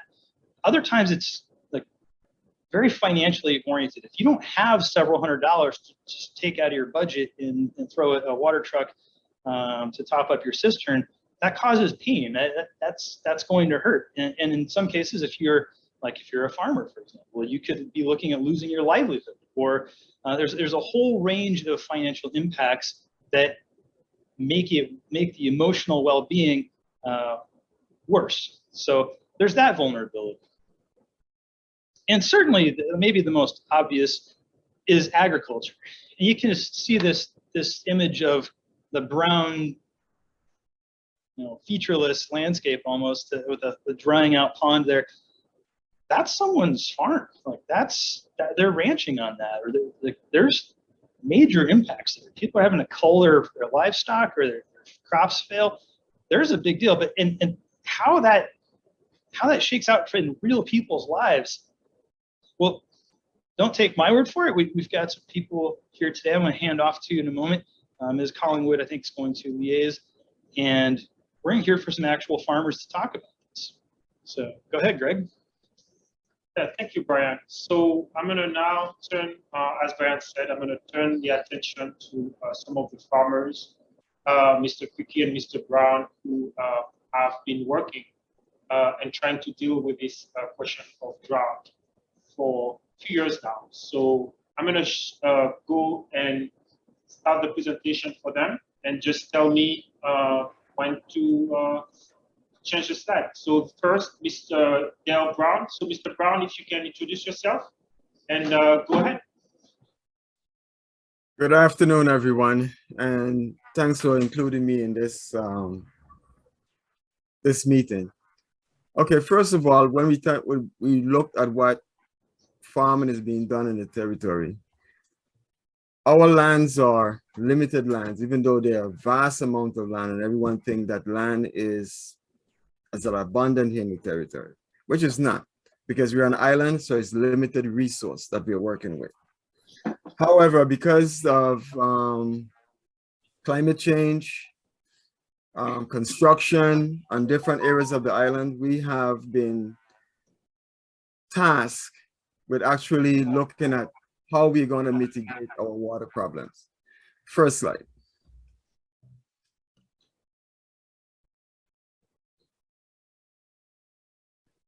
Okay, here is two ponds next to each other. The first one is a 5-acre pond in Estate Bethlehem on the island of St. Croix. And that particular pond has been a waterway that spills over to several other areas or water areas in the territory.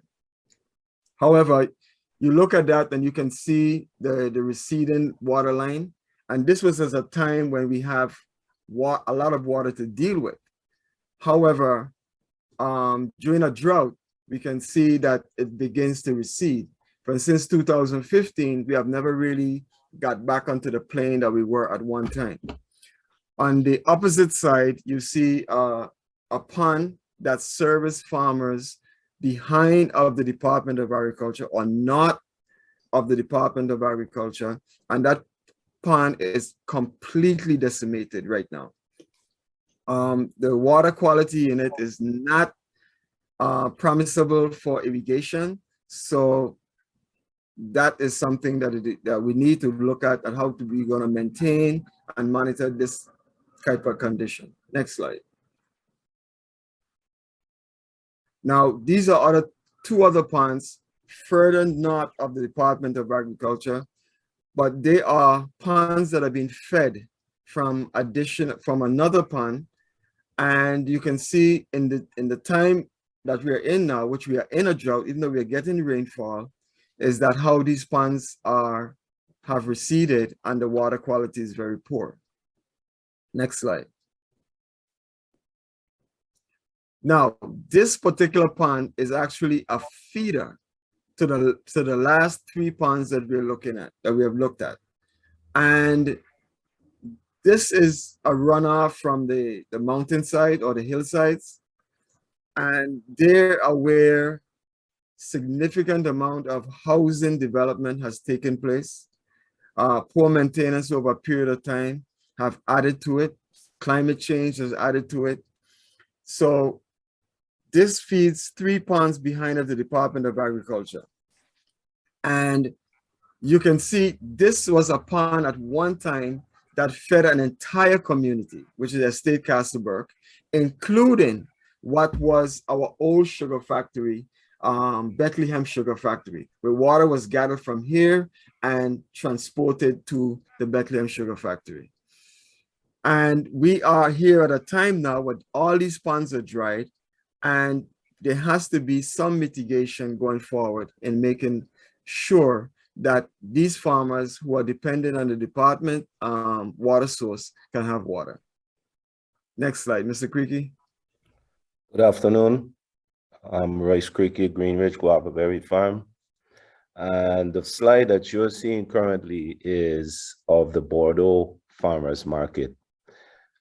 Just below the market is a 60,000 gallon cistern that's either serviced by rainfall that's caught from the roof. Its second source of water is a water trucks that is provided by the Department of Agriculture. And the third water source is a well that's down below in Bordeaux Bay. Currently,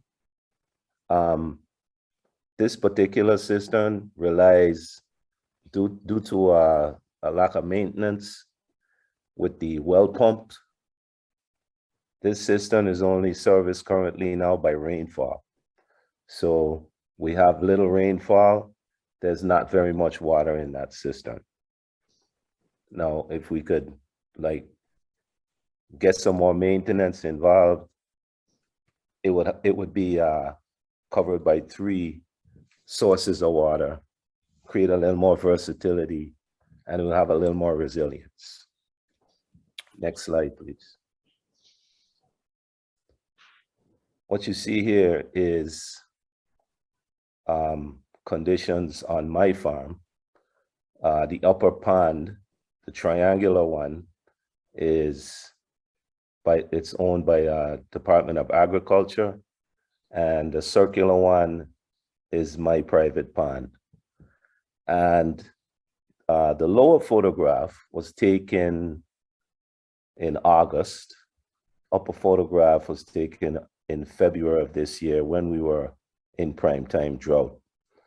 And you could clearly see that the vegetation is back in August from the rains we received. I think we got like about 5.5 inches of rain. But if you notice the water levels, the receding lines have barely come up. Now, these two ponds, the last time these two ponds have been filled was 2015.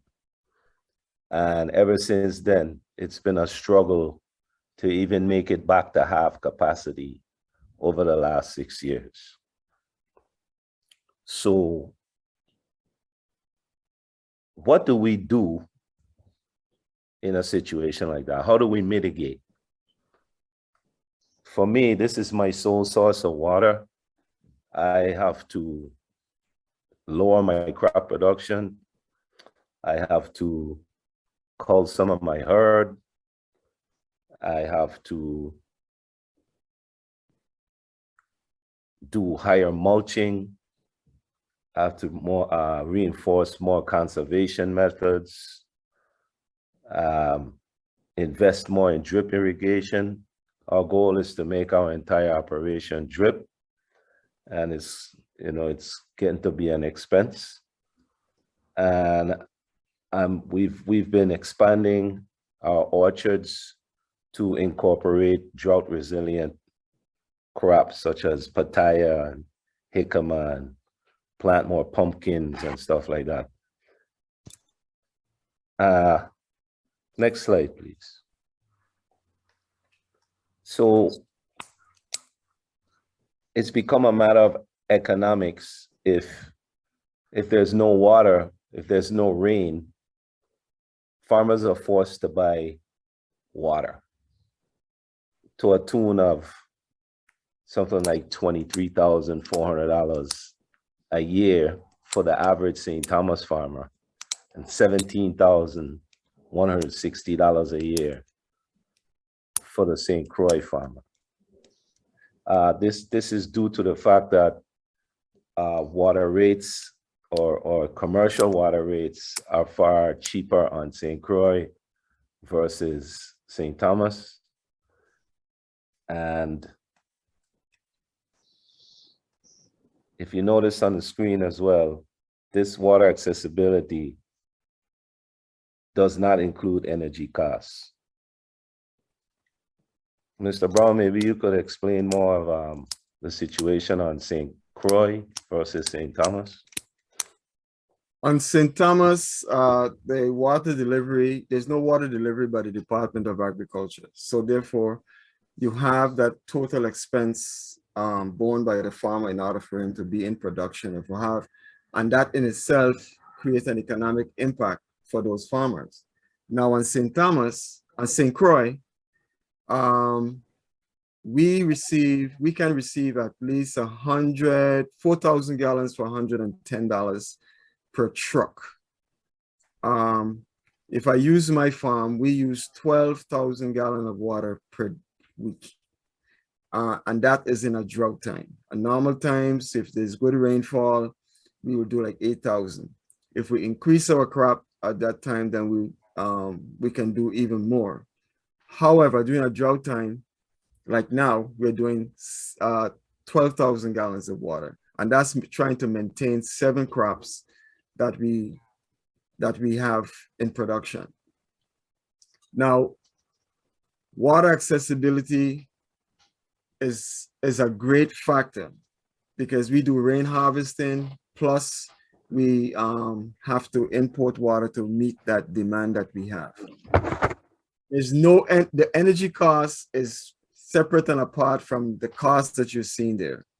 So it is significant that we look at different ways of how we are going to mitigate or create resilience in meeting the demand for water, our water resources.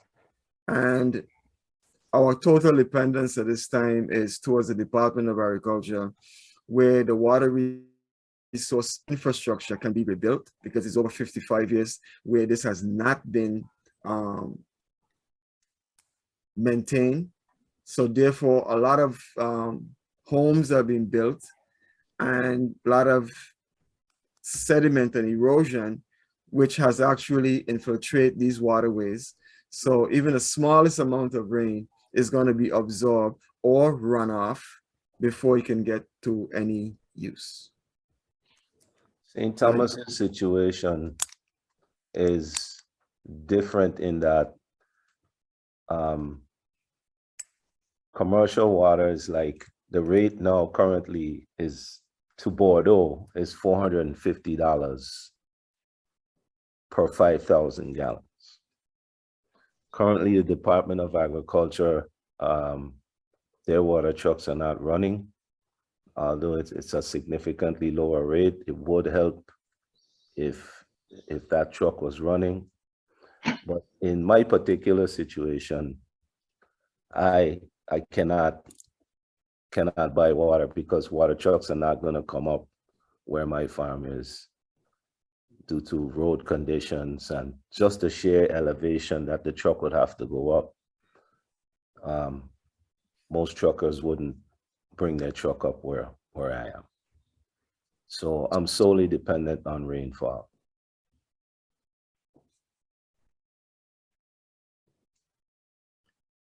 And again, thanks for having us, because this is a real situation. And if you're looking at agriculture sustainability in the territory, it is one where we have to really employ different soil and water conservation practices and monitor and maintain our water infrastructure, whether it's be natural or trucked or purchased or whatever is done by the department to assist those farmers in meeting the goal of production. So again, thank you all. Thank you again. And thank you both of you for your presentation. And thank you so much for sharing not only the challenges that you are facing in terms of getting water from dealing with a drought perspective and the financial impact, but also how you have changed your some of your practices to deal with the new reality. So I'm going to now have Ms. Collingwood, Assistant Commissioner of Agriculture, present and provide the perspective from the agency. So, 1 second. Share. Okay.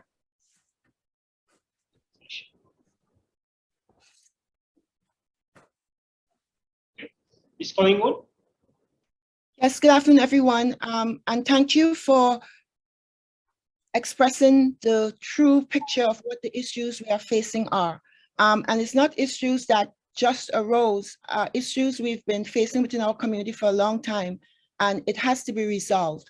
In our efforts to create a resilient water system for farmers in the VI, we recognize the fact that it cannot be done in a silo, and it really requires collaboration and working within the community and even outside of the community with our federal and our local partners. So for the past 2 years since I've been in the position, it's been an ongoing campaign that took time. So we started by planning and aligning plans with different agencies, having conversations, attending meetings, and providing input so we could build capacity with other entities so we can partner, looking for economic linkages and additional planning to reduce disaster risk so we can collaborate these efforts where we can see general overlaps for different agencies. Water in our community is not just used in farming, it's used throughout the community for many uses, and there are a lot of overlaps by different agencies where we can collaborate to support the consumption and the use of water in general. We had to identify practices that make the farmers more vulnerable, and some of those practices require policy changes and even digging deeper down to see what the true nature of the issues are and putting things in place to prevent or to be more sustainable in our approach.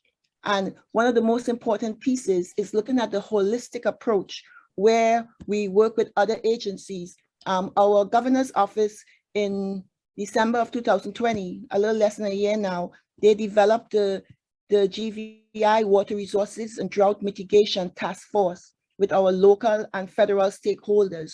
So we have been meeting with local entities like Public Works and Department of Natural Resources and VI Housing and Finance Authority and WAPA and Waste Management, just having discussions as to what initiatives are being carried out in these different areas and how we can collaborate to better meet the needs of our farmers.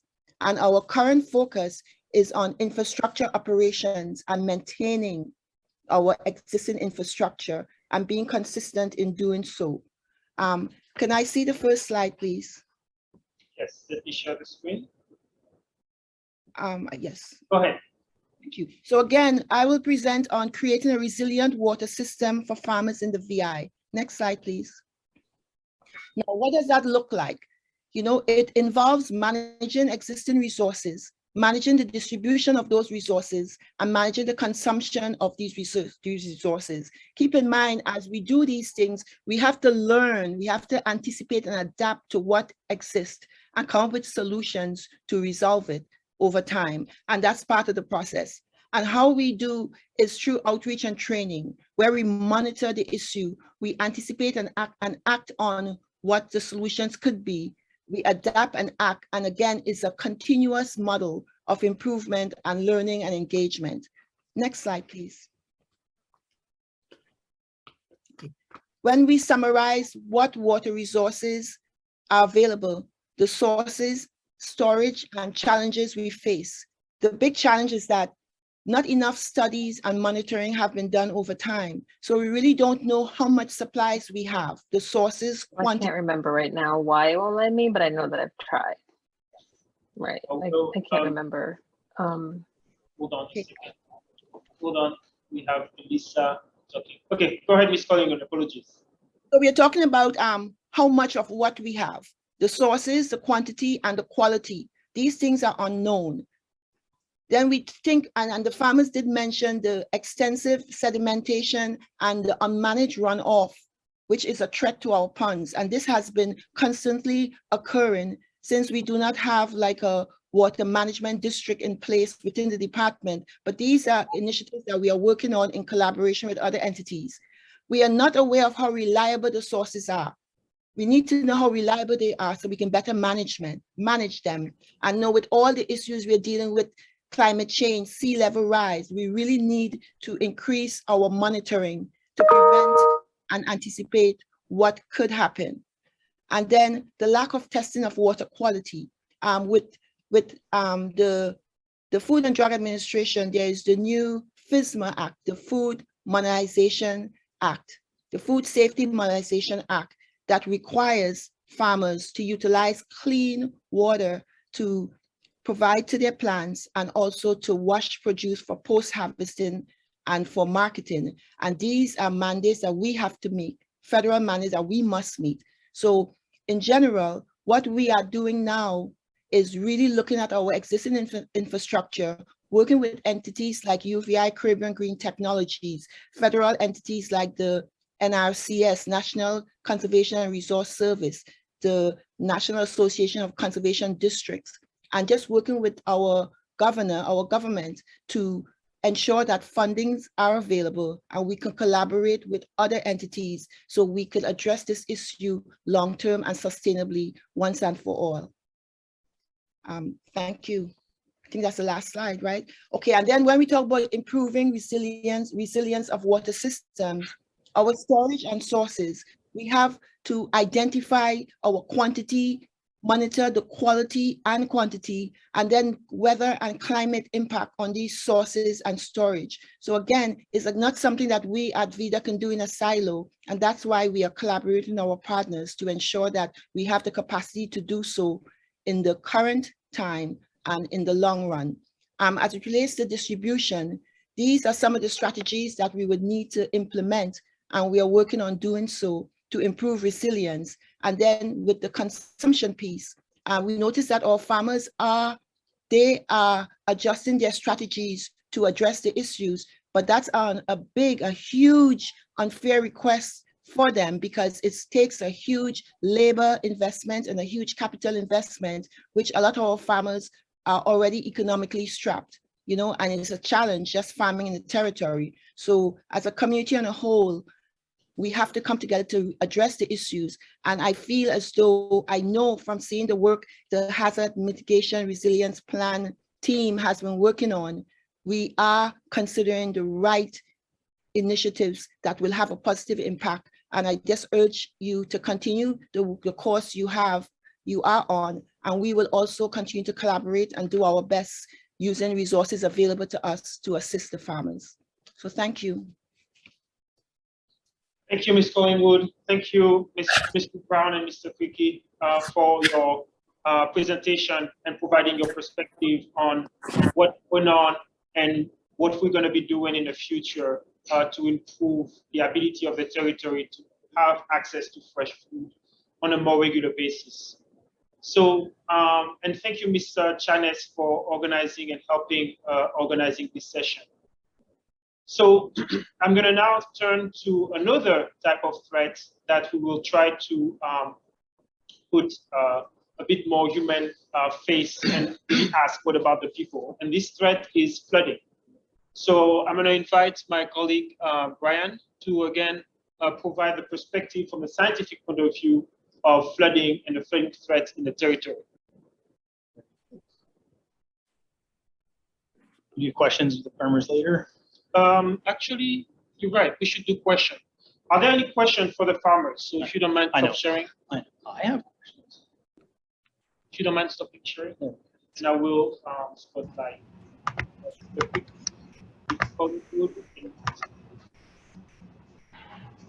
Go ahead, Harry. Yeah, I have a question for the farmers and Diane Collingswood. A great presentation, all of you. It's a lot of good knowledge and new knowledge for me personally. And in a nutshell, what do you think we can do to bring about the water security and in addition to farming, the quality of water that because most of us who even harvest water from the rain, we still have issue with the cisterns. And so any quick answer for average residents like us? In my opinion, we need an investment in, we need to start making water, i.e. desal plants. We need to start making water. We can make quality water. There's water all around us. So there's no reason why we should be experiencing drought. Okay. No reason at all. So we need. So what we should do is approach into investing into making water. Technologies available now. Okay. We understand. Thank you, Royce, for Mr. Creaky. Thank you for sharing that. Yeah, I'm sorry? Mr. Creaky, no, thank you for sharing that. So I think I'd like all of you to take one walk away from this is infrastructure bill gave a lot of money. We don't have many bridges and huge highways. So maybe we can get some money to fix our irrigation water system. So something that we should get the message to the governor and to our congressional delegate. And then your information is fantastic. You should share that in the ag board at the next meeting. I want to support what Mr. Creaky said in reference to the desalination plant, but I also think the key is to stay on course and continue the initiatives that we have started. We've made a lot of movements in terms of working with different agencies. The government, the governor's office, he has plans to do different things around water. NRCS has plans. The UVI Caribbean Green Technology Center has plans. At the Department of Agriculture, we are working on things. And We Grow Food and other farmers, they are very passionate about resolving the issues because it impacts them the most. So I know that consistency over time works, you know, and consistently hitting that nail and never stop because it's so critical to our farmers. And also another big piece is the next generation, engaging young people and educating them and having them understand the critical importance of water to our community. And that way we have continuity in addressing the issue long term. Ms. Collingwood, thank you for the support. You know, I've heard plan after plan after plan. What we need now is some enactment. You know, the G20 says, the scientists at the G20 says, we have 11.5 years to straighten things up. So keep pounding on a nail doesn't do anything. We need to get up off our asses and do something. I respectfully still agree that consistency does work. And I know what you're saying, we do have limited time. And that's the reason why we really need to come together, work together, and access the resources, funds are available. And once we come up with the perfect plan, which I know we are working on and working through the Ag Plan Task Force to develop, once we have that plan, we will be able to gather the funds and consistently work on it and get it done. And that's all. Thank you so much. And yeah, consistency and keep working with what we have, making sure that what we have works the best possible, and then if necessary, add more to increase the amount of resources. So those are the years, and those thoughts are very welcome. And we at the HMRP will do our best to try to ensure that funds can be accessed to start dealing with some of those issues, as because drought is going to become more and more of a threat for the territory. Is there another question from the audience? Brian, do you have a question? I was wondering, how practical would it be to simply drill some more wells? There's water under our feet. It's drastically cheaper to get water from the ground than it is to desalinate. And especially, what if cost wasn't an issue? And how practical could groundwater be? Where is the groundwater? Yeah, we have to monitor and identify how much water there is and make sure it's available and sustainable. So that was part of Ms. Collingwood's presentation, is first identify those resources. Right. I promise there's a fractured aquifer everywhere, somewhere. The well yields aren't good, but they're something. And every gallon you get from a well is a gallon you don't have to bring from somewhere else. And like, there's wells in the island that do yield. There's studies that show approximate numbers of what we can get out of them. How about that for a solution? You have a good point, and that goes back to Ms. Collingwood's point, which is to identify those sources, quantify them, and then after that, start drilling those wells and access the water. All right, read my report. I'll be sure that's in my report. Thank you. Is there another question before we move to the opposite of drought? One more question. Mr. Can you mind coming to the microphone so they can hear you? And identify yourself. Judy? What's that? Oh yes, there is a microphone. That's how they can hear us. Yeah, yeah. Just speak. Good afternoon. This is Judith Freeman Schimmel. I'm a project assistant with HMRP. And my question to Farmer Brown and Farmer Cricky is, Waste Management says that on St. Croix, they refine the wastewater through the treatment plant to a quality that can be used for agriculture. Does that sound like a viable resource from the view of the farmers? So the question is, has wastewater, repurposing wastewater for agriculture purposes been explored as a solution? There has been some talk about it. I haven't seen anything come about it. There's been some talk about it. But here's my question to wastewater. We in the Virgin Islands have a maintenance issue already. Everything needs maintenance. What's going to ensure that the water quality coming from these wastewater plants is going to stay at the level it needs to be? Now, I'm not against treated wastewater, but I'm against poor maintenance. Good point. Yes, I want to say I met with the management at Waste Management. We looked at the reports to show what caliber of water comes out after wastewater treatment, and it will require another level of treatment to meet the Food Safety Management Act. But we have discussed it recently in the past couple of weeks and looked at the data and recognized it's something that can be used, but require additional treatment. And that's something we are looking at to see the cost and the feasibility of doing that in the long run. Thank you. Well, thank you so much. I'm sure we can pick up that conversation again, but in terms of time, we need to go to another Kimiko and Harriet. If you don't mind, we're going to have a discussion session later, but we just need to move to the next session. So, Brian, go ahead and start.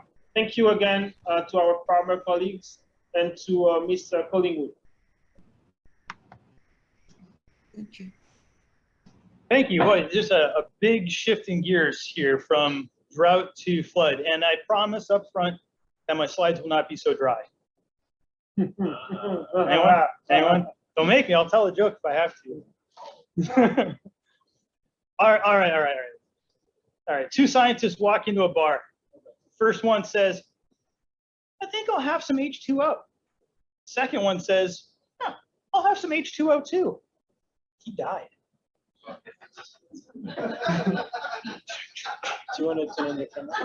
right, let me turn my camera on here. Now that we've got that out of the way, stick my day job. Yeah, it's hopefully I'm better here. So later. Very good. So let's talk about flood for a minute. What exactly is a flood? And I think of flood as an excess amount or an amount of runoff that exceeds the capacity of stormwater infrastructure to keep that water from causing damage to property and loss of life. It keeps that failure to keep that water out of our way. Fair enough. Well, what does that depend on? Runoff is a loaded. There's slightly. Very good. Yeah. So runoff and the stormwater infrastructure capacity depends on a few key factors. Runoff, of course, rain would make sense, and the characteristics of a watershed. Fair enough. Pretty simple so far. Meanwhile, the capacity of stormwater infrastructure depends on the design of the infrastructure and the condition of the infrastructure. This isn't so hard. Now, there's factors that feed into that. With regard to rain, you have the amount of rain and the intensity of the rain. Those are two big factors. Watershed characteristics, there's a whole bunch that matter. Some of the big ones are the slope of the watershed, the shape of the watershed, the soils, the condition of the soil, how dry the soil is, how wet it is. Land cover is a huge one. Flip over the stormwater infrastructure side, you have the design capacity is a very large issue. The maintenance, the construction, and the age of the infrastructure, terribly important.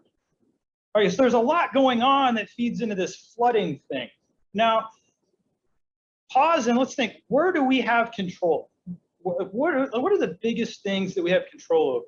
And the two that pop into my mind are land cover and the condition of our stormwater infrastructure. Those are huge, and we're going to talk a little bit more about those. Okay, this map probably looks familiar to a lot of you. This is our land cover change, 1985 to 2018. And the big thing that pops out is, wow, where'd all that red come from down in 2018? And pretty much any map, red is bad and green is good. So something bad's happening.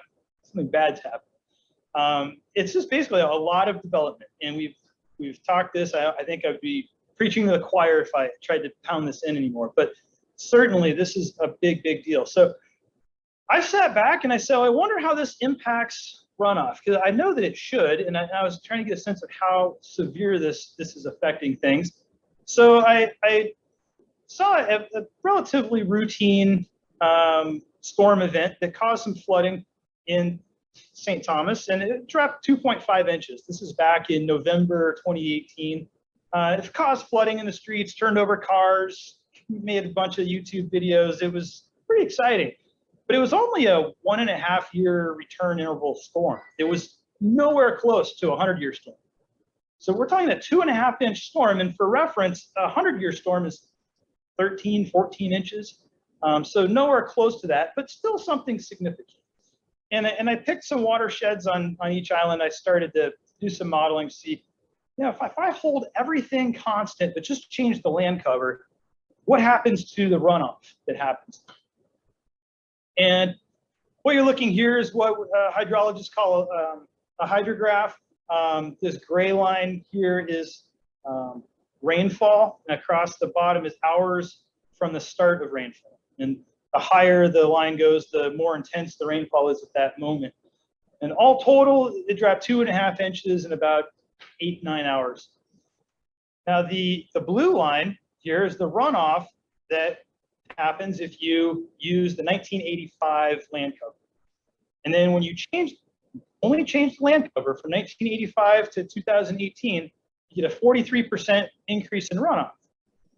So of the water that flowed down the streets that day and turned over cars and caused a lot of disruption, 43% of that we can say thank you to land cover. So I went to some other watersheds and I saw the same thing. Actually, it gets bigger. The increase gets bigger. Over in St. John in the, was it the Guinea Gut watershed, at 183% increase in the peak runoff, like that maximum amount of water that's causing that flooding. And down here in St. Croix on the Bethlehem Gut watershed, 3 times more water simply because of the change in the land cover. Bethlehem Gut is a lot flatter, a lot larger, a lot rounder, a lot of things that make it more vulnerable to that increase or to that change in land cover. So this is just like a simple 1.5-year storm. So I don't want to convey the wrong thing. Just because land cover change increases runoff, that's not necessarily bad. Remember that flooding is this balancing act between runoff and the capacity of our stormwater infrastructure. And if, as we develop, we increase our stormwater infrastructure capacity to accommodate that increase in runoff, no problem. Everybody's happy, no flooding, life goes on. The problem comes in when the stormwater infrastructure doesn't keep pace with the increase in runoff from the land cover development, the land development and land cover change.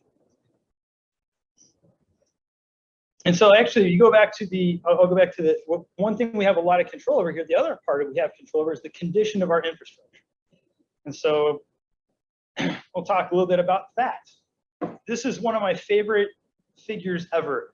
These are 2 fairly typical guts as they drain toward the coast, very similar infrastructure. Of course, on the one on the left, it's cleaned out regularly. You can imagine how water could go shooting right down that and drain quickly and not pool and not collect and not flood anything. But the one on the right, you can see there's going to be problems there. Water is not going to go flowing down that very freely. It's going to back up. It's going to flood. And that's a problem. It's not always bad. Sometimes we build some good infrastructure that has some improvement projects. And here's an example of some new construction of a road post-hurricane. Get some new swales, a nice culvert under the road. And because of this, now that water can now be routed in a direction that keeps the water safe and out of our way. In other cases, not so much. Culverts and drain entrances are notoriously bad about collecting debris that blocks their entrance, and then they plug up, and then you get water back up, and bad things happen.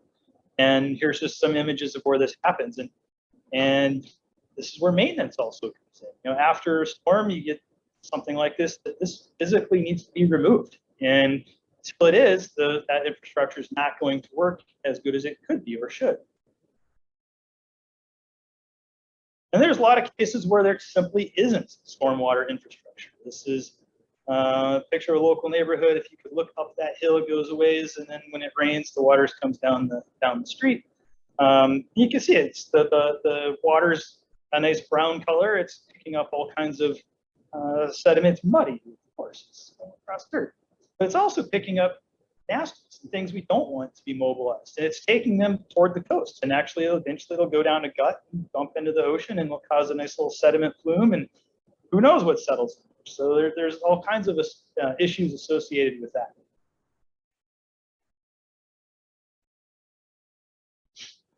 All right, so my point here is that development's not inherently bad. When you balance development with the development of your stormwater infrastructure, that's good wastewater management.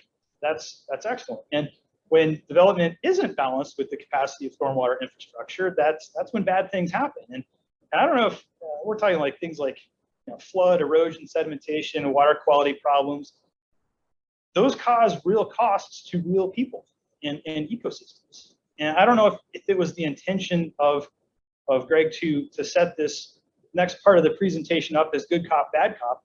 But I understand we might have Rachel McKinley around, or maybe Sharon Calderon, that can speak from the Coral Bay Community Council on some of their projects that apply best management practices to improve the capacity of the stormwater infrastructure and to minimize the impact of development on runoff.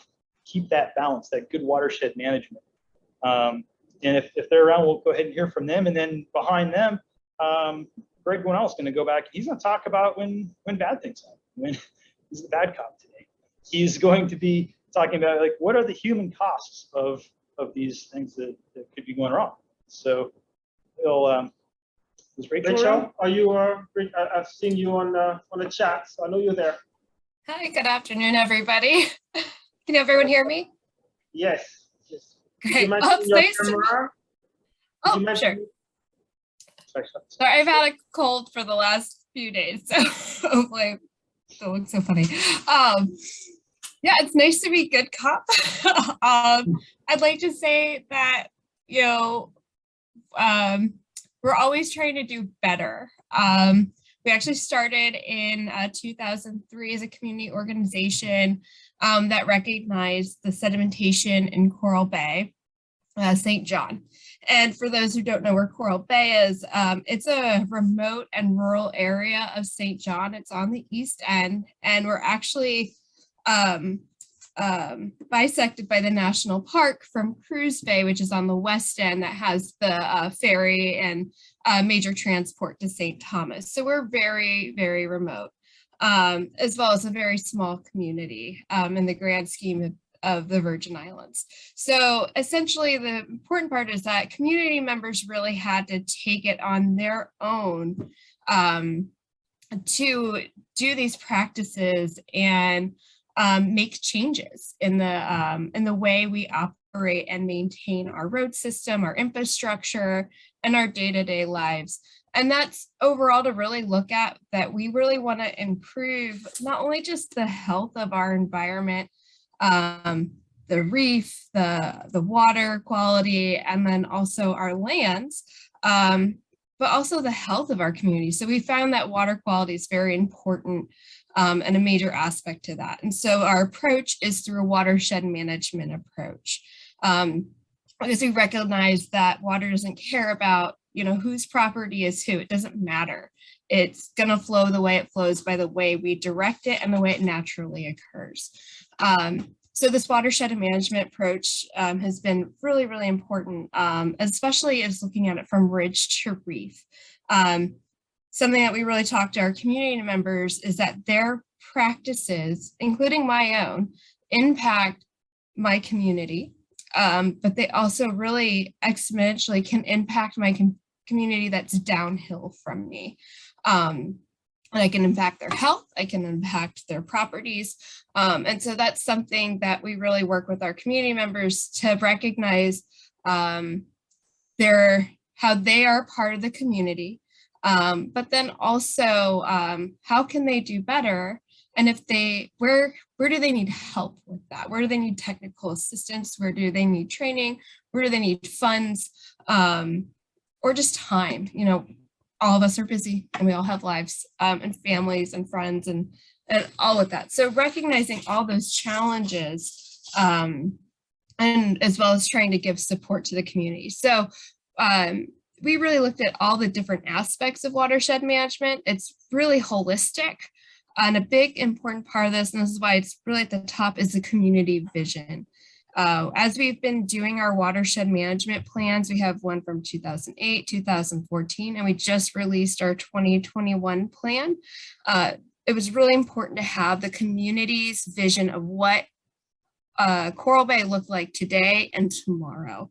And we continue to ask that because that can change as our community may change and ebb and flow, or our values and priorities may change. We've actually had consistency of what our vision has been. And so we really try to continue to develop our strategies and our plans and our efforts towards that. A big component with this watershed management plan we just released was that we have a community handbook. So we're not just giving our communities 300 pages plus of a technical report. We're giving them the highlights and key components of what they can do and information that they can use so they can do better practices. Because at the end of the day, it's what we do, not what other people do. Some of the work that we do is stormwater management. We do road retrofits where the community has been gathering together, getting funds, and then we match that with grant funds, and we do retrofits and repairs to help them deal with flooding issues on the roads. Not only just the horizontal flooding that we typically think of a floodplain, we really deal with a lot of vertical flooding where water will all of a sudden just come out as a waterfall, cause erosion, block roads, and then just flood out and rush down our roads to where you can't access them. So that's actually one of the major things that we look at for flooding is not just horizontal, but vertical flooding so people can access their homes and their businesses. A big part of that with a challenge has been who's in charge of who's responsible for these roads, who's responsible for the maintenance. It's not that we just have a simple definition in the Virgin Islands of public versus private roads. With some of these roads being within probate, some of them not really having a defined owner or a deed. So we work with our community in a group through volunteer homeowners associations or just groups. And we're really looking at these groups in a watershed element, not as an estate element, but watershed boundaries. So that's been very significant that we look at that watershed boundary, not just parcel boundary or an estate boundary. So getting them together and finding out who's going to take care of the maintenance of the stormwater infrastructure, help reminding them that, oh, storm season's coming up, you might want to clear some of those out, has been a big part of success, as well as that they have some skin in the game of paving a road to help the water flow back into the gut or a natural flow or let it spread and slow and spread it. We also do training on how you can use vegetation and things on your own property that are good practices to really reduce the amount of water that's, exponentially flowing down the hill with driveways and development on these hillsides. On other work that we also do is resource and waste management, where we're really looking at, this year I'm focusing on drinking water and wastewater. We've been doing that since 2008. We have a wastewater, drinking water, and a solid waste management plan from 2015, where we're really looking at options of how can we have the best water quality for drinking as well as wastewater. And that we have all septic systems out in Coral Bay. And so what do you do to make sure your septic system isn't contaminating the bay and causing issues as well? So we're doing a lot of work with that, as well as solid waste management, really trying to make sure that the community is doing the correct practices and really doing the best that we can to reduce the amount of trash that we generate, as well as composting and working with some community gardening. And then our big thing this year related to flooding is actually doing a more focused hydrology and hydraulic study of these larger developed watersheds, so that we can really pinpoint areas that we need to prioritize and focus on. Right now, we're just kind of piecemealing areas that we can do, but with the larger study, we can actually do more focused work. So we're really excited about that. The biggest thing that we found out of all this, and I'll be done here, is that to really make anything work is that we need the funding, we need the expertise, and we need the participation of all of our partners and community to align at the same time. Now, to get those three factors together is probably the biggest challenge. But when those do align, we really can do some great work. So I'm excited to share any more details, and we can be contacted if anyone has any questions or any comments. Thank you. And thank you. Thank you so much, Rachel, for your work. And thanks for showing the sort of comprehensive approach that you're taking, really looking at improving the quality, overall quality of this watershed, reducing stormwater, improving water quality, and all the work it takes in order to achieve this result. So thank you so much for your presentation. So now I'm going to provide a different sort of point of view on this issue, talking a little bit about, what does that mean for some of those people living in the floodplain here in the Virgin Islands. So I'm going to share my screen. A second.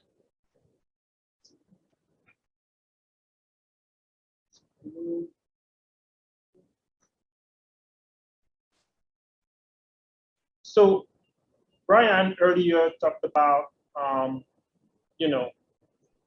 the process of flooding and how much flooding has increased because of the way that we've developed. But he also mentioned that there are ways to mitigate some of this flooding.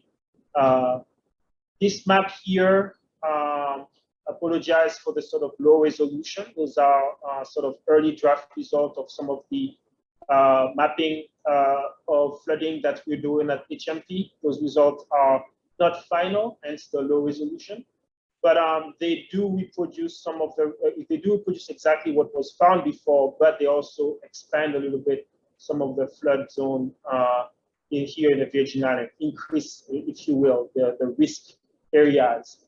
And the red dot here are location of public housing. And what jumps at you is the fact that there is a lot of public housing at or near a flood zone. And in general, public housing are places where there's a high amount of vulnerable population, whether it's people that have economic difficulties or people who are maybe a bit older. In general, we can see that those people who are already in a vulnerable socioeconomic position are also quite vulnerable to the impact of flooding. And I also want to draw your attention to this region, the Bovoni area on St. Thomas, where you can see that, yes, the public housing is outside of the flood zone, but it's very hard for them to get out of it because it's surrounded by basically floodwater if we have a massive storm. You will see some pictures of that in a second. On St. Croix, it's pretty much the same thing. You can see a lot of those public housing are at or near flood zone, especially the south region, southwest region of St. Croix, as well as in the Christiansted area, meaning those vulnerable population, in addition again to the socioeconomic difficulties that they have, they are now facing the prospect of being flooded or dealing with flooded waters or flooded roads or other places that they depend on. So what does that mean really? Like, how did we get there?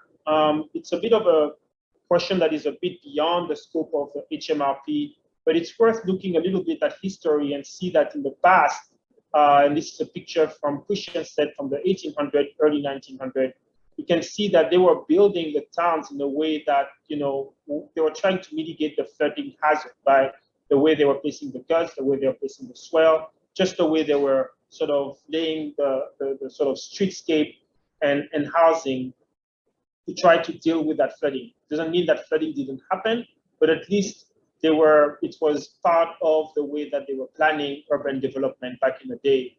Looking at now, you can see that a lot of those guts, a lot of those swells have been paved over and are completely disappeared. And so you end up with, urban centers that have degraded, if not non-existent, drainage system in some parts. So again, if we sort of ask, okay, so who lives there? Who lives in those areas? Here in this picture is the same map as before, showing the location of the flood zone, floodplains, in addition to the red dot representing the public housing. And then the shading represents the sort of median income by estate. The red, yellow color, sort of lighter color, represents regions that are quite depressed economically. The red color represents regions that are a little bit more affluent. And what you see again is that those regions that flood often, Town on St. Thomas, Bovoni, Smith Bay, are economically depressed. So those people in general, outside of the public housing, we also have vulnerable socioeconomic people in a vulnerable socioeconomic position living in those flood area in general. Same thing for St. Croix, where you see again the yellow is the lower scale in the median income, and then the red is the higher scale in the median income. And you can also see a sort of correlation more or less between where those areas that experience a lot of flooding are with relation to the sort of socioeconomic status of those people who live there. Meaning in the Virgin Islands, there's a fair amount of vulnerable people living in regions that are very prone to the flooding hazard. So what does that mean really? Like if we start to go and visit those places, a lot of those pictures are taken in St. Thomas because that's where I have most access to, but I'm sure that similar sort of a situation or similar type of, so I just realized there's an error in this presentation. A similar type of a reality can be also observed on St. Croix. So just gonna walk you through those slides a little bit. So this one is here in Bovoni, and you can see this community member here cleaning the gut himself to try to deal with this issue of stormwater. You can see the picture that Brian showed earlier, or similar here in Bovoni as well. This is a road that leads to residential area. This road was destroyed after the hurricane, and yet 4 or 5 years later, we see that the road hasn't been replaced. And those people who are driving on a regular basis on this road, they experience, in addition to whatever flooding hardship, they have to, they experience extensive damage to their vehicle. And what we found, we had a study done as part of the HMRP, and what we found is that in general, in the USVI, we lose millions of dollars every year that we have to pay for car maintenance, money that doesn't go into the general economy, that goes into car maintenance because of the condition of the road. And in general, we find that those roads of worse condition tend to be located in those regions that have lower socioeconomic sort of population, and they also tend to flood. So it's sort of compounding sort of factors that make vulnerable population even more vulnerable, if you will, to the impact of hazard. Pictures you can see here, picture with dealing with sewage, raw sewage going in the street, issue of garbage, and we're going to be talking about the garbage, in addition to the general sort of condition of the housing. And if you remember when we were talking this morning about hazard, if you think about earthquake, if you think about flooding, if you think about high winds, questions abound as to the ability of those populations to not only survive in the structure that they have, but when they go out, the type of environment sort of hazard that we're going to have to deal with to just sort of go by. And you can see this in some of those pictures where you can see, this is Bovoni, the person, cleaning their guts was, a little bit above, upstream from here, but you can see extensive flooding that they had to deal with. You can see some of the pictures that Brian showed earlier of non-managed, non-maintained guts that increase the likelihood and the severity of flooding. And then you can see here in this picture taken by some folks from the University of Pennsylvania, you can see that sometimes people have to just build their own drainage system by adding cylinder blocks to a drainage canal that the Corps of Engineers, I believe, is supposed to maintain and upgrade because they are suffering, because this infrastructure does not meet their need. And so the question is, okay, so we have a situation here in most of the VI where the people who live downstream in the floodplain, and remember what Brian was saying earlier, if a lot of this happened above, and I think Hilary also made the point this morning that we need to take a whole watershed approach and not just thinking about the area that is impacted. But what we see is that those people who are the most impacted not only are already in a vulnerable position, but they also suffer from the fact that there is even more flooding, even more water going into those guts before reaching them. So they suffer from the impact of what happens upstream of them, and the question of how can we pay, how can we fix what's exactly here is complicated by the fact that FEMA usually, or the Corps, or the feds in general, just look at the region impacted and not the whole watershed. We don't ask what happens upstream that maybe increases the risk that you're at so that we can potentially ensure that you are protected, even from a cost-benefit analysis. It might not make sense because the structure is too expensive. So all that to say that there are a lot of questions that we're starting to ask now about what are the consequences of flooding on people and what does that mean. And I think that what it means is that people are leaving. And so if you are looking at the latest census from the 2020, what they say is that the population of the VI has decreased by 18%. And I think we can all pretty much agree that a lot of this was driven by people just wanting to leave or having to leave the territory because of the hurricane and because of the condition that they were in after the hurricane. And if you look a little bit deeper into those results, you see that the largest drop comes from those urban regions, come from Frederickstead, parts of Christiansted, Bovoni, town, Charlotte Amalia, etc. Those regions that are highlighted that have degraded infrastructure, those regions that suffer a lot from flooding, all those regions are the ones that have experienced the highest amount of flood. And maybe worrisome, maybe not, but the territory also experienced an increase in housing unit outside of those urban regions, meaning that the amount of impervious surface, the amount of what happens upstream that can increase flooding has probably worsened slightly since 2010. So we just want to sort of highlight those to say that we can come up with projects, we can try to fix things, but we also have to think about what it means for the people who are suffering and what are the conditions that we are creating in the territory that can increase the suffering of some of those people to those hazards. Those are called drivers of risk or underlying drivers of risk. And the United Nations has sort of highlighted a few of them: unplanned and rapid development, and we are experiencing some of that in the territory. Poverty and inequality, the ability to pay to improve your housing condition, the ability to pay to improve whatever is happening around you, or buy a property of better quality, or just inequality that pushes you to live in regions that flood regularly.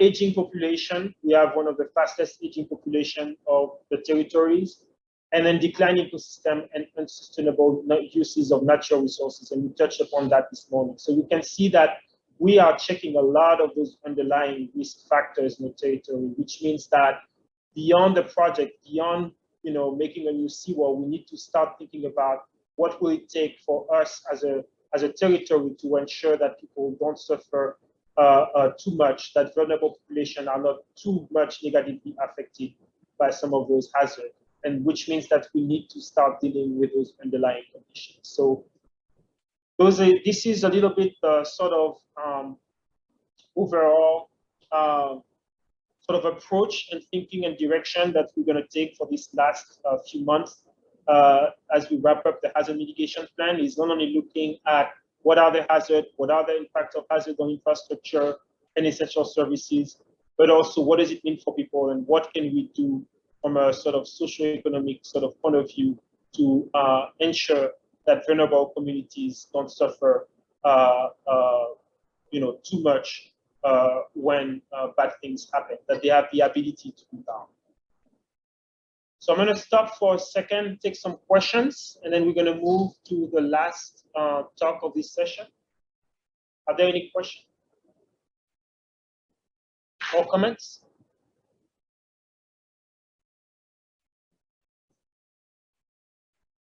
Okay, so if there's no question or comments, I'm going to switch to Ms. Stolz, Ariel Stolz, who will be talking and taking a deep dive into one of the infrastructure systems here in the VI and assessing question of what it means for people. And she will be talking about the solid waste system. And I believe that Ms. Stolz also has guest speakers from one nonprofit, Allen Green Living, and from Waste Management Authority to provide their perspective on how they're doing or what they're doing to increase the ability of the territory to better deal with surprises and hazard when it comes to debris management. Ariel, are you there? Yes. Okay, let me see if I can find you. So first I'm going to remove my spotlight. I'm going to put the spotlight on you. You here. Okay. Okay. Go ahead, Aya. Okay, hi everyone. My name is Ariel Stoltz and I work at the Caribbean Green Technology Center at the University of the Virgin Islands. For the hazard mitigation plan, I've been working on looking at the solid waste sector. And so today I'm going to be talking about that. So let me just share the screen.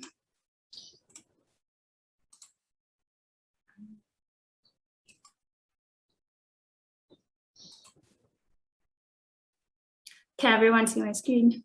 Yes. Okay, so yeah, so today I'm going to be talking a bit about solid waste system. And so here's just from the workshop what themes will be touched on in this presentation. So first, I'm going to discuss why solid waste, why is it included in the hazard mitigation plan, how the system works, some of the impacts of hazards on the system, some of the challenges that we face in the Virgin Islands for solid waste, and also some of the opportunities that we have, looking at what opportunities we have within the HMRP, but also what is even being done right now to make the system more resilient. So the first is why solid waste. Solid waste is actually not typically included in hazard mitigation plans. So this is something a bit new and probably why I'm talking about it. So we decided to include it because we believe that solid waste is an essential service. And because of that, it's also critical to recovery, especially because when a hazard happens, yes, it can impact the system. It can damage the offices. It can maybe damage the landfill or the bin sites. But the actual biggest challenge is that waste is generated, and this has to be taken in by the already overwhelmed system. So any hazard that happens generates waste. We really saw this during the 2017 hurricanes when there were piles and mountains of trash on our fields. And this is it's not only difficult for the system to take into it, it really doesn't make it feel like the disaster is over when you can still see it right there in front of you. Also, solid waste can lead to negative impacts on our human health and on our environment. And finally, it's really important to think about solid waste because it's technically a resource, especially if we don't consider it trash, but consider it as materials. We can reutilize it in our economy, and then it can really be something that is more sustainable for us now and for the future generations. So it's important that we think also about what we're using and how much of it we use. So some of the health impacts, there's a lot of bin sites. I'm going to talk later about how the system works, but we do have these bin sites around, and they are prone to flooding. And this can be really dangerous, as you just heard about all of the impacts of flooding. When you mix that with trash, then it becomes toxic. So a lot of the sites are actually in the flood zones. But in addition to that, some of them that are not even in flood zones are still located with the drainage channels. This is because it's government-owned land. The Department of Public Works owns the drainage channel, so it's already accessible, and then the bin site is placed right next to it. So this means now that if any trash is not in the bin and falls out, it's going to go straight into the drainage and cause more flooding. And also any litter that happens is probably going to end up in these drainage channels too. And so this really can be dangerous because it pollutes our waters, it runs into our oceans, and sitting water, trash attracts animals, which can really lead to spread of disease. One of those animals that at least sitting water attracts is mosquitoes. And actually tires is a really big problem. So a lot of studies have found that discarded tires make a really good artificial breeding site for mosquitoes. And we counted the sites that have tires and found that 60% of them do have these huge mounds of tires. And in these sites, it is possible that the mosquitoes that can have these diseases can be breeding there. So it is dangerous. At the dumps, we also have some health impacts.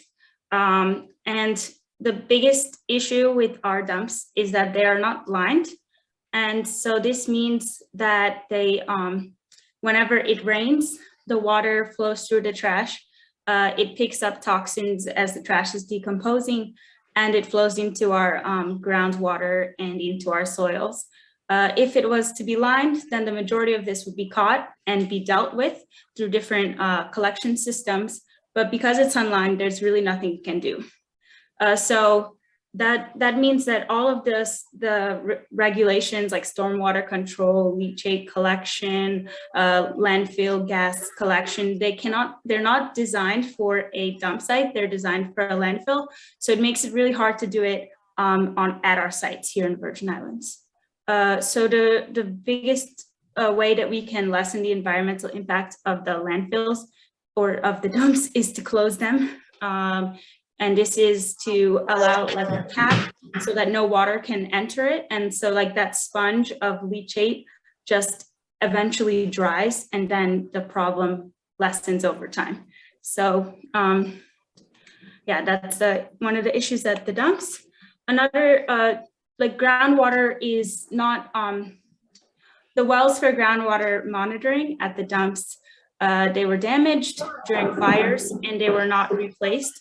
So there's not accurate information directly from the dumps, but there is information from studies that have been done nearby. And so this is a study by EPSCoR that was looking at, between 10 years where the toxins are located. And this is a nature reserve, like there's supposed to be no human impact, but it is right next to the landfill. And so you find that there are toxins right there in where our fishes are growing up, and it's impacting the ecosystems. So yeah, if you can see here, like this is the mangrove right next to the dump. So other issues are just, air pollution and fires, which happen often at all landfills actually, but even more at improperly managed landfills. And then the soil and water pollution, which really comes from that leachate. And also breakdown of trash causes climate change emissions because it's the main gas is methane, which is even more potent than CO2. And on St. Croix, there's an additional hazard because it's actually close to the airport and there's a lot of birds, and these can be a flight risk. So that's another problem that we have at the St. Croix.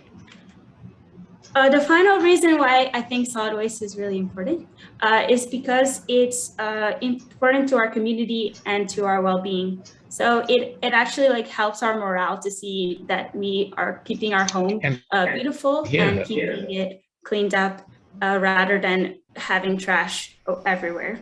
Also, it's important we preserve the natural resources around us. I think natural resources are part of our heritage and our culture. And so it's really important that we don't just like mismanage it by having trash and litter.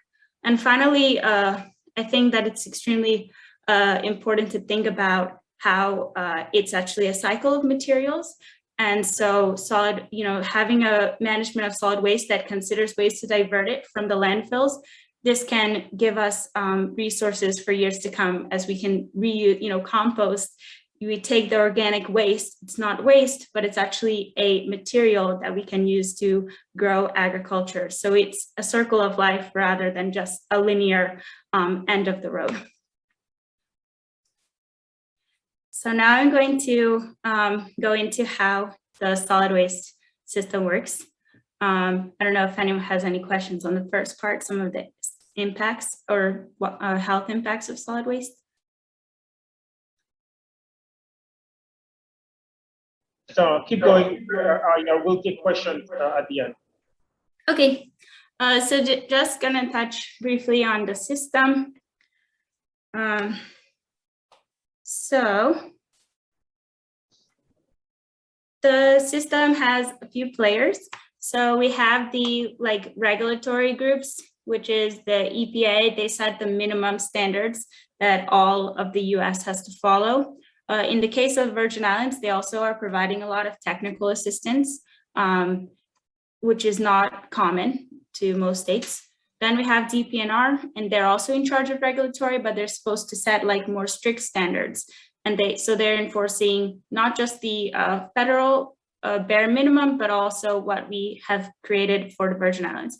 So in the Virgin Islands, we actually have, as part of our code, we have pieces of our VI code that are dedicated to solid waste. And then finally, the VI legislature, they kind of determine how much of a priority we think solid waste is by how much funding they give to this entity. And so Waste Management Authority is in charge of the operations management of the whole system. And then they're also in charge of enforcing it on the general public. But the system itself is created by us. Like, we create the waste as the VI public. So we are the reason that we have this system in the first place. So that's why, like, thinking also about reducing the amount of waste we produce can be really important for minimizing the impacts on this system. Then we have the non-government groups. These can range in like how much they are participating. Sorry, someone else is talking. So there's some like small scale operations of recycling, composting, different projects that people are doing, but there's also a lot of groups doing education and supporting supporting laws for environmental advocacy and things like that. So there's a lot of things happening on this side of things. So I thought it was important to include them as one of the players. And then we also have the waste haulers, which is separate from waste management, which can sometimes make it challenging. And then when we have a hazard, you might think that waste management is the one picking up the debris, but it's actually going to be Department of Public Works. So it's like different. There has to be some coordination there when a hazard happens. So continuing the system, I mentioned the VI public as one of the parts of the system. So we are creating the waste, and the Virgin Islands, we are the top in the Caribbean per capita. And so this is in kilograms, but if we make that pounds, it's 9 pounds of trash. And that's 40% more than the US average. So that's a lot. This probably has to do with that we're like importing everything, but it's still quite a number that we should try as hard as we can to reduce. Also, the types of waste we have, the majority of that is organics. And this could be potentially composted or something. The other category is other. So it really highlights the need for source separation and diverting material from the landfills in general. Then after the trash is created, it's collected at these public bin sites. So residents have to drive their waste to the bin site. They're usually along roadways. So you pull off of the road and put it in the bin. Dumpster is usually 20 cubic yards. There are a few residents who have access to curbside pickup, but it's less than 15% of the population. So it's not the majority. And here's where the bin sites are. So on St. Thomas, there are like about 60 bin sites. A lot of them are extremely small, just like a few, much smaller than the ones I had pictures of. On St. John, there's about 17, and you can see like there's most of them here, but not so many in Coral Bay. And then on St. Croix, there's only 5 sites, but St. Croix is much flatter. So there's 11,000 people have curbside pickup. So that's why there's like such a big difference in the amount of bin sites. And the reason why house collection is difficult to do is because of the terrain. Hilly areas, hard for trucks to stop on the road, hard to do curbside pickup. So then the trash is taken to the dump. This is the dump on St. Thomas. It takes all the trash from St. Thomas, St. John, and Water Island, and also the smaller islands around. And yeah, it's staged a little bit in, here's some green waste, here's some tires, some metal. This scale house is not operating, but in theory, the trash could be weighed. And there's also like places for hazardous household waste and e-waste, which shouldn't just be put in the landfill. And then similarly on St. Croix, they have like some staging areas, and there's a scale house, which is maybe operational, but haven't been confirmed. Yeah, so that is the system. Next, the impact of hazards. Okay, just checking with that. Okay, so here for the impact of hazards, here's the impact of flooding on the different bin sites. So while this shows that 60% of the sites are in the flood zone, from what we've heard from interviews with waste management, this number is probably higher because they said that all the bin sites are experiencing flooding. So that means that a lot of them are located along those drainage channels. And so if the drainage channels are not working as they should, then it can lead to more flooding in the area, even if it's not technically in this flood zone. Also, it can be challenging because the roads can be blocked by flooding as well.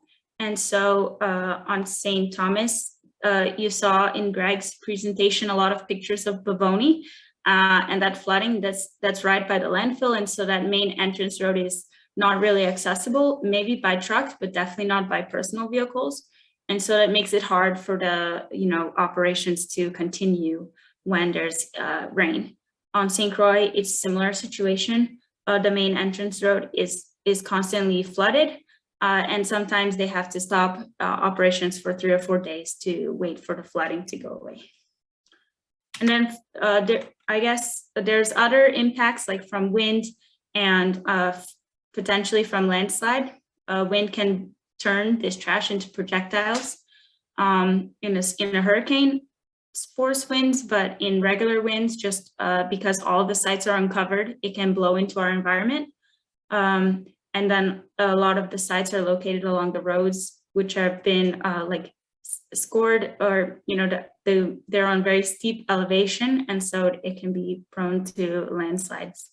And then the biggest thing is that hazards generate waste. I think this is the real takeaway here. The biggest impact from hazards on the system is that it generates so much waste. So some of the challenges, just to sum up. So during the hazard, the solid waste infrastructure can be compromised, but the main challenge is managing and disposing of the excess debris generated by the event. The Waste Management Authority has difficulty planning for these events because it's not prioritized across the USVI agencies. So there's a underfunding, understaffing, or untrained staff. And then also there's difficulty managing the assets because it's dependent on contractors who may have trouble financing. So it makes it hard to have them working. Also, solid waste is a challenge worldwide, especially something like recycling after China stopped taking recycling from the US and Europe. So it's been a challenge in the entire US, but it's even harder for islands because transportation costs are extremely high for us. And also we have to maybe build a recycling center on every single island or have the equipment for every single island. In the States, some states don't even have a landfill because the trash travels so far away. So they try to centralize it as much as possible, but here we don't have that option. It's also difficult to generate revenue because there's no fee for this service. And so this means that it's difficult to maintain it, and it's difficult to adhere to the environmental regulations, which are an added cost, but essential cost.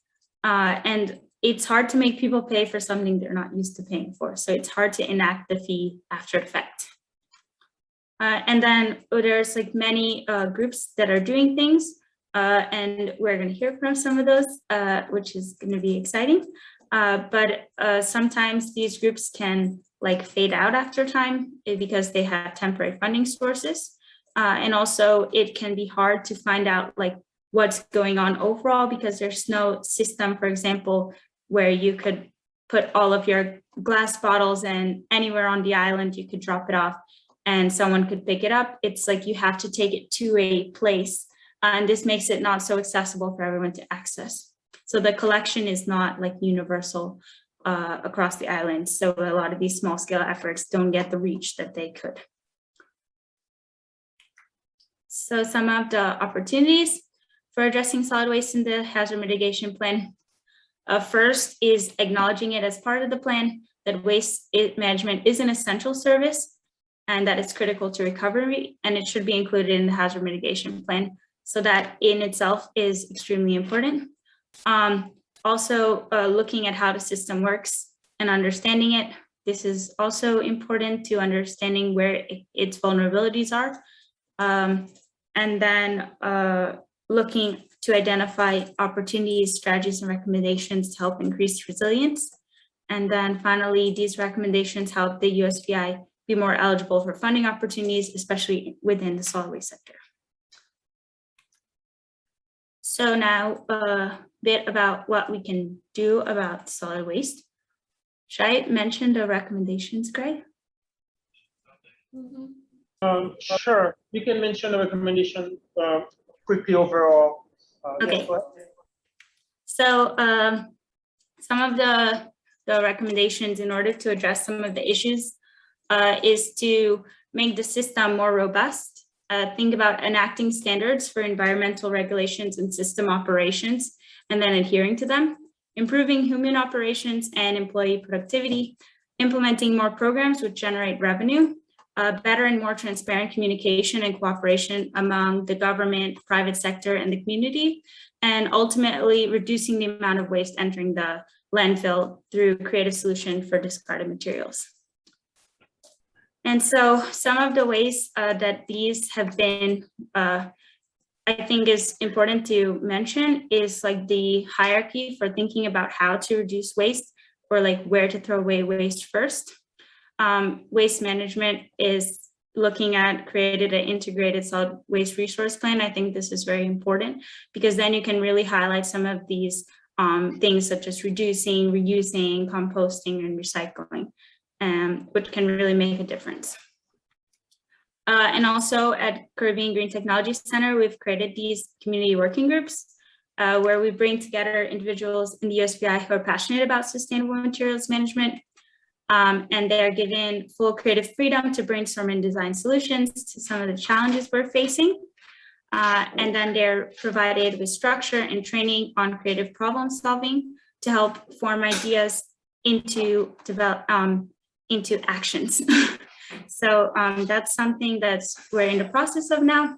And we'll be presenting the final results of that sometime next year, probably in February. So you should look out for that as well. So now I want to pass it to Island Green Living to talk about some of the initiatives that they are doing to help make the solid waste system more resilient.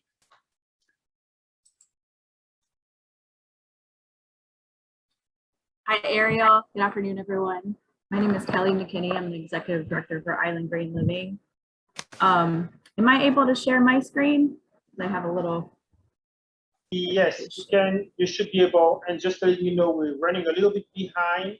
Okay. But please say what you have to say because it's important. Okay, just have a few slides, so I'll do that.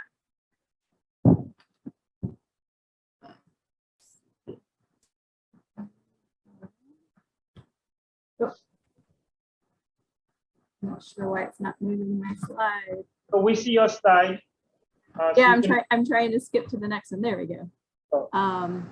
Yeah, so Island Green Living is located over here on St. John.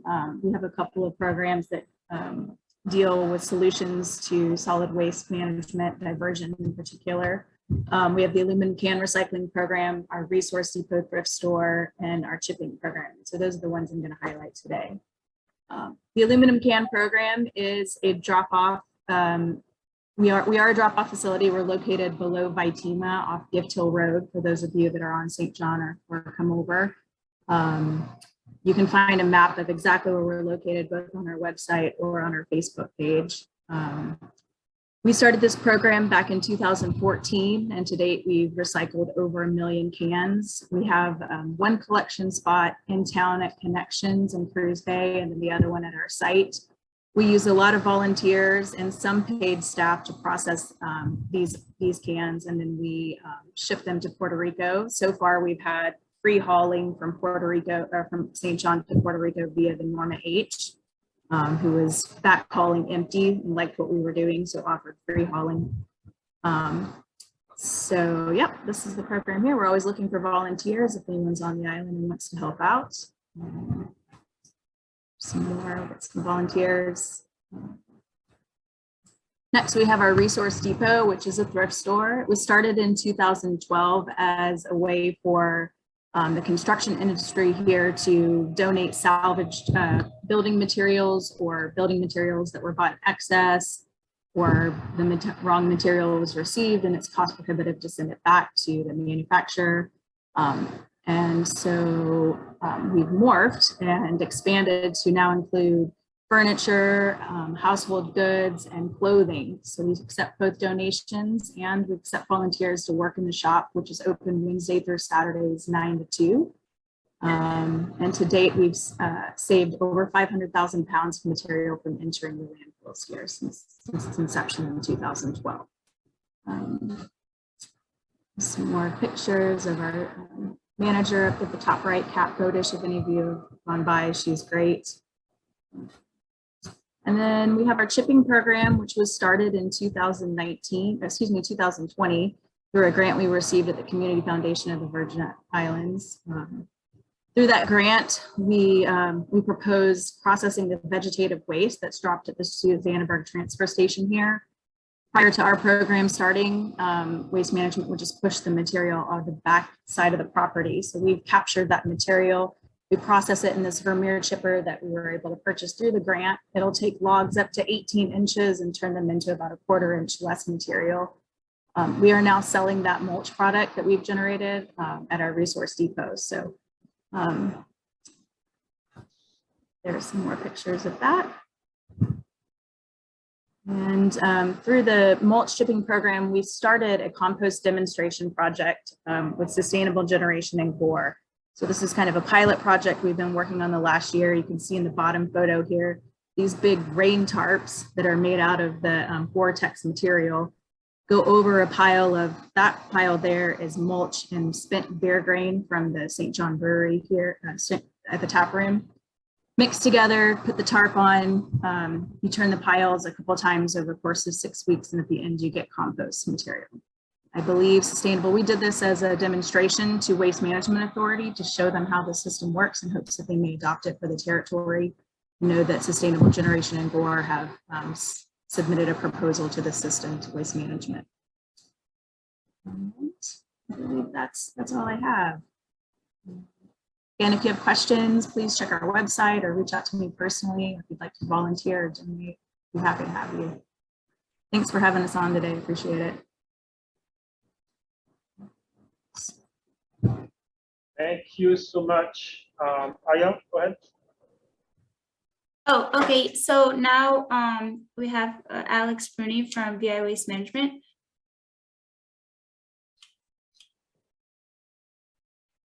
Are you on the call? Yes. Okay. Oh, okay. So I was hoping that you could speak to some of the projects that VI Waste Management is pursuing, both to make the system more robust, also to divert some waste from the dumps, and then also if there's things that VI Waste Management is doing to better educate the public about the consequences of littering. Okay. Good afternoon, everyone. We have a lot of exciting projects that is about to come into fruition pretty soon. One of which is our waste diversion program, where we'll be diverting many different types of waste from the waste stream: plastic, glass, scrap metal. And if we could get our composting program on the way, eventually we'll be diverting food waste and biosolids as well. based upon the presentation that Adam Green-Levin just demonstrated, we are very much interested in acquiring the core system that would allow us to convert our green waste into compost within a matter of 6 to 8 weeks, and would allow us to better assist the agriculture industry within the Virgin Islands. When it comes to scrap metal, we are currently diverting scrap metal away from each of the landfills, but we're looking to beef up that program and do a lot more with scrap metal diversion. We are also currently looking at or meeting with a company that is very much interested in our plastic waste, all of our plastic waste for that matter. So hopefully within the next few months, we'll begin diverting plastic waste from the landfills as well. Part of a grant that we have received from the EPA, we have started a educational program within waste management, where we have several different members from different divisions of waste management that we have come together maybe twice a month to begin developing an education program that we could eventually begin to educate the public in diverting their waste away from the landfill, trying to do some type of source separation, which will go far away in extending the lives of our landfills. One of the other initiatives that we're working on too that would help us in the waste diversion is constructing convenience centers around different areas around all 3 islands. In St. Croix, we're looking to do a convenience center in Monbijou, Concordia, and in Cotton Valley. In St. Thomas, we're looking to do one in Smith Bay, in Nazareth, and hopefully in Bournefield as well. And in St. John, we're looking to enhance the Susanna Berg transfer station and also make it a convenience center as well, and make it a lot easier to divert the waste and to separate your waste in all of these locations. One of the biggest challenges that we have in waste management is used oil and scrap tires, used tires. It costs roughly $35 a gallon of oil here, and it's costing us about, I would say, between $4 to $5 per gallon to dispose of it. However, everyone has no problem purchasing oil to get the vehicles running, but when it comes to paying the cost to dispose of it, then the burden is left on waste management to do so, and same as the tires. So it takes legislation to put things in place that would better assist us in recouping the costs to dispose of these types of waste. And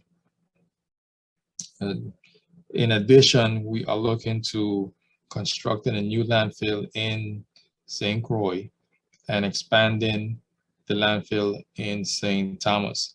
When this is done, it will be a lined landfill that would allow us to recapture the gas. I know you saw a slide earlier in St. Thomas. We are capturing the leachate in St. Thomas and recirculating that leachate back into the landfill as you would if it was a lined landfill. We're capturing it in tanks that we pump out and recycle and recirculate back into the system. So we are doing small initiatives right now so we could lessen the impact on the environment as much as possible. And that's it for now. Thank you so much. We are running behind, so unfortunately, we're gonna have to, do we have time for question or do we take a break? We take a break? I think we need a break, but Yeah. I think, I don't know if they can hear me. I think this is a really important topic. Yes. And I think there's some great comments that are coming in. I think we should come back and see if we can talk about a few of them. Just most recently had a really good sort of cultural reality to remind us, but I think there's also an opportunity to think, I think about carrots and sticks. Yeah. You know, and I mean, people are willing to pay, but can we incentivize them in other ways? So, I mean, when you look at like recycling, the big recycling initiative, you're paying people for their cans or for their belts. Is there an opportunity to think about that in ways that might start changing that behavior? So we take a break? Yeah.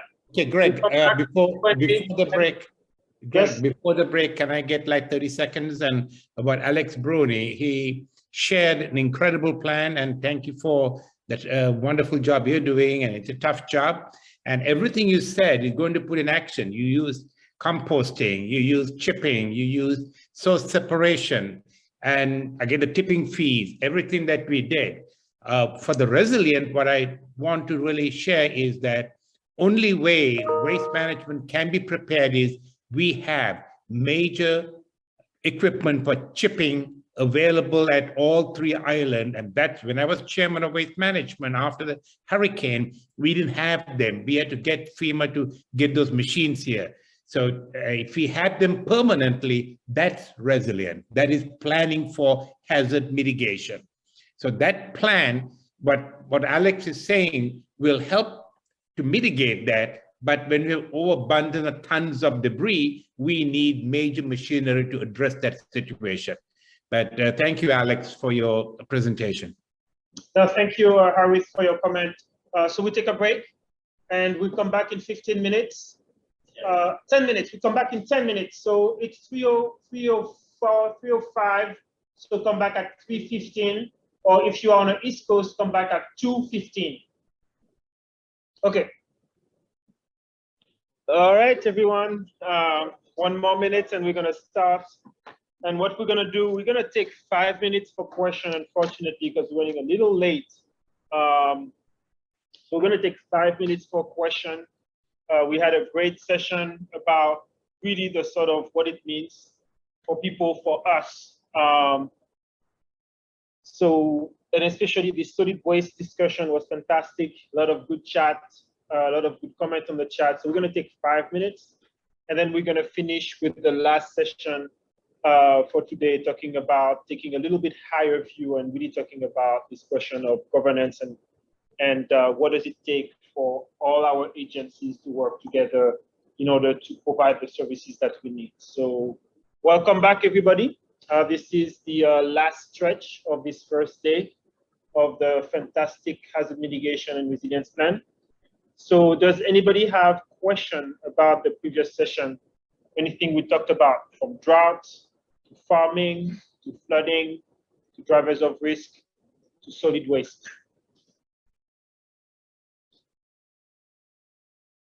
Any questions or comments? And don't hesitate to unmute yourself.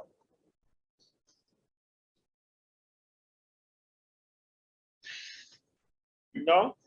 No questions? Okay. Well, if there's no question, Jeff Uwima, our co-lead for the Hazard Mitigation and Resilience Plan, will now guide you through the last session of the day. So Jeff, I'm going to spotlight you for everyone. So now everybody can see you. You are high def. Are you going to share? You share from where you are. Go to the Zoom.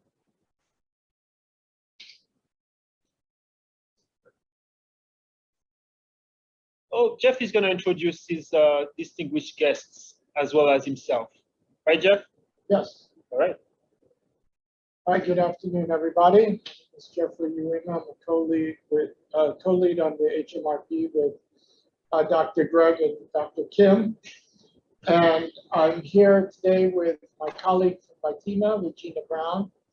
I'm going to talk to you today a little bit about governance and really looking at what it takes to implement hazard mitigation in the territory and some of the general findings from an assessment that was conducted by the University of Virgin Islands as part of the this HMRP planning effort. Some of the findings, I'm happy to, well, some of the findings are quite dismal, really, but I'm happy to report that Regina is going to talk about some steps the territory is taking on improving some of the weaknesses. But jumping right in, university conducted a survey and interview assessment of different government agencies and sectors. And we looked at this issue of governance in the context of disaster risk reduction. And looking at it, we looked at institutions and legal systems and the abilities of the structures to implement hazard mitigation programs that facilitate a streamlined recovery and reconstruction process. And we know we've had some challenges related to the recovery, but there's a great depth of many projects that we have to undertake. So we also looked at the ability or to what extent government is considering risk, natural hazards, and climate change. Looked at ways that we could prioritize areas to build an enabling environment, and looked at how we could implement programs. We're getting a Just go ahead. Okay, programs to implement risk reduction, given that we have some capability and capacity challenges in our different government agencies and sectors. So we looked at institutions, legislation, and leadership. And what we did was we interviewed a series of managers, middle-level line managers in government agencies, and asked general questions about hazards, risk, perceptions of operations. And so starting off with VITEMA, who's collaborating with us on this planning effort, we found that the agency is well-structured, but has some challenges related to staffing and keeping on full-time staff related to hazard mitigation. Post Irma and Maria, there's been funding, and that program has been beefed up, but it's still reliant on federal funding for the most part. We also found that a lot of the agencies in the territory have more of a reactive approach to disaster management. So something happens, the stressor happens, and then we respond and scramble to get information instead of taking a more proactive view on hazard mitigation. And found that there was also kind of a lack of that mitigation focus. There's more of a response focus versus a mitigation focus. So that gives us some room to seek improvement in that area. In terms of legislation, we found that there's an appropriate framework for disaster risk reduction. It created VITEMA as an entity. But we also found within the legislation itself, there was a focus on response to disasters as opposed to looking at reducing future risk. A colleague of mine looked into legislation and found post Irma and Maria, there's really been no legislation that includes emergency management, and the spotty legislation that does is focused on facilitating getting federal money as opposed to looking at any thing focused at long-term risk. So that also raises a flag. We also found that many agencies are underfunded or are functioning with incomplete administrative structures to meet their legislative mandates. So again, we're quite weak in terms of meeting our overall kind of institution mandate as defined in our laws. In the hazard awareness and preparedness planning, 62% of the agency's managers perceive their agency as having limited personnel for disaster risk management or to support recovery operations. many depended on a collaboration of skills, and 62% of emergency managers or managers were aware of their EOP and COP plans, but we found that many agencies didn't really have emergency plans that were up to date. Regina has been working diligently with VITEMA with the agencies to update some of those plans. And would you speak on the current efforts? Good afternoon, everyone. Yes, I can speak on the current efforts as the Deputy Director of Planning and Preparedness for VITEMA. VITEMA is currently in the process of the baseline assessment for our emergency management accreditation program. This is basically something that only the BVI was able to achieve. So VITEMA is trying to attain it. So it'll be the first U.S. territory who will be able to attain it by summer. What that means is now plans need to be created based on that standard. That standard is a little higher than the FEMA standard. For instance, we're talking about the Hazard Mitigation Resiliency Plan. Under EMAP standards 2019, it does not only include core hazards like natural hazards. You have to also include human-caused hazards, man-made caused hazards. You have to make sure that you analyze them quantitatively and qualitatively. This has to be documented correctly because EMAP is very, very precise on those specifics. Being that we're now operating to that bar or that standard, VITEMA now takes into account the importance of all agencies creating plans based on our THIRA, which is where we analyze the threats and hazard identification and the risk assessment. That then goes into the hazard mitigation plan. This is what feeds into agencies being able to have their own emergency operations plan. Those are in fact annexes to the territorial emergency operations plan, which means an agency cannot create an updated emergency operations plan without VITEMA's emergency operations plan. Our plan governs how they will be able to structure, how they respond, how they operate, what hazards have we identified as the most critical for the territory. Our TIOP is complete and we will be disseminating it by the end of this week, and it'll be posted on all our social media platforms and our website so that everyone has the opportunity to dissect the plan, reach out to us if you need skeletons or different things. And we're also in the process of finalizing our continuity of operations plan, which is basically how you continue to operate despite a hazard, man-made, human-caused. The pandemic was an excellent example where we had to go to a virtual platform, but you need to have your essential functions there and documented. VITEMA was able to have a successful 2021 USVI capstone where we had all agencies attend. We learned their gaps, we learned their shortfalls, and right now VITEMA is assisting them in just being more robust and their planning efforts. And the territory is also creating our continuity of government plan, which also feeds into these plans. All plans have to speak to each other.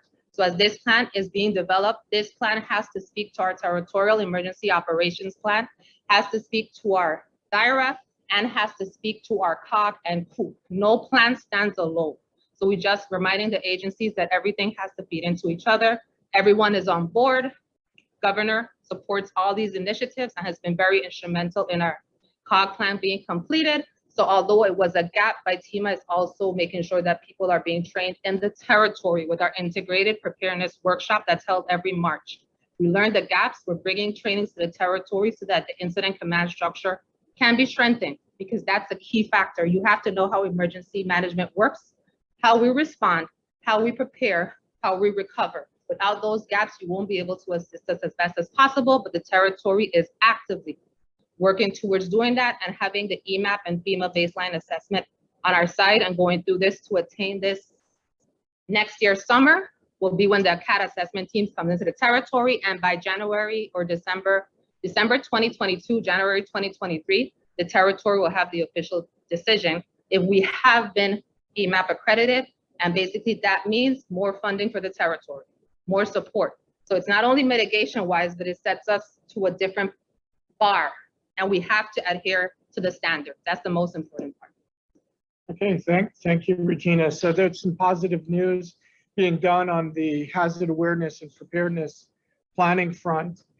We also have met recently with OMB, and we understand that there's some strategic planning initiatives being implemented by that agency across all agencies. Interestingly, in our discussions with OMB, we raised some questions about their KPIs that have been introduced. We found that the KPIs are kind of at a low bar standard. Key performance indicators, and it's a metric used to look at agency performance. Thank you. We also found, interestingly and very importantly, that there is really limited transparency and communication from leaders to the people that are working within the agency. So mainstreaming DRM and DRR into agency operations and building an enabling environment may be challenged unless we overcome some of these issues related to the way that we're communicating within our agencies and among our agencies. We also found that interagency coordination actually functioned fairly well, but they were based on personal and informal relationships. So if the person was not there for a day and there was a coordination that needed to happen, the relationship kind of fell apart. So interagency coordination is good in the territory, but most of the people interviewed felt, 95% felt that their coordination with federal agencies could be improved. Another finding was that we found that information and data management was perceived as being strong. 59% of those managers that were interviewed felt data was used effectively, but 92% also felt that it was being shared appropriately with territorial agencies, but also fell a little short with external agencies. So a lot of work to be done when we look at the institutional framework around hazard mitigation, and possibly a reason why there's lots of increasing scrutiny, not only on us, on states, for how money is being spent and distributed. Moving on to looking at how investments in DNR are made, primarily focused on, a lot of this falls into the realm of DPNR. Know they're represented here today, but the findings are pretty low generally for how DPNR is enforcing environmental practices that relate to risk reduction. There's no comprehensive land and water use plan in the territory. Recently, there's been an RFP that's been out, but there's no dedicated persons or committees that look at risk in the planning agency for the territory. Subdivision and zoning regulations were updated in 2014, but they have not been updated, submitted to the public or legislature for review, approval, or adoption. Again, a key weakness. Building codes are fairly up to date. However, the new ICC building codes have not been adopted formally, and we found that there's poor data collection in terms of permits and enforcement to really look at the efficacy of the programs and how they function within the agency. We found that their environmental programs such as CZM are really good, however, should be expanded given the size of the territory is quite small.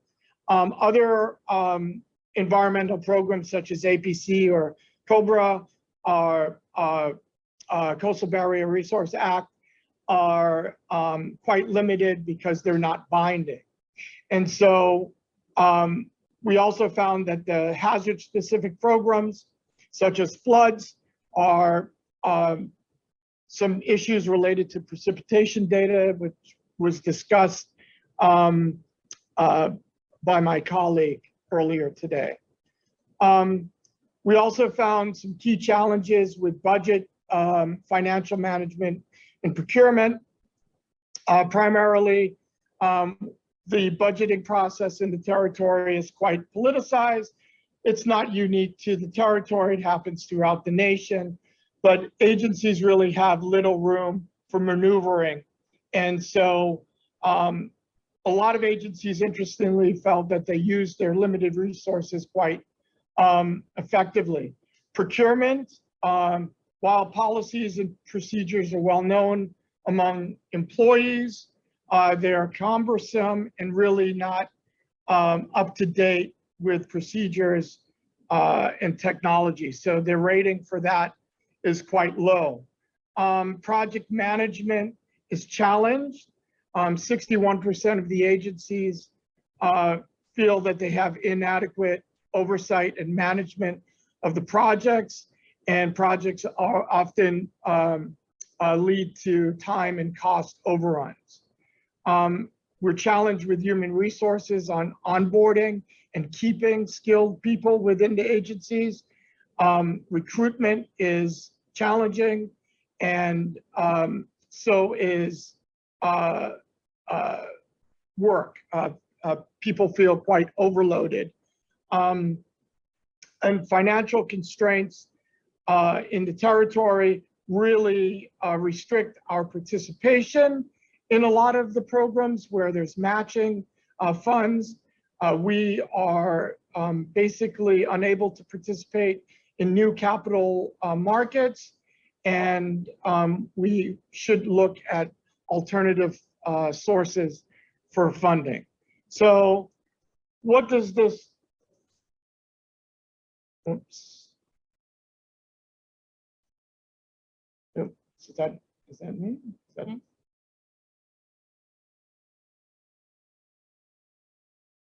yeah. Yeah. So basically, we have key challenges related to the institutions and institutional framework related to implementing hazard mitigation in the territory. I'm going to turn it over to my colleague, Michael Emanuel, to talk a little bit about civil society organizations and their role that they've played. Good afternoon, everyone. My name is Michael Emanuel, project assistant for the HMRP, and my study is focused on NGOs or non-government organizations in the USVI. We already heard from some NGOs already actually today, VI Trail Alliance and the Coral Bay Community Council. Those are two examples of NGOs that exist in the territory. But my study is focusing on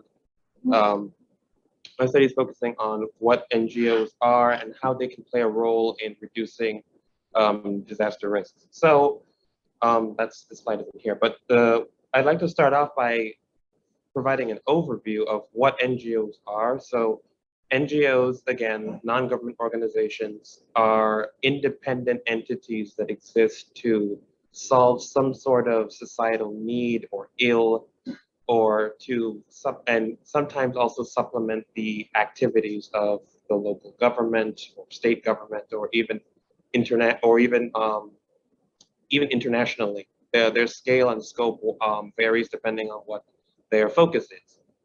So NGOs exist to serve, again, they do everything from either providing basic services to providing or to implementing all sorts of different projects to enhance communities and address problems that they have, advocacy, and so on and so forth. So what's important here is that there are two categories of NGOs that I used in this study. I labeled them as charitable and community empowerment. Charitable organizations are the ones that focus on providing basic services, like I said, so health, food, sheltering, and so forth. And the community empowerment organizations are a bit more of an umbrella. They kind of focus on what I call your higher tier needs. Those are the, again, like risk reduction, advocacy, environmental concerns, philanthropy, and so on and so forth. And these are all the things that kind of make up a framework called community-based disaster risk reduction. And this is a very important part of making incorporating resilience into the territory. And we've already talked a lot about in previous discussions about the importance of bringing the community into the fold in order to make the territory more resilient overall. So NGOs are a very important resource for getting this done. So this diagram here is what we call disaster risk governance, which is basically a framework that shows the relationships between three major sectors, public, private, and NGO, and what the relationship between those sectors are. We're focusing on the public sector and the NGO for this study.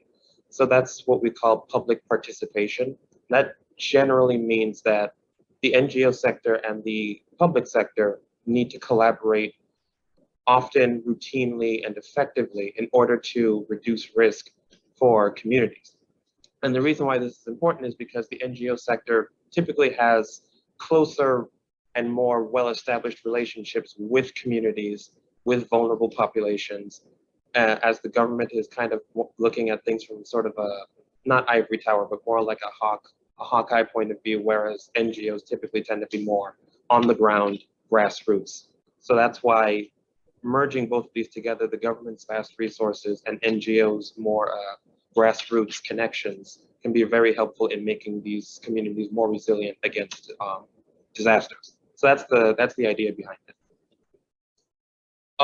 So these are some brief stats. I'm not going to read them out. I'm not going to read all of them, but generally what the takeaway is that we have a lot of NGOs in this territory for a territory of this size. If you were paying attention to the census data that was shown in a couple of presentations back, we are a territory of now under 100,000 people, but we have almost 400 NGOs in the territory, which is, again, a lot. And it's actually increased by over 100 since the 2017 storms, according to the Community Foundation of Virgin Islands. So I think that's pretty impressive for, again, considering how small we are. And of course, these NGOs provide a whole host of services. I broke them down by, again, the different orientations that I talked about earlier. So there's food sheltering, there's medical healthcare, there's housing assistance, foster care. For your charitable organizations and for your community empowerment, you have sustainable development, you have philanthropy, environmental, and so on and so forth. So there's a wide range of services that are offered by these organizations, which again goes to highlight why they're so important to reducing risk for communities. And just as a side note, but in the wake of the 2017 storms, a lot of these organizations faced a lot of challenges pertaining to damages to their physical assets. They suffered from infrastructure failure, like WAPA going down, like most people did, and they also lost access to some of their human resources. So that's just some fast stats on that. So we're going to go into a bit of the sort of different areas that these organizations need to look at in order to effectively operate effectively and reduce risk. So in terms of organizational capacity, generally speaking, as far as staffing is concerned, there's limited staffing. That's not a surprise to anybody in the territory. Everybody has limited staff. So it's not unique to the government. It's also something that happens within the NGO sector. And there's also limited use of volunteer staff. So what's important to realize here is that NGOs will often rely on volunteers because a lot of them are nonprofits, for instance. A lot of them are like civil service organizations, and even some of the for-profit organizations still rely on volunteers because they are trying to advance a cause, they're trying to solve a problem, and a lot of people will commit their time and energy towards helping the organization solve that problem. So oftentimes NGOs will enlist volunteers, or people will go and actively volunteer in these organizations in order to, assist. Unfortunately, what we've seen lately is that volunteerism has taken a steep decline in the last few years, especially because of COVID. Perhaps maybe an unexpected or unexpected side effect of the pandemic is that people have decided to stop volunteering because they didn't want to get sick from COVID. Aside from that, there's also funding challenges that that are plaguing the staffing issue as well. In terms of operational risk reduction, I probably should have worded this differently. But by this, I mean the steps that NGOs need to take in order to make sure that they can function properly at all times. I summed it up as, I can't help you if I can't help myself, in that kind of way. So what I mean by that is, for charitable organizations, I'm talking about threats to their physical assets and their infrastructure and their service delivery mechanisms. So for instance, if it's like an office location or a bus that they might use or vehicles that they use to distribute food to homeless people, these are all things that that charitable organizations use to deliver their services effectively. And for community empowerment organizations, we're talking also threats to their physical assets, but also threats to their program sustainability and the viability of the programs. Because one of the problems that you come up with in the community empowerment organizations, again, these are the organizations that have the more long-term, again, environment, philanthropic, and so on and so forth types of programs, is that they might have a good cause, but the timing may not be right, the situation may not be right, or maybe even the funding is not there to support the program. So there's a lot of issues that community empowerment organizations especially have to look at that is external to just a disaster threat.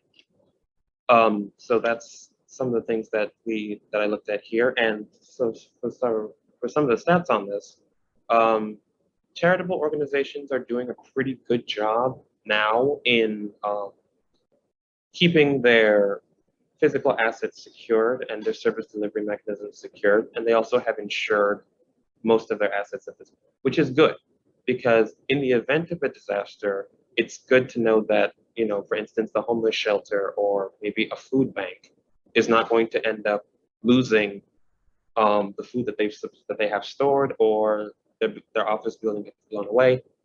So that, because after disaster happens, there's increased demand, and the government, and oftentimes the government needs to enlist the help of NGOs in order to get the services out there, especially for those individuals and communities that the government cannot easily access. So that's that's a good finding. For the community empowerment organizations, what we find is that most of them are doing things that will allow their programs to remain sort of, how should I say, relevant, and their programs are hitting the marks where they need to. And a point to note here is that most of them do engage their beneficiaries in their program administration. What that means is that, like we heard with VI Trail Alliance today, getting the community to actually participate in the programs and in the programs themselves is a very important part of reducing communities' risk, because isolation from either the policymaking process or the risk reduction efforts is part of what keeps communities kind of in the dumps, so to say, when it comes to disaster events. So the fact that there's this much engagement between NGOs and communities is a very good finding. It's a very good sign. However, one of the problems is that fewer of them mention that their programs are actually sustainable long-term. So the issue is that the programs are good, but they tend to drop off after a point. And that is a problem, because many of these programs that they're implementing, again, the risk reduction, sustainable development programs, those things take a long time to get done. So if the programs are not sustainable, then they're going to just fall off, and we're going to miss the mark on a lot of things. So again, this is a place where this is a weakness that needs to be dealt with. In terms of coordination and collaboration, there's a lot of, generally speaking, there's a lot of intra-sectoral coordination, meaning that NGOs tend to speak to themselves and amongst themselves a lot, which is a good thing. But the intersectoral coordination is a bit weaker. So their outreach to, the relationships between themselves and, say, the government or other sectors is something that is a bit weaker. And as I specified here, that collaboration with the local government is about 50% for charitable organizations and 45% for community empowerment. And that's due to issues with funding, issues with procurement and contracting. Those have kind of led some organizations to steer away from working with the local government, and others might. And there's also just some cases where there's not enough time for these organizations to even reach out in the first place. So there's a whole host of issues that causes the lack of coordination. But the point is, it is kind of a weakness that this intersectoral coordination is not happening as much as it should. And most of the intersectoral coordination is happening usually when something bad has happened. So again, after disaster strikes, we call Red Cross, we call search and rescue, and that's great now, but that needs to happen beforehand, not just after something happens. So that's what's happening there. In terms of financial viability, a couple of key points to note here. I did not go into a full in-depth analysis of like the coffers of NGOs because that would take way too much time. But some key findings that I noticed was that there's low participation in federal recovery programs for NGOs. According to the ODR dashboard, looking at the FEMA public assistance dollars, only 65 NGOs were listed out of the 383 that I mentioned before. Now, granted, some of this is due to the fact that some of these NGOs are new, so that is something to point out. But of the at least 273 that existed prior to the storms, we don't have a lot that are actually participating in the recovery. So that's problematic. Again, this is also caused by lack of awareness of the process, lack of the manpower to actually pursue the grant funding or pursue the funding necessary to get this done. There's a whole host of reasons why this is happening. In terms of funding generally, though, NGOs typically have a diverse portfolio of funding. So philanthropy, grants, funding from government, so on and so forth. They typically have a diverse portfolio, and a lot of them do actively pursue grant funding. However, the funding is scarcely ever enough to do everything that they need to do, which again is to no one's surprise. No one ever has enough money to do anything. So that's not entirely surprising. But the bottom line, though, for all of this is that the main challenges are that coordination, funding, and personnel are the main challenges affecting the NGO sector right now. And those are the things that need to be addressed. I mean, there are other things, but those are the three main things that we found for the study. That's it. Okay, thank you, Michael. So in summary, we see that we have some serious challenges when it comes to governance, not only within the public sector, but also in the NGO sector. We heard that there's glimmers of hope happening within the private sector as well, getting to LASA's governance framework. These challenges, we may ask ourselves, so what? Well, FEMA wants to know. FEMA wants to know if we have the capacity to implement the programs that they're funding, and do we have the ability? And it really comes down to political will. Do we have the political will?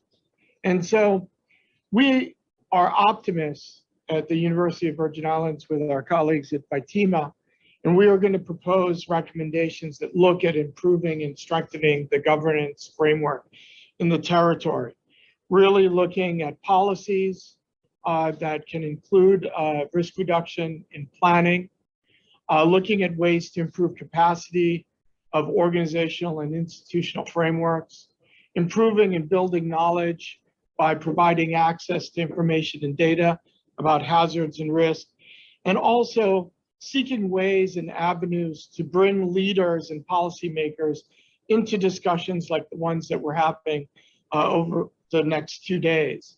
So with that, I conclude on a positive note that there is hope within the HMRP team for moving governance of disaster risk reduction forward in the Virgin Islands. Thank you very much.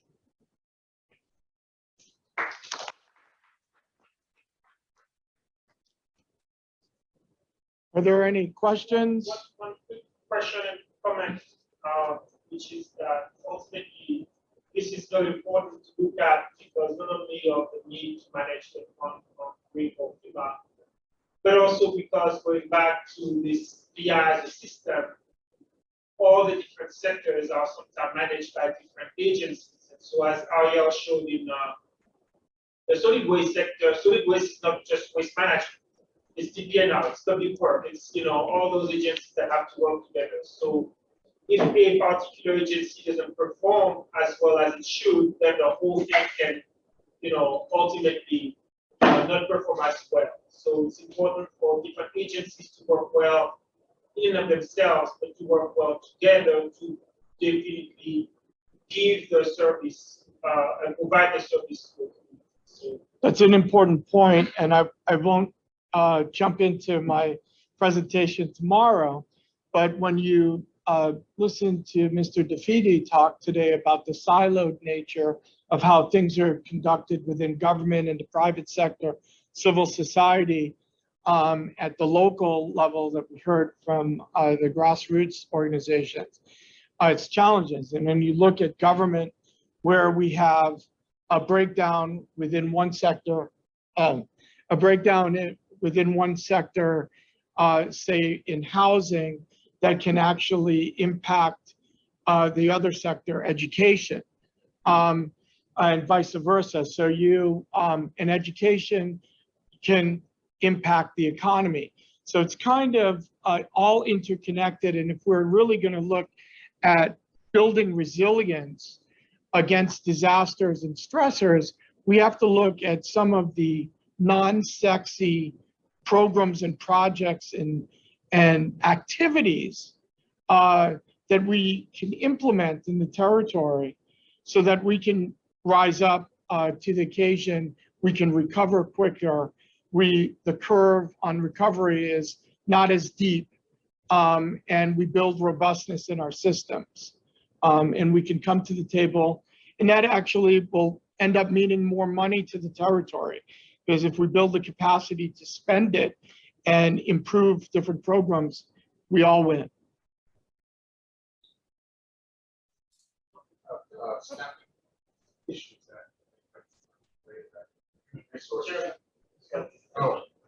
No. Created the human resources at VITEMA low in terms of staffing. Is that a budget issue, or is that a lack of resources in the territory? Competent? No, I don't think it's a lack of resources, financial resources, and a dependence on federal dollars for the staffing positions.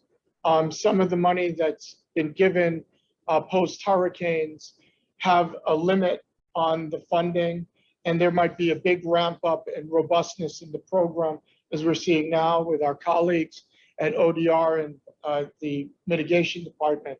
But as that funding weans over the years, it falls off, and it's a funding issue. Yeah, it's a cyclical issue. I have a question, Greg, when you're available. This is Rachel McKinley. Okay, go ahead. So I found in our experience, I really make an effort to work with the government, as their majority of our partners are either overwhelmed, understaffed, in that aspect. And so what kind of solutions are we looking at, not only just in the NGO sector, but the government sector, of retaining professional level staff? Do you have any ideas through that to really kind of keep those connections and the longevity in the field? I know we're at an era of turnover and staffing in all sectors. Well, it's a tough one to say, but when we look at the positions right now in personnel, some of the positions that are available are not really aligned with the needs of the agency. So we've heard where an agency has to hire somebody at a different position in order to have them function in a task.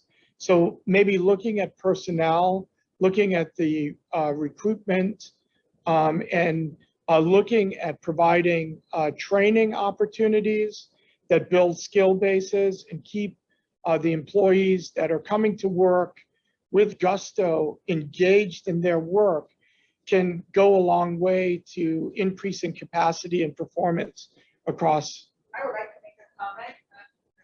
Everyone, President Rivera, VITEMA has mitigation.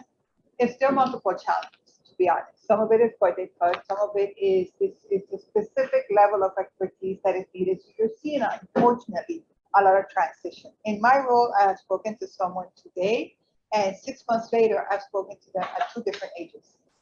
So there are multiple challenges. Salary adjustments are needed. Just to, I mean, you said we can't hire someone for a role that is not what their role is. That's against the brand. So there's all of those. But I will tell you this, I get excited whenever I get a new staff on because I said we're going to be able to do more. But then 2 weeks later, I lose 2 staff members because they're going to somewhere where they might get more funding, more money for less work. It's a challenge. In many ways, this is for a lot of us, this is a labor of love, really and truly, because it's not the salary, it's the passion that we have and the commitment that we have to the territory. But there are challenges, there are gaps. All around, we have resource issues. We don't have enough people. There was actually a study that I believe was done by RAND, and we don't have enough people in our population just to fit the needs of what we need to be able to accomplish, to spend the money that we need to spend to meet the days for these grants. So I just wanted to make sure that awareness was out there also. Yeah, that's a good point. And very, very similar to points I was making in terms of personnel. Yes. I would just say that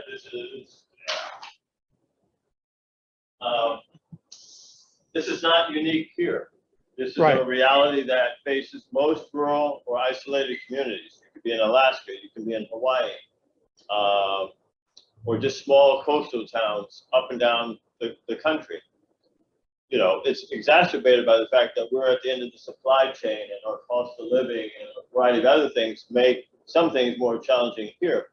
But the reality is that this is a common challenge for areas that are remote, rural, predominantly rural, and get hit with these kinds of disasters. So, I don't want to pinpoint or point to the Virgin Islands as being some sort of really odd situation. It's very common. It doesn't help us, with our labor of love.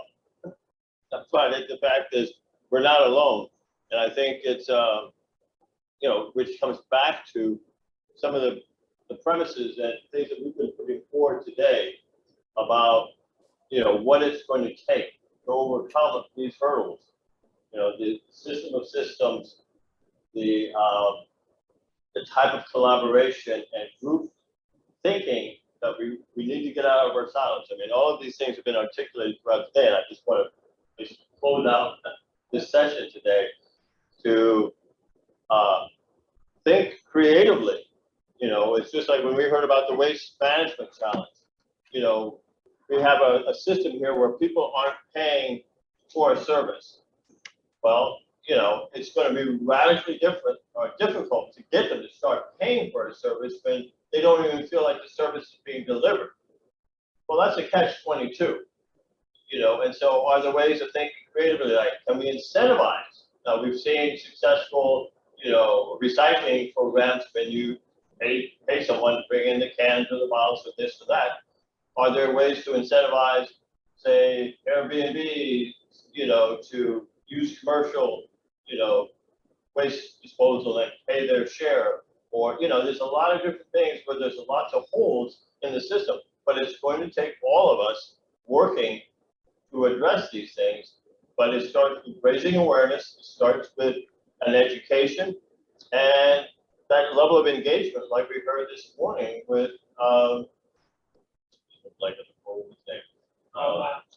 yes, Ms. Winfield,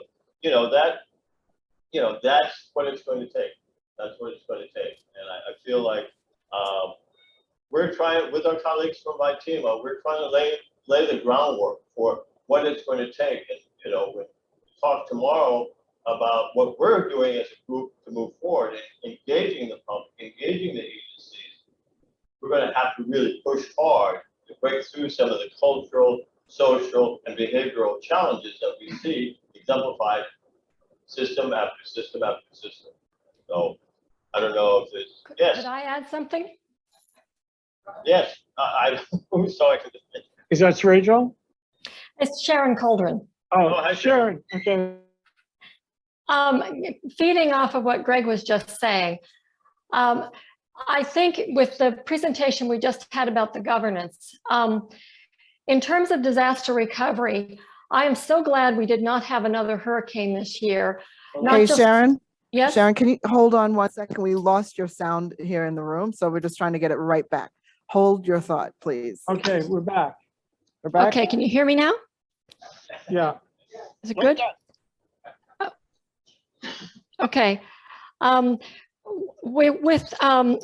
very grateful, I'm sure we all are, we didn't have another hurricane this year, but part of that reason is because I really felt that if we had had another disaster right now of any kind, I think so many people are so frustrated organizationally and individually with the slowness of the disaster recovery from Irma in meaningful ways for people who didn't have insurance or obvious ways to get things fixed.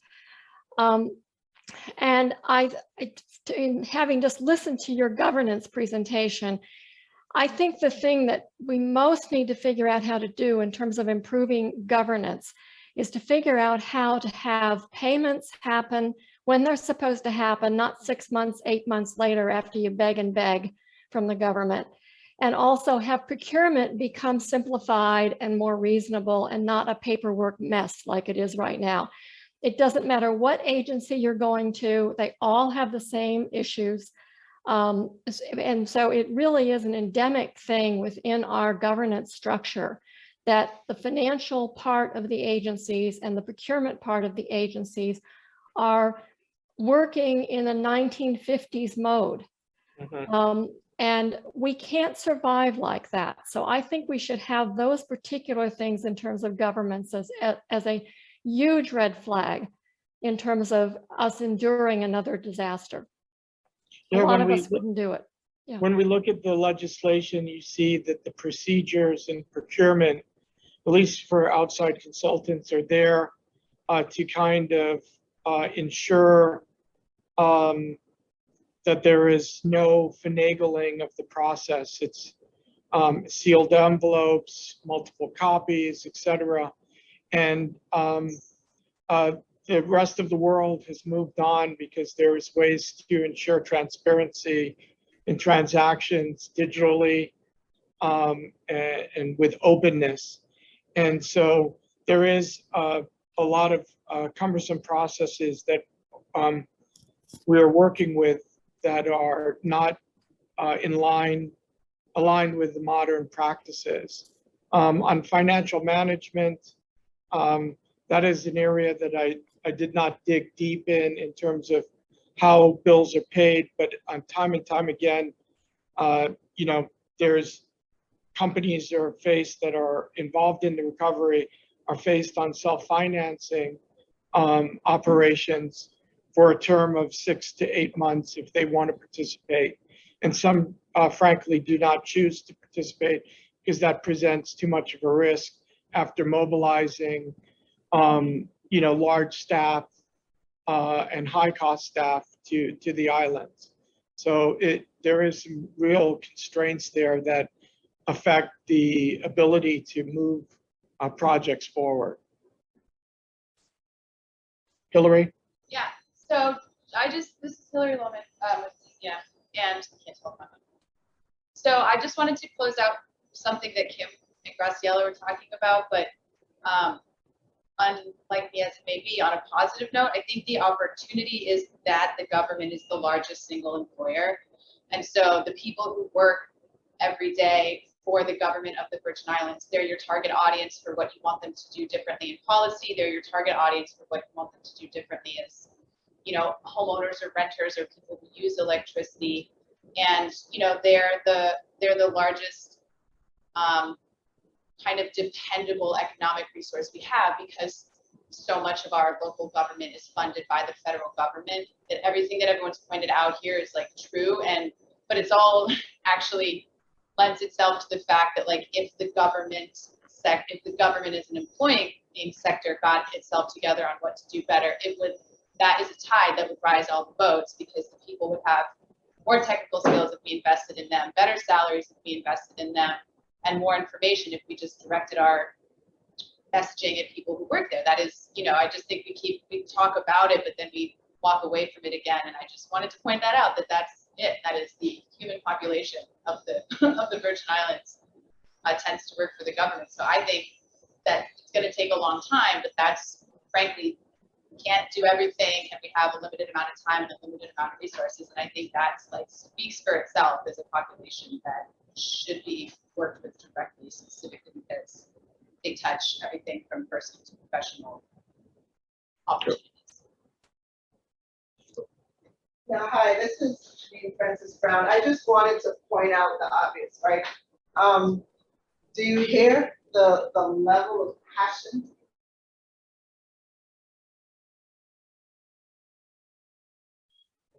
We need to leverage that to work toward solutions.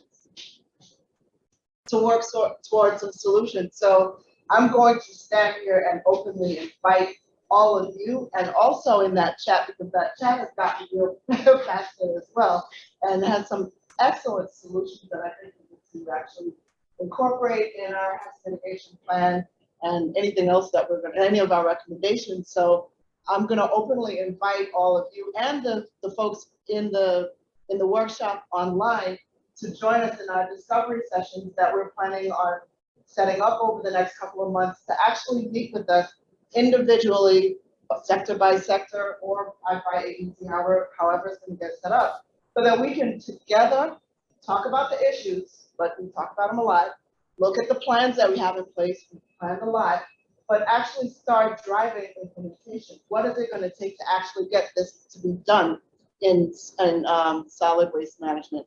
What are we going to do about the water shortage, and how are we going to get the farmers the water that's missing? We need to sit down and just map this thing out. So I just wanted to. No, and I'll close on the point that we made very early on. You can't anticipate all the problems, and you can't solve them all at the same time. The reality is that in these discovery sessions, we really want to prioritize, because there are some opportunities. I'm looking at Dr. Luciano as someone who's raised the opportunity around data management and streamlining a lot of the bureaucracy that we've been talking about, because it's caught up in 1950s paperwork when folks have systems, electronic systems that would streamline these things so much more quickly. It would save time, it would save money, and it would save labor. And so when we are limited on time, money, and labor, there are some low-hanging fruit that we could point to that would help with some modest training, some modest investment to streamline some of these processes. But it's still, at the end of the day, it is about prioritization, what's most important for these agencies or these sectors. And these discovery sessions that Janine just spoke to, that's our opportunity to look for those. And where we see a lot of different groups or organizations or individuals point to the same issues, that should ideally elevate those to the top of our list as we figure out next steps. So on that note, unless there's someone online, I'd like to wrap this up today. Marla. Yes. Thank you. Thank you. I had a very burning question, and I don't know if you mentioned it in the governance section to you, Emma. But from an agency perspective, we've been struggling with, and I don't know if you had a look at it, with the legal permissions to rebuild. So under the disaster recovery, we've had many individuals who want to rebuild, but under the laws and the codes of the Virgin Islands, you have to provide legal interest in the property that you want to rebuild. Many are quagmired. They're either someone died without a will, it's not in probate yet, it's taken 30 years, you have 13 people who own the same house, and we have, and I receive daily many frustrated callers who I really try to assist and who my legal team says I can't help because they have and cannot prove legal interest in the property that they want to fix.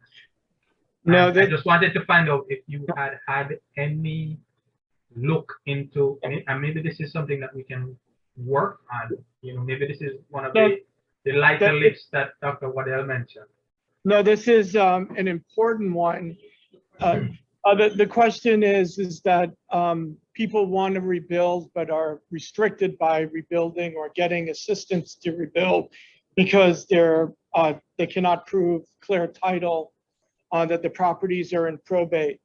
And this was a big issue that was raised. We've discussed it internally, but a big issue that was raised with the assistants, individual assistants in Puerto Rico, of all places. In Puerto Rico, what they did through their central titling agency that's in charge of property taxes, and the municipal governments have the registry, but the titles are managed by the Centro de Recordación de Ingresos Municipales, CRIM. They looked at giving people a certificate of comfort to prove occupancy there, whether there was a certain list of criteria for people to prove occupancy of the structure in order to get assistance for rebuilding the structure, and also individual assistance. And there was some dialogue of whether they would map those properties through a pilot program to see exactly the amount, but the quantity in Puerto Rico was so overwhelming. And so it's something that's being looked at quite seriously in their realm, and has been raised in our analysis primarily due to the deterioration of historical town centers, which are tremendous resource. But a lot of the vacant homes and structures there are in probate, and there's wrangling among families on who will, be able to rebuild, whether it's the occupant or the brother that lives in New York. And so there's a lot of academic literature around this related to family land in the Caribbean, and we are seeing it manifest itself right here in the Virgin Islands related to assistance for people. Graciela wants to. I just wanted to give a quick update on that. We actually met with Port 3 in Puerto Rico last week. There's an ODR in Puerto Rico, and they specifically addressed this issue. This affects any federal funding, not just IA. So they're actually looking right now at trying to do some legislation, and because it is such a challenge for us here too, we are going to be tracking that. Okay. And then I just wanted to put one thing real quick. I did see a lot of chat about this PD 501, the 501c3 requirement. Actually, with FEMA funding, if you do have the proper paperwork through the Office of the Lieutenant Governor, you can qualify for federal funding. But you have to make sure that you have those documentation. All right. So Marlon, that's a great comment related to the properties, and I'll close on an optimistic note, and I look forward to active participation tomorrow. On behalf of my colleagues at the University and VITEMA, we thank you for your participation today and look forward to having an engaging discussion with you tomorrow. I bid you farewell and a good afternoon.